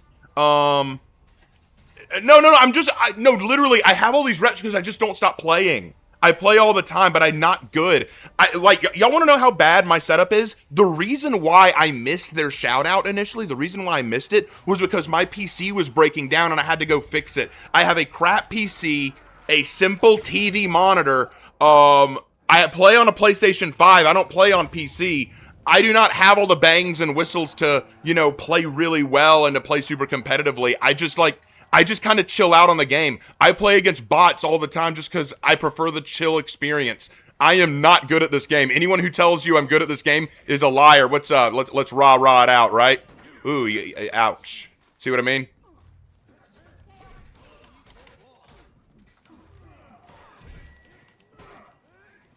Got him. All right, I'm going to back up. A sec. Don't want to feed that revenge. I wish I could do that. I can't stick to games for a long time. Just get too used to the gameplay. No, I get that. And I'll take breaks from the game. I'll play other things, but I never uninstall. You know what I mean?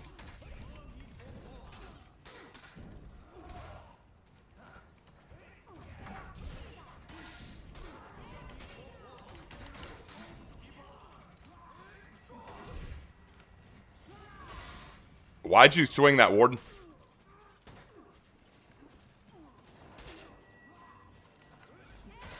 Good move. Good move.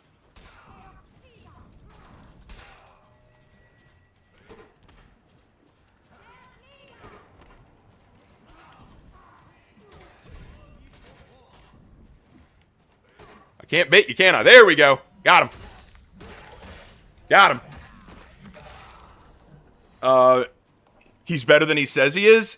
No, I'm not. I'm so bad at this game. I'm so bad. Anyone will tell you that. In my opinion, you are a good player. Well, thank you, man. Hey, Raven, I've subbed to your YouTube. Now I can learn the new lore. Thanks, Goat. Yeah, dude.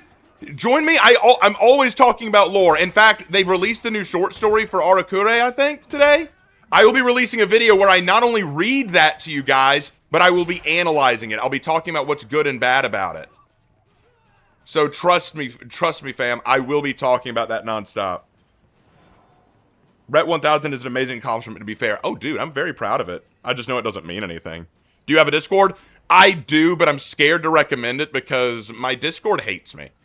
My Discord actually despises me. My own mods don't like me. So I can give you a link to my Discord, and you can actually get to it very easily on my YouTube. If you go to my YouTube and go to the About page, it will give you a link to my Discord, and you can go there. But genuinely, I'm scared to offer it because I'm worried you'll get bullied just for liking me. Alright, I'm going to go to A, because Warden's in trouble. Yet Warden just died. That's not good.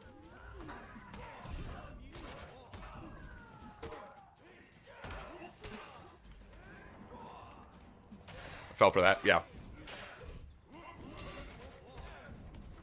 Oh, crap.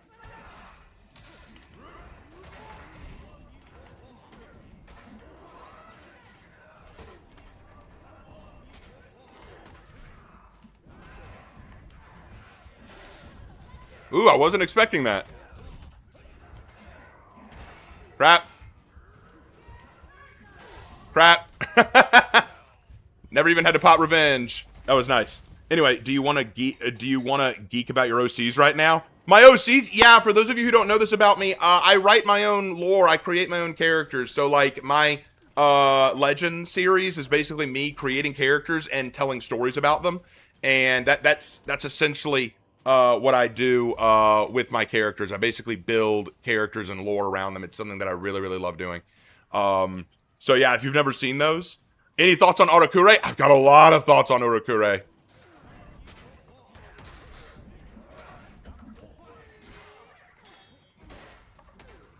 I'll be happy when you finally get your nerf, sweetheart. There it is.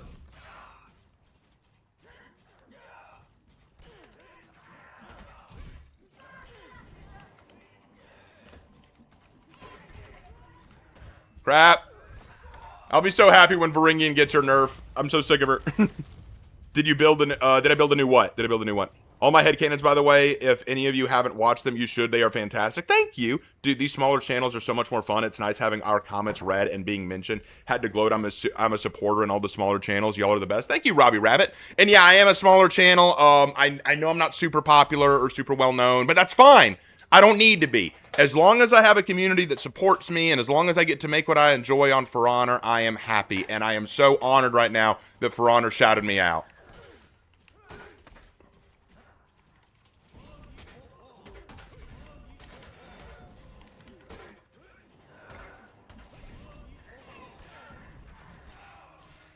Crap.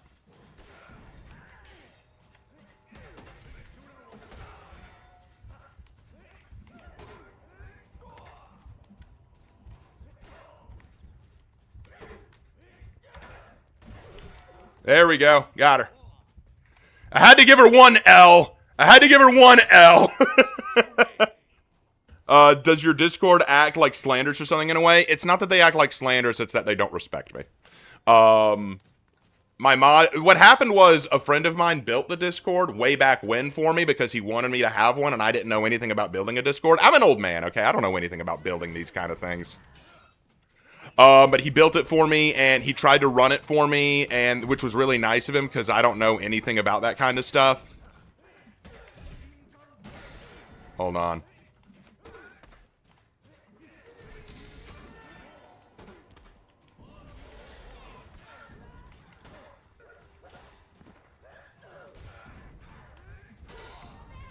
Good use of that Gallblower. Good use of that All Guard. It's why I hate Varingian. But anyway, since I'm dead and not coming back, mute that so y'all don't get the echo.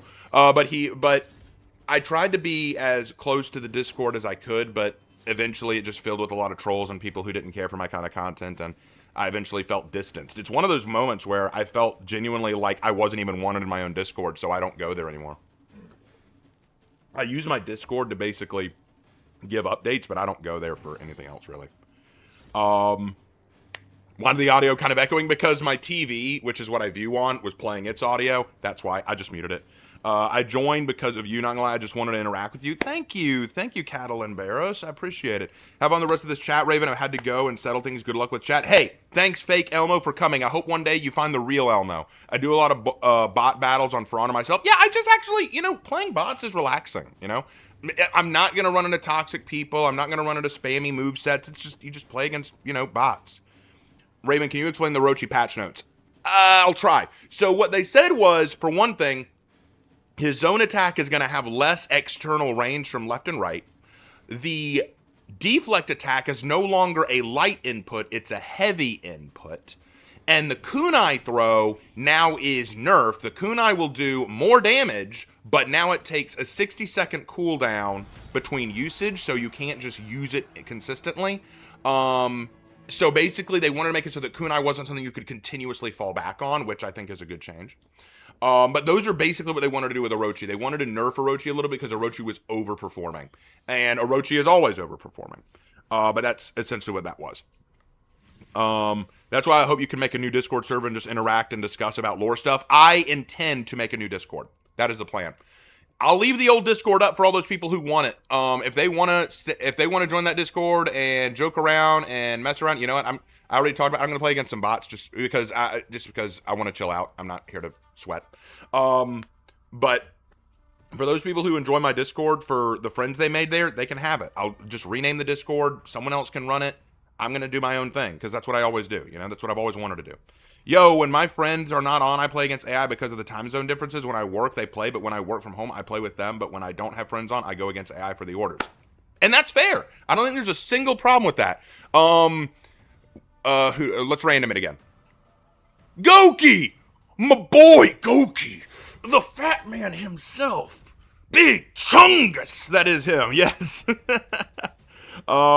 Speaking of Discord, tell them about the fashion show. Oh, yeah, we do have a fashion show on this channel. So what I try to do is every week, and we can't do it every week because work keeps me busy, but I try to have a fashion show where it's one hero, and you guys can go to my fashion Discord and post your hero's fashion, and then on Saturday or Sunday or whatever the day of the week we can arrange it, me and my brother Lark do a fashion contest where we sit down and grade your fashion, and it's kind of a way to show off what you create. And then the one who wins, I will do a post about on my YouTube channel, and you guys can see the kind of fashion that you guys make. It's really cool, and I made some really cool stuff off of it. So if you guys ever wanted to, see other people's fashion or show off your own fashion, would love to have y'all join that.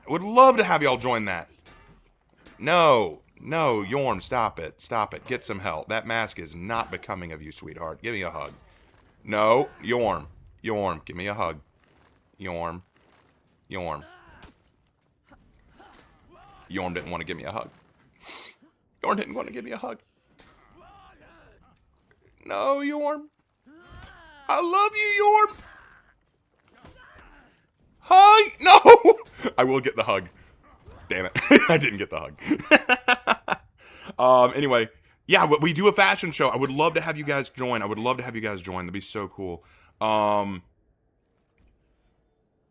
man, lots of messages. I can't read all of them. Hold on. I can't read all these. There's so many. Watch out for pizza hands at Highlander light spams. Oh, really? Does he? A light spamming Highlander. That's a scary thought. And sorry if you've been messaging me on YouTube. I was checking Twitch because I actually got raided. I can't believe it. I didn't get to... Oh. Someone's here for hugs. To quote Havoc, someone wants Huggy Wuggies. No. Hold on. No, we'll get these hugs. Huggy Wuggies. Yay. We got the Huggies. Come on, Pryor. Huggy Wuggies. No! He burgered my Huggy Wuggies. Come on. No! As you can see, I don't really try. I just goof around. God, Pryor, why? I thought we had something, Pryor.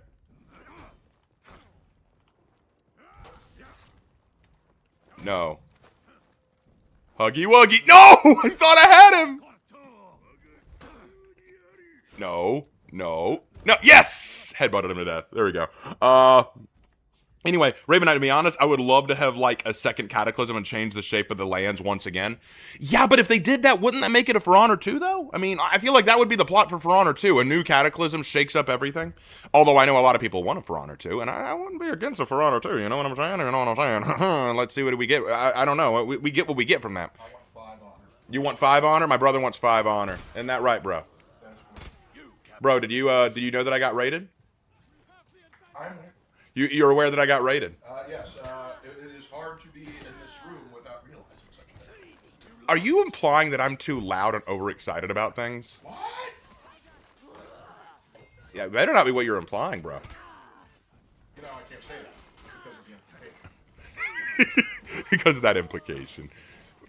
Oh, then I'm gonna go back and heal. Pryor refused my love, my sweet Goki love. Hey Raven, just like you, I create lore for characters and I've seen your stories are freaking cool. Thank you, Striker. Appreciate that. And yes, before you ask, yes, I will make an Arakure legend. I will make one. I've already started writing up something. I've already started. Lark and I've already been talking about it. Oh man, I'm so happy, guys. Like, this is the happiest I've been in a while. I love your hero analysis videos. Oh, thank you. I'm actually working on the next one. Y'all want to know what the next one is? It's actually going to be Warlord. Y'all excited for the Warlord analysis? Yeah. No. All right, Blackprior. You have a chance. Yes! Huggy Wuggies! Oh, I love the Huggy Wuggy. Boom. Hug me. No. Why do you deny our love? I don't care what your friends think, and neither should you. Get some of this meat. Ah! We got to be careful, though. This is a Christian channel. Boom. No premarital handholding. This is a Christian channel. We don't do that here. As an archaeology student, I really love the Heroes in History series. Thank you, Devilish. I'm running into fans I didn't even know I had. Oh my god, this is so cool. This is so cool. I've not been this happy in a long time, guys. This is so cool. Huggy Wuggies. Huggy Wuggy. No, you interrupted the Huggy Wuggies. Brother, this will not stand. Anyone else do like a Hulk Hogan kind of voice when you play characters like Goki? I do. I think it's natural. Everything is natural about this guy. Alright, I need to go heal. Zerk, you want to help me heal? No, Zerk, you're going to run away? Coward. Cowardly Zerk. Cowardly Zerk! No! God! Stay away from me! Have an arrow! No! Don't, no! Yorm, you better enjoy that knee to the groin you now do, because in a little while we're gonna have a warrior who does that in her moveset way easier, and I will be kicking the crap out of your nads. Wait, you're a female. You don't have those. I'm out of options. I wonder if that wouldn't work on a female character. Like, if Arakure tries to do the nut shot to a female character, like, nothing happens. Like, although, if you tried to do it to Lawbringer, he's got so much aura, if she tried to kick him in the nuts, he'd just go, no. You'd hear a loud dong! And Arakure would go, ow! Hug me! Yes! Fat man needs some loving right now. Fat man needs some loving. They're called love handles for a reason.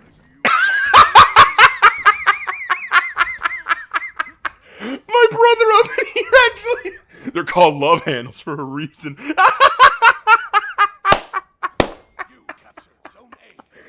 Okay, come here, Lark. Come here. You gotta give me one for that.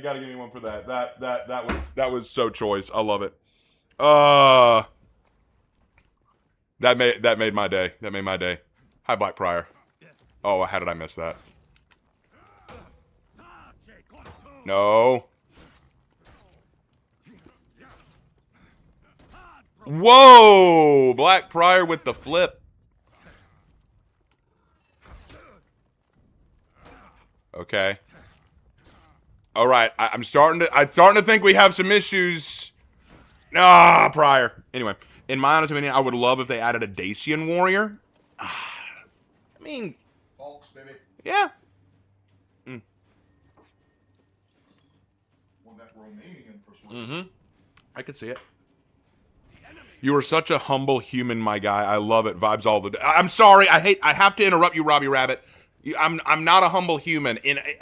I don't want to share this around. I'm actually a bird. I'm a raven. You know, I hate to say that. I'm kidding. Thank you, though. I appreciate it. Lark, put that down. Lark, put that down. I'm gonna beat you. I don't know when I'm gonna stop. Like, stop it.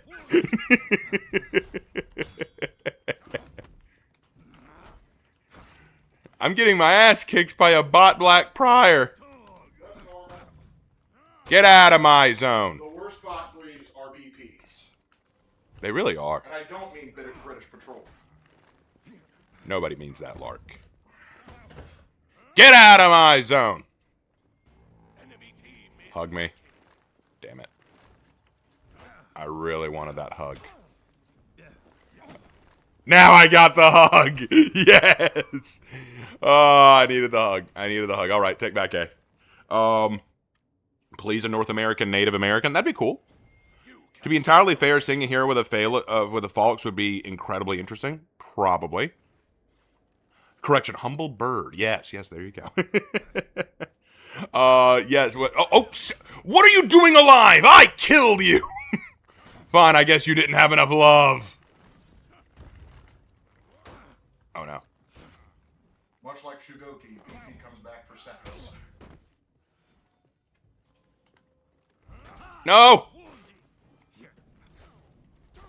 I thought I dodged that attack, but okay.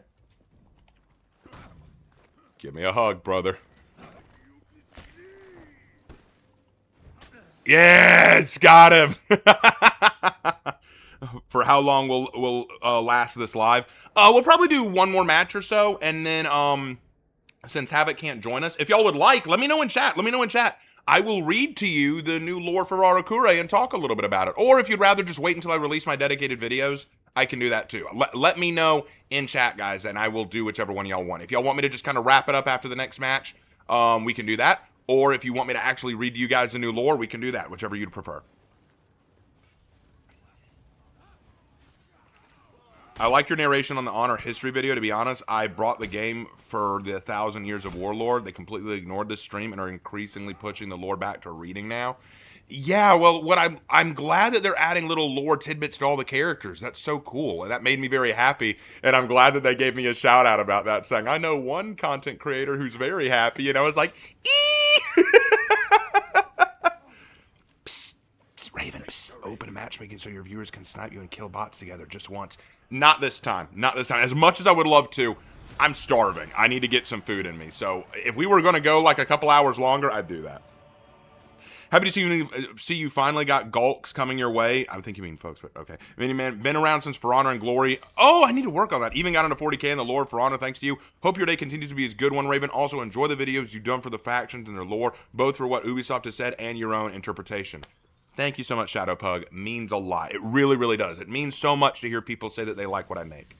That sounds so awesome. I love your narratives. You're really talented. If anyone want to know about it, they can just go watch the vid. I'm honestly kind of concerned about my PS4 since even after a For Honor match, my PS4 gets very hot. Yeah, that's why I had to switch to PS5. It has nothing to do with the fact that my PS4 broke. No, shifty eyes there. Okay, we will do one more match, and then we will pull out. In fact, let me go ahead and drop a poll for you guys so that we can see what we do after this match. And as for what I play next, let's play the girl who got me here, the very first legend I ever made, Ruth. Let's do Ruth. Ruth was the very first legend I ever wrote, and so I will wrap up this fight with her. But let's go ahead and do a poll. And a Lithuanian. And a Lithuanian, thank you. It's going to be what should happen last, and it is stream raid or read new lore. And I will give you guys 10 minutes to vote on that. 10 minutes. We got a lot of people, so I'll let you guys vote. Starting poll now. Go for it. All right, here we go.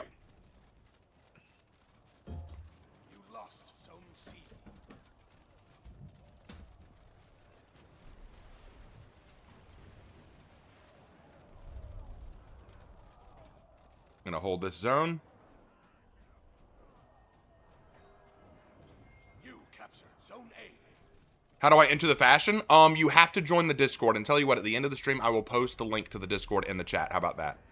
At the end of this match, I will post the link to the Discord. This stream alone made me install For Honor again. Aw, thank you, man. Or it wasn't just me, was it? It was also New Hero, right?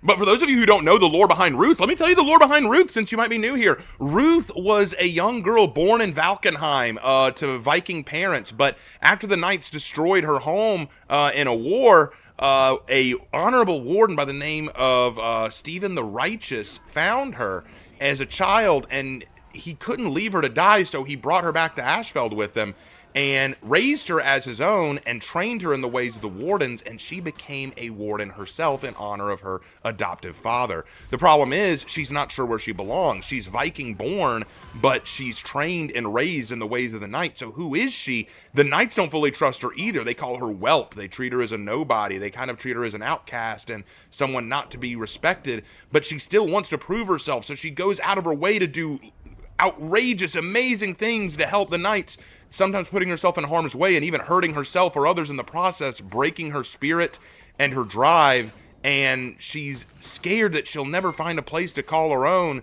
One day, though, when the Vikings are invading an Ashfeld town, she's the first to arrive to stand up to the Vikings, and the Vikings recognize her face as one of their own. They're like, wait, you're one of ours, you're a Viking.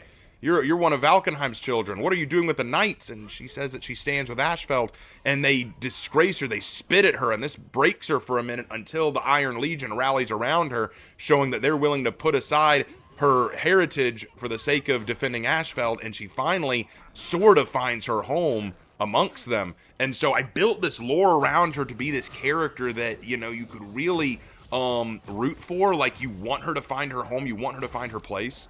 And so I really fell in love with writing her character. So she's been my first ever, she has become my first ever legend, and I loved writing her. She still appears in a few other legends, actually. You captured Zone A. Got it.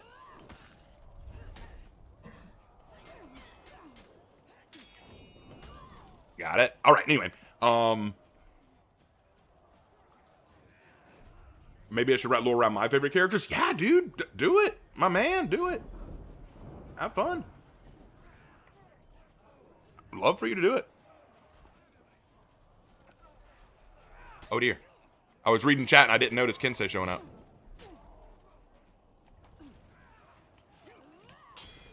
Baited. Can you bait a bot? Can you bait a bot?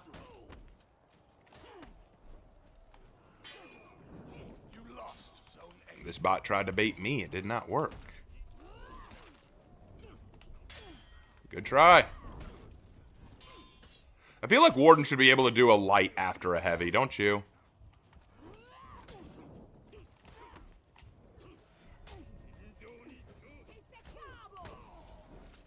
Yeah, I feel like Warden should be able to do a light after a heavy. I feel like that's... Can we get a Twitch drop from this stream? Yes, yes, yes, you can. By watching me on Twitch, you get Twitch drops. You will get Twitch drops. How many more OC costumes you've got? I've got one legend for each hero.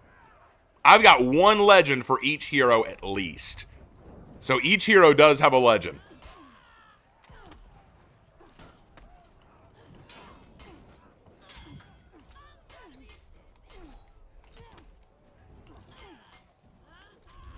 Crap, Shaman, why?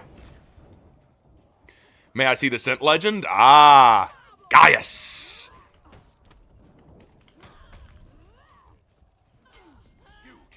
Crap, Shaman. So Gaius's story was that he was basically the general of a Lord of Ashfeld and served him loyally, but when Chimera was making their moves to try to bring peace to the different factions, this Viking clan that had been their enemy for a long time, Chimera basically said, hey, we want you guys to make peace, and Gaius thought that's ridiculous. There's no way we can ever have peace with these guys. So he went to war without the approval of his master, and so basically got defeated, and his master abandoned him because they were trying to make peace. And so he decides he's going to go with Horkos because he's tired of these fools who want peace but aren't willing to stand by their honor, you know what I mean? So he's kind of a darker character.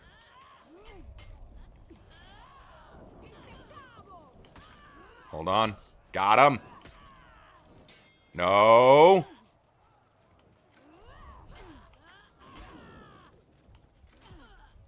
Don't do it, Shaman. No, I thought you were going to fake it again. This Shaman. You are not fame because because gold is hard to find. Okay. I don't know. Yep, but, hold on. I'm really behind on Veron lore. Who are Horkos and Chimera? Yeah, that was a while ago, so you may not know if you've been out of the loop for a while. So, basically what happened, and I have a whole video going over the lore of For Honor. You can check that out. But, basically the lore goes that after the Year of the Harbingers, which was year 3, the factions kind of got tired of fighting and wanted to try to, come together and maybe have a truce. They called it the Truce of Wyverndale. And in this truce, the idea was that the factions kind of, put aside their differences. They had these games. They tried to, understand each other. It was a very cool time, but not everyone was in agreement with it, which leads to a group called the Order of Horkos appearing. Horkos was led by Astria. That's how we get the Warmongers in game. And their goal was to basically reignite the war.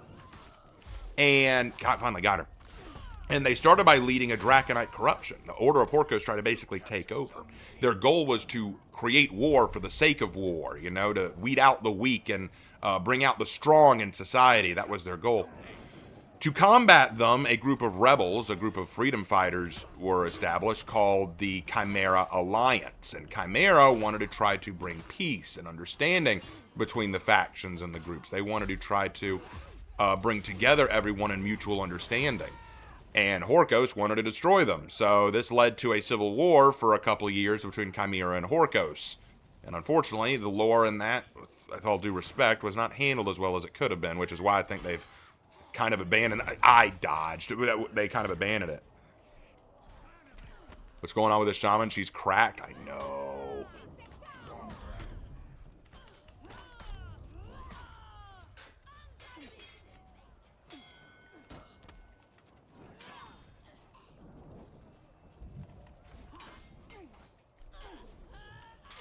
Read that.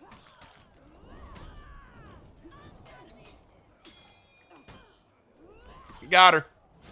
Ha ha! Anyway, I do got a question about Ruth Raven. Did she ever break the Warden Code by doing something so unspeakable that made the Knights question her loyalty?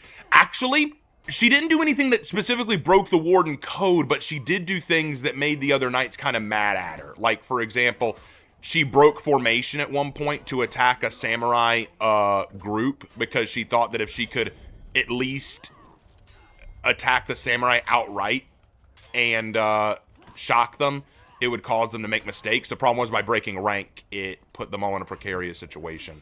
It wasn't necessarily breaking with the Warden Code, but it was a very dumb decision on her part that was very costly. So she's made dumb decisions.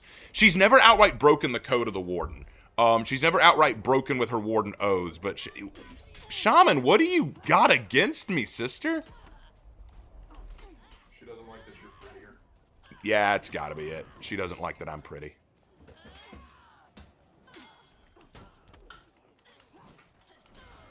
I fell for that. God, this shaman. Hope you'll read what I said. Hold on. I gotta scroll up to read it. Wait, what's going on with this shaman? Yeah, I know, the shaman's crazy. So where is Ruth now with all that's happening, and if she ever met other OCs that you've made? Yes, she's met other OCs. In fact, she is apparently, in my Nobushi legend, she is the half-sister or adoptive sister of my Nobushi. She also has met Havoc's warden, Ultor. They are apparently friends. And Ruth has also met my Valkyrie and Magi legend. So she has met other characters that I've created. And I don't want to say that I necessarily created Havoc's character, because what happened with, this is actually kind of funny if you don't know this. Y'all know Havoc's Punisher Warden, right? Well, what happened is another For Honor lore content creator, Eris de Lupi, I'm sure I mispronounced that, but go with it. Hold on.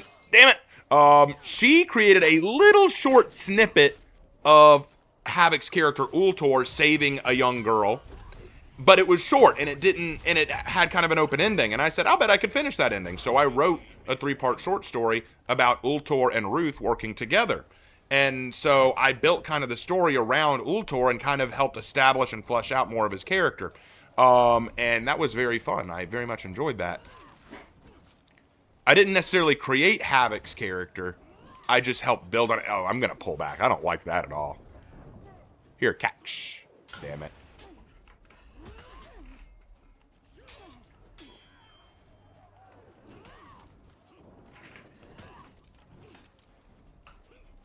Gotcha.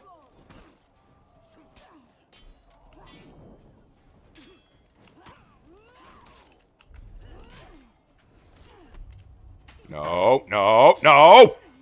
Yes! Your team is breaking. Come on. Yes! Get her! Anyway, what ended up happening with Draconite in the lore was the idea abandoned. They don't explore it anymore. They kind of stopped exploring it after what they did with Griffin. So they don't really explore that anymore in the lore. So I don't know what they're planning to do with it. How many hours do you have on For Honor? I don't know. Probably not. Probably more than's healthy. Am I right? Probably way more than is healthy.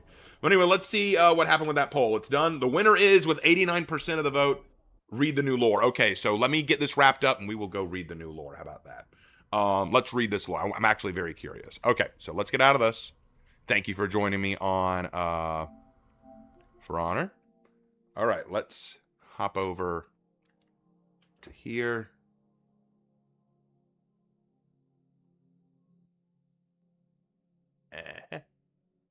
There. Okay. Put this back on. Let's see if I can't find it. I always have trouble finding it, but we're going to find it. All right, let's see.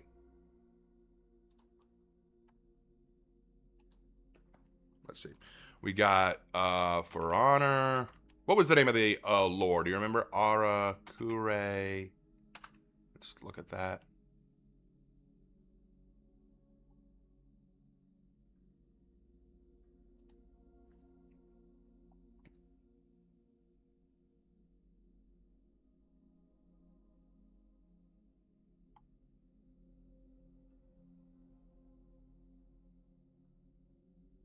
Go to games. Anyone got a link to it? Because it might be easier to get a link.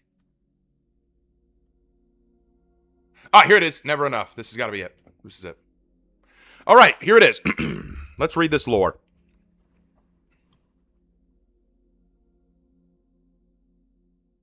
Yeah, I'll read it. I'll read it to you guys. We'll read it. It's a 12-minute read. This won't take long.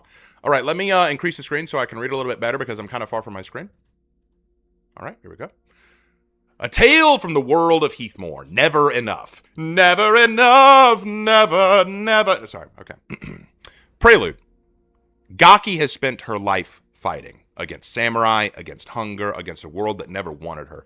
Hired to spy on the Dokuja house, she expects an easy job. Instead, she uncovers an alliance that could wipe out everything she and her fellow Arakure depend on to survive.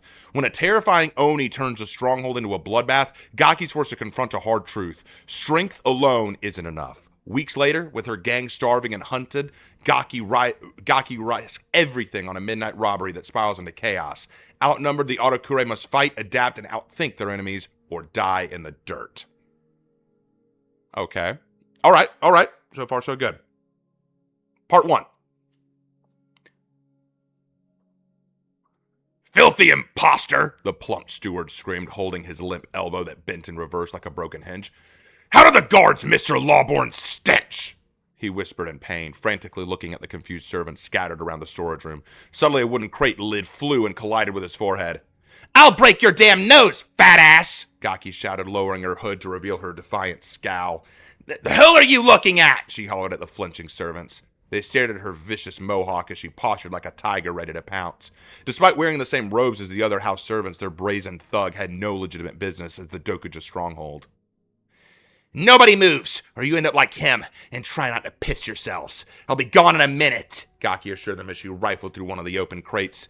The House of Kizan had hired her to learn why their Dokuja rivals were suddenly rifled with supply shipments. The Kizan daimyo expected that she would slip in unnoticed, identify the players, take stock of the goods, and sneak out without a peep, but he should have known better. Subtlety was not Gaki's style. "What the?" Gaki blurted in confusion. She dug through one crate after another, baffled by their contents. "Where's the steel? Weapons, armor, something!" she growled, shattering fine dishware as she cast it aside. "Typical samurai bastards! Anything to make them feel superior!" She clicked her tongue in disgust, holding an embroidered tablecloth at arm's length like a soiled diaper. "Well? What's it all for?" The banquet for the Hatun," the servant stuttered while attending to the injured steward. "That's it? A damn party?" Gaki spat in disbelief. "Yes! To celebrate their alliance, to cleanse the mire, to rid our street of your kind," the servant replied with an air of dignity and almost immediately regretted it. "Get bent!" Gaki blasted the servant's jaw with her fist. She then wound up another punch to vent her frustration at the mere mention of the Mongols.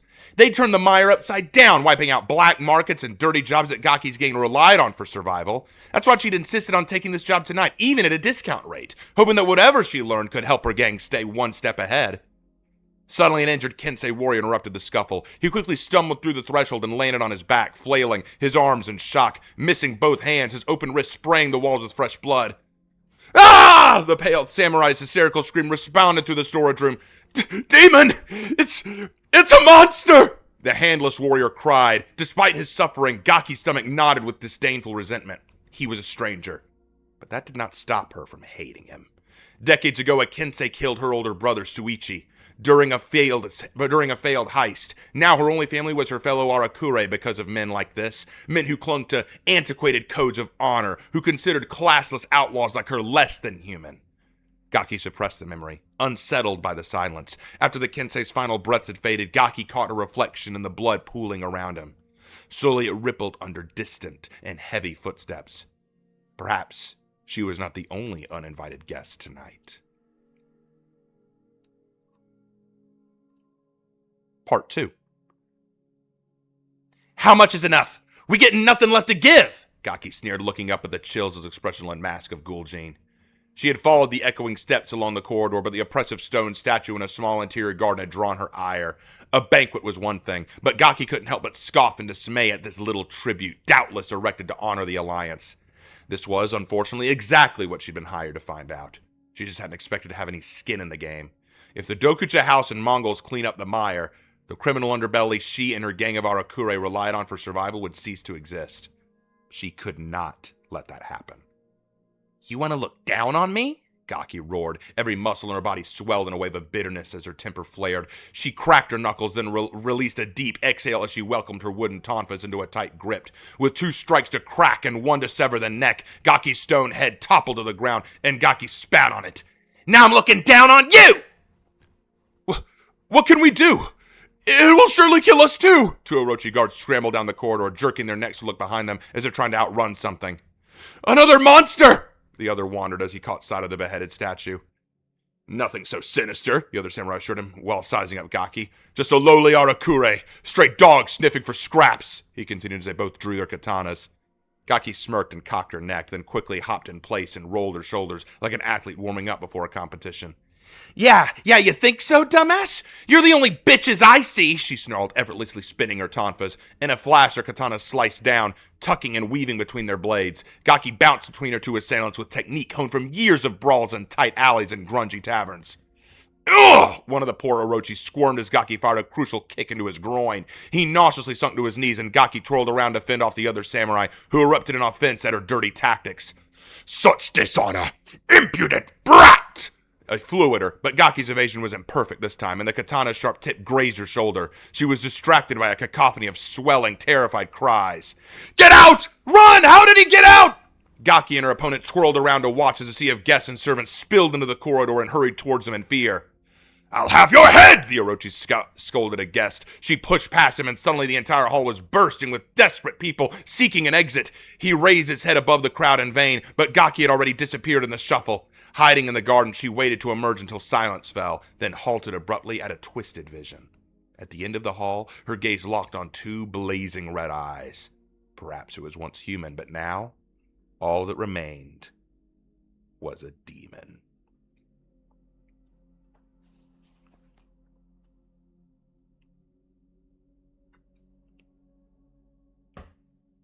Part 3. Gaki instantly recognized the fabled Aka mask. It was deeply buried in memory of one of the Shuichi's bedtime stories that inevitably kept her up all night. The tale told of an insane warrior who slayed 100 victims, and now he was standing right in front of her. From the neck down, she wagered he was a formidable Sohei warrior, the collected arsenal of 7 unique weapons, the rigid posture that harkened to a monk's lifestyle long abandoned, but that Oni mask? The folklore claimed that it was originally pure white and only stained red by the blood of his victims. I'm not with the Dokuja, Gaki declared without thinking. The Oni gave no replies and ambled towards her. And I'm not running! The Oni retrieved his Tetsubo and clapped it to his palm. Gaki knew there was nothing left to say. This wasn't personal, so why waste her breath? Just shut up and make a move, Gaki thought, before the Oni suddenly swatted her with his iron club and sent her flying through a shoji panel into an adjacent room. She groaned in pain, lying in a heap of broken wood and torn rice paper. She was now in some sort of candlelit archive lined with shelves of books and scrolls. Flustered, Gaki watched the Oni retrieve his komodo with his other hand, the sharp right claw reflecting in the flickering light. Just an overgrown child. Nothing without your toys, she remarked bitterly, bolting back up onto her feet. The Oni took a wide swipe at Gaki, but she promptly slid aside and latched onto his forearm, attempting to dislocate his shoulder. As she strained and tugged, she failed to gain suitable leverage, allowing the Oni to hoist her up off her feet and run straight into the wall, crushing her ribs. She gasped to fill her empty lungs and blinked hard to see the Oni silently looking down at her, about to end her life. Yet even through excruciating pain, Gaki rose once again. I'm on your side, idiot! Or at least not theirs! She huffed, scanning her surroundings for anything to buy her time. She didn't need to kill him. She didn't even need to win. She just needed to survive. Aside from a low, flimsy table, there was nothing she could use, except a small burning oil lamp lending a feeble light to their pitched battle. Gaki lunged and hurled into the shelf of scrolls, shattering the ceramic vessel. The paper was immediately engulfed in oily fire, spreading up the wall and dripping onto the floor. I don't care why you cut up all these dokuja, Gaki huffed, trying to bid for the fire to spread. Won't change anything, she coughed and spat as she smokescreen divided them. They only care about themselves, she called when suddenly the wooden shoji frames burnt through and the entire roof collapsed between them. Gaki watched the Oni's red eyes meld with the flames until they dimmed, until everything was swallowed in black. Epilogue. It was midnight at the granary and the doors were wide open. Screw you, assholes! Goki shouted at the samurai guards bearing down on her gang. She was throwing angry strikes, pissing off the patrol closed in faster than expected, pissed off that this is what it took for outsiders like them to survive. But that's what she trained the Arakure to do. No matter what, they survived. Lucky bastard! Honoka coughed up blood in a messy splatter. One of the Kensei had cut deep under the young Arakure's rib, and Gaki suddenly thought the price of 4 bags of rice never felt so high. She spun up both tonfas and swung across the Kensei's helmet with swift vengeance. Time to go, Gaki announced, taking Honoka's arm over her shoulder. Her eyes darted around in the endless shelves of grain, desperate for an exit. But there was none. Gaki cursed under her breath when suddenly an Orochi katana swung down and ruptured her bag of rice, spilling out into the dirt. Looks like more want a party, Tori, another Arakure, called. She looked deflated as 2 more Orochi reinforcements arrived. What's the plan? Gaki remembered the Oni's red eyes flickering in the flames. She was disgusted by the outcome that night, but later considered survival a victory. It didn't pay to be careless. She had to be resourceful. Put something between us! Hit those ropes! She pointed at the suspended pallets stacked with heavy bags. Tori dove to the cracks and hammered on them while they released. The samurai had little chance to react once gravity brought the stacks plummeting down on them. Hurry up! I'm starving! Later, when the sun crept awake, Gaki, Tori, and Honoka gathered around a precious flame in a dirty alley. Gaki raised a single sad bowl of steaming rice in the cold air, peering at it in disbelief. Honoka released a slow, pained laugh. I got stabbed for that. Come on. I lost enough blood for at least 2 bowls. She winced and touched her bandaged rib. Damn, Hatun don't need it anymore. Haven't seen one in weeks, Gati muttered, savoring the notion. You think the Kizan still will try to crush the Dokuja while they're still picking up the pieces? That's what I do, Tori paced, punching her palm. I say we hit those assholes head on next time. I have a better idea, Gaki mused, taking a bite and passing the bowl along. Next time, we don't get caught. And that was the lore. Okay.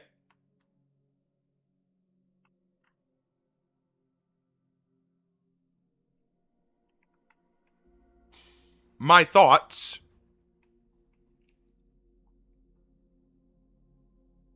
It's good. I actually like certain things about this. I like the setup for why she's there. I thought she may have been there to just take territory from the Dokuja, but no, she's there on orders. The idea being the Arakure are kind of this street gang. They're street rats, essentially. And the Kizan clan have hired her and her clan to get information on the Dokuja to find out what they're up to. She sneaks in and sees that there's nothing there. There's no money, there's no steel, there's no armor, there's no weapons. It's just all party stuff because the Dokuja are giving all their shit to the Hatun. They basically gave everything to the Hatun, and she hates the Hatun because they basically have taken over the mire and they're taking away all of her prospects. Remember, if the Hatun win and they create peace, then that means that their band of renegades, their clan, is basically done. Their gang won't be able to survive if the Hatun have everything their way. So they are very much anti-Hatun.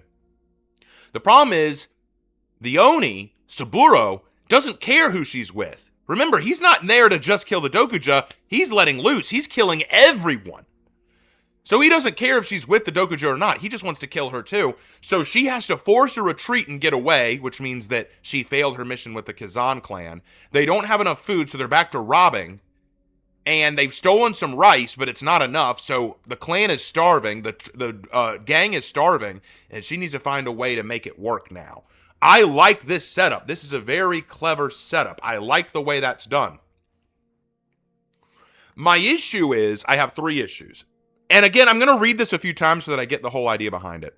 Number 1, my first problem is, some of you pointed this out in chat, the asshole, bitch, get bent kind of thing. It felt forced. It didn't feel natural. I don't mind if they swear. They're gangsters. They're punks. They're going to do that. But I felt like that was a little out of place. So there was that. The second problem, she brings up her older brother, Suichi. To justify her hatred for a Kensei. I felt that was a little out of place too. I don't mind her having an older brother, but it just felt kind of sudden that, suddenly Kensei falls in, he's dying. My first thought, okay, let me put it this way. If I'm robbing a place and I see a guy fall in and he's bloody and he's dying and he's screaming about a demon, my first thought is not, oh, you're one of those assholes who killed my brother. No, it's, why the hell is he dying? I didn't do that. What happened to this guy? What's going on? What's the threat? I have to get my priorities right. That's the second issue. The third issue I have, the little epilogue thing where they're running away, it feels like a disjointed situation. What happened after she got away? What did she say to the Kazan? Did the Kazan fire them? Did the Kazan not reward them? What happened there? You set up that she did all this for the Kazan clan, but then we never got that follow-up. How did the Kazan react to all this? So that's kind of my stance on it. But that's my perspective. That's my perspective on that. You're free to have your own perspective on that, I suppose. But that's the lore. So what I'm going to do is I will read this lore for a video and release it. Maybe not today. I may need a break today. I've done a lot today.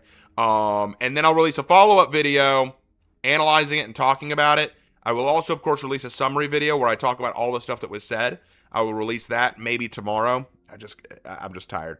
And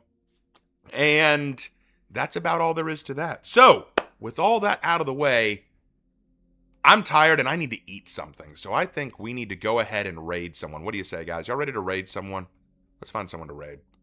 Let's see. Who can we raid? Let's find someone who is in desperate need of a raid. First of all, let's see who's on. Let's see if any of my friends are on. You think, why are you not clicking? There we go. You think that maybe Wexra or, I know Havoc's not on. Wexra's not on. Okay, let's try, a break and run's not on. Raptor, maybe? No, he's not on. All right, so most of my friends who do this are not on, so we'll just, maybe Eddie McNade? I don't know who this person is. With this many people, I'd like to raid someone I know, someone that I trust. Let's raid,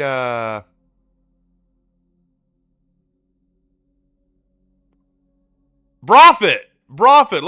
Let's raid Brofit. He's cool. I love Brofit. How about Brofit?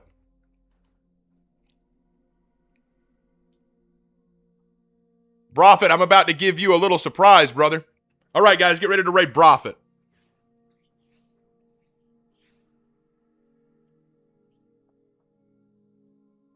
Brofit, brace yourself, brother. You're about to get the ride of a life. You ready, bro? You ready, bro? Guys, get ready to give Brofit some love. He's awesome. Ready? 3, 2, 1, raid.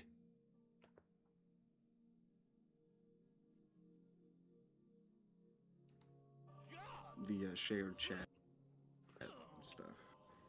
I'll come into your stream, knock, and then we be. What the fuck? Yo, give me a quick second. Wait, Kati, did you witness that shit? We got raided by 1,000 people. What the fuck is this? Welcome to the Highlander, guys. Yeah. Welcome. Don Muglas! What the fuck? Yo, Kati, what? Collab Yo, of the what? Collab of the century. One collab with knew. Kati. They knew. What the fuck? Raven, what Whole the world fuck couldn't are you wait. doing, dude? What? Bro, you gotta be shitting me. Oh, guys. Can y'all collab already? We're trying, Albert. We Welcome are trying. to the Highlanders, I lads. got sleep to get to. Don't Welcome let to us the keep you up, Highlanders. Albert. Fuck, Kati, do you want to say something to all these lovely people? What the fuck? Yo! I love all these lovely people. That's it. Kati, what do you say? Do we get a Don Maglass into the cam? Yes. Alright, hold up. Chad, we gotta get warmed up for this, wait. That's insane. Oh my god. Yo, hold up. Dun, dun, dun, dun. Cardi loves everyone, That's especially insane, men. bro. W That's comms from Albert, chat. W comms. W comes. What, you don't love men? I love men. The good ones, of course. Prophet, I love you, bro. I love you too, man. This my guy.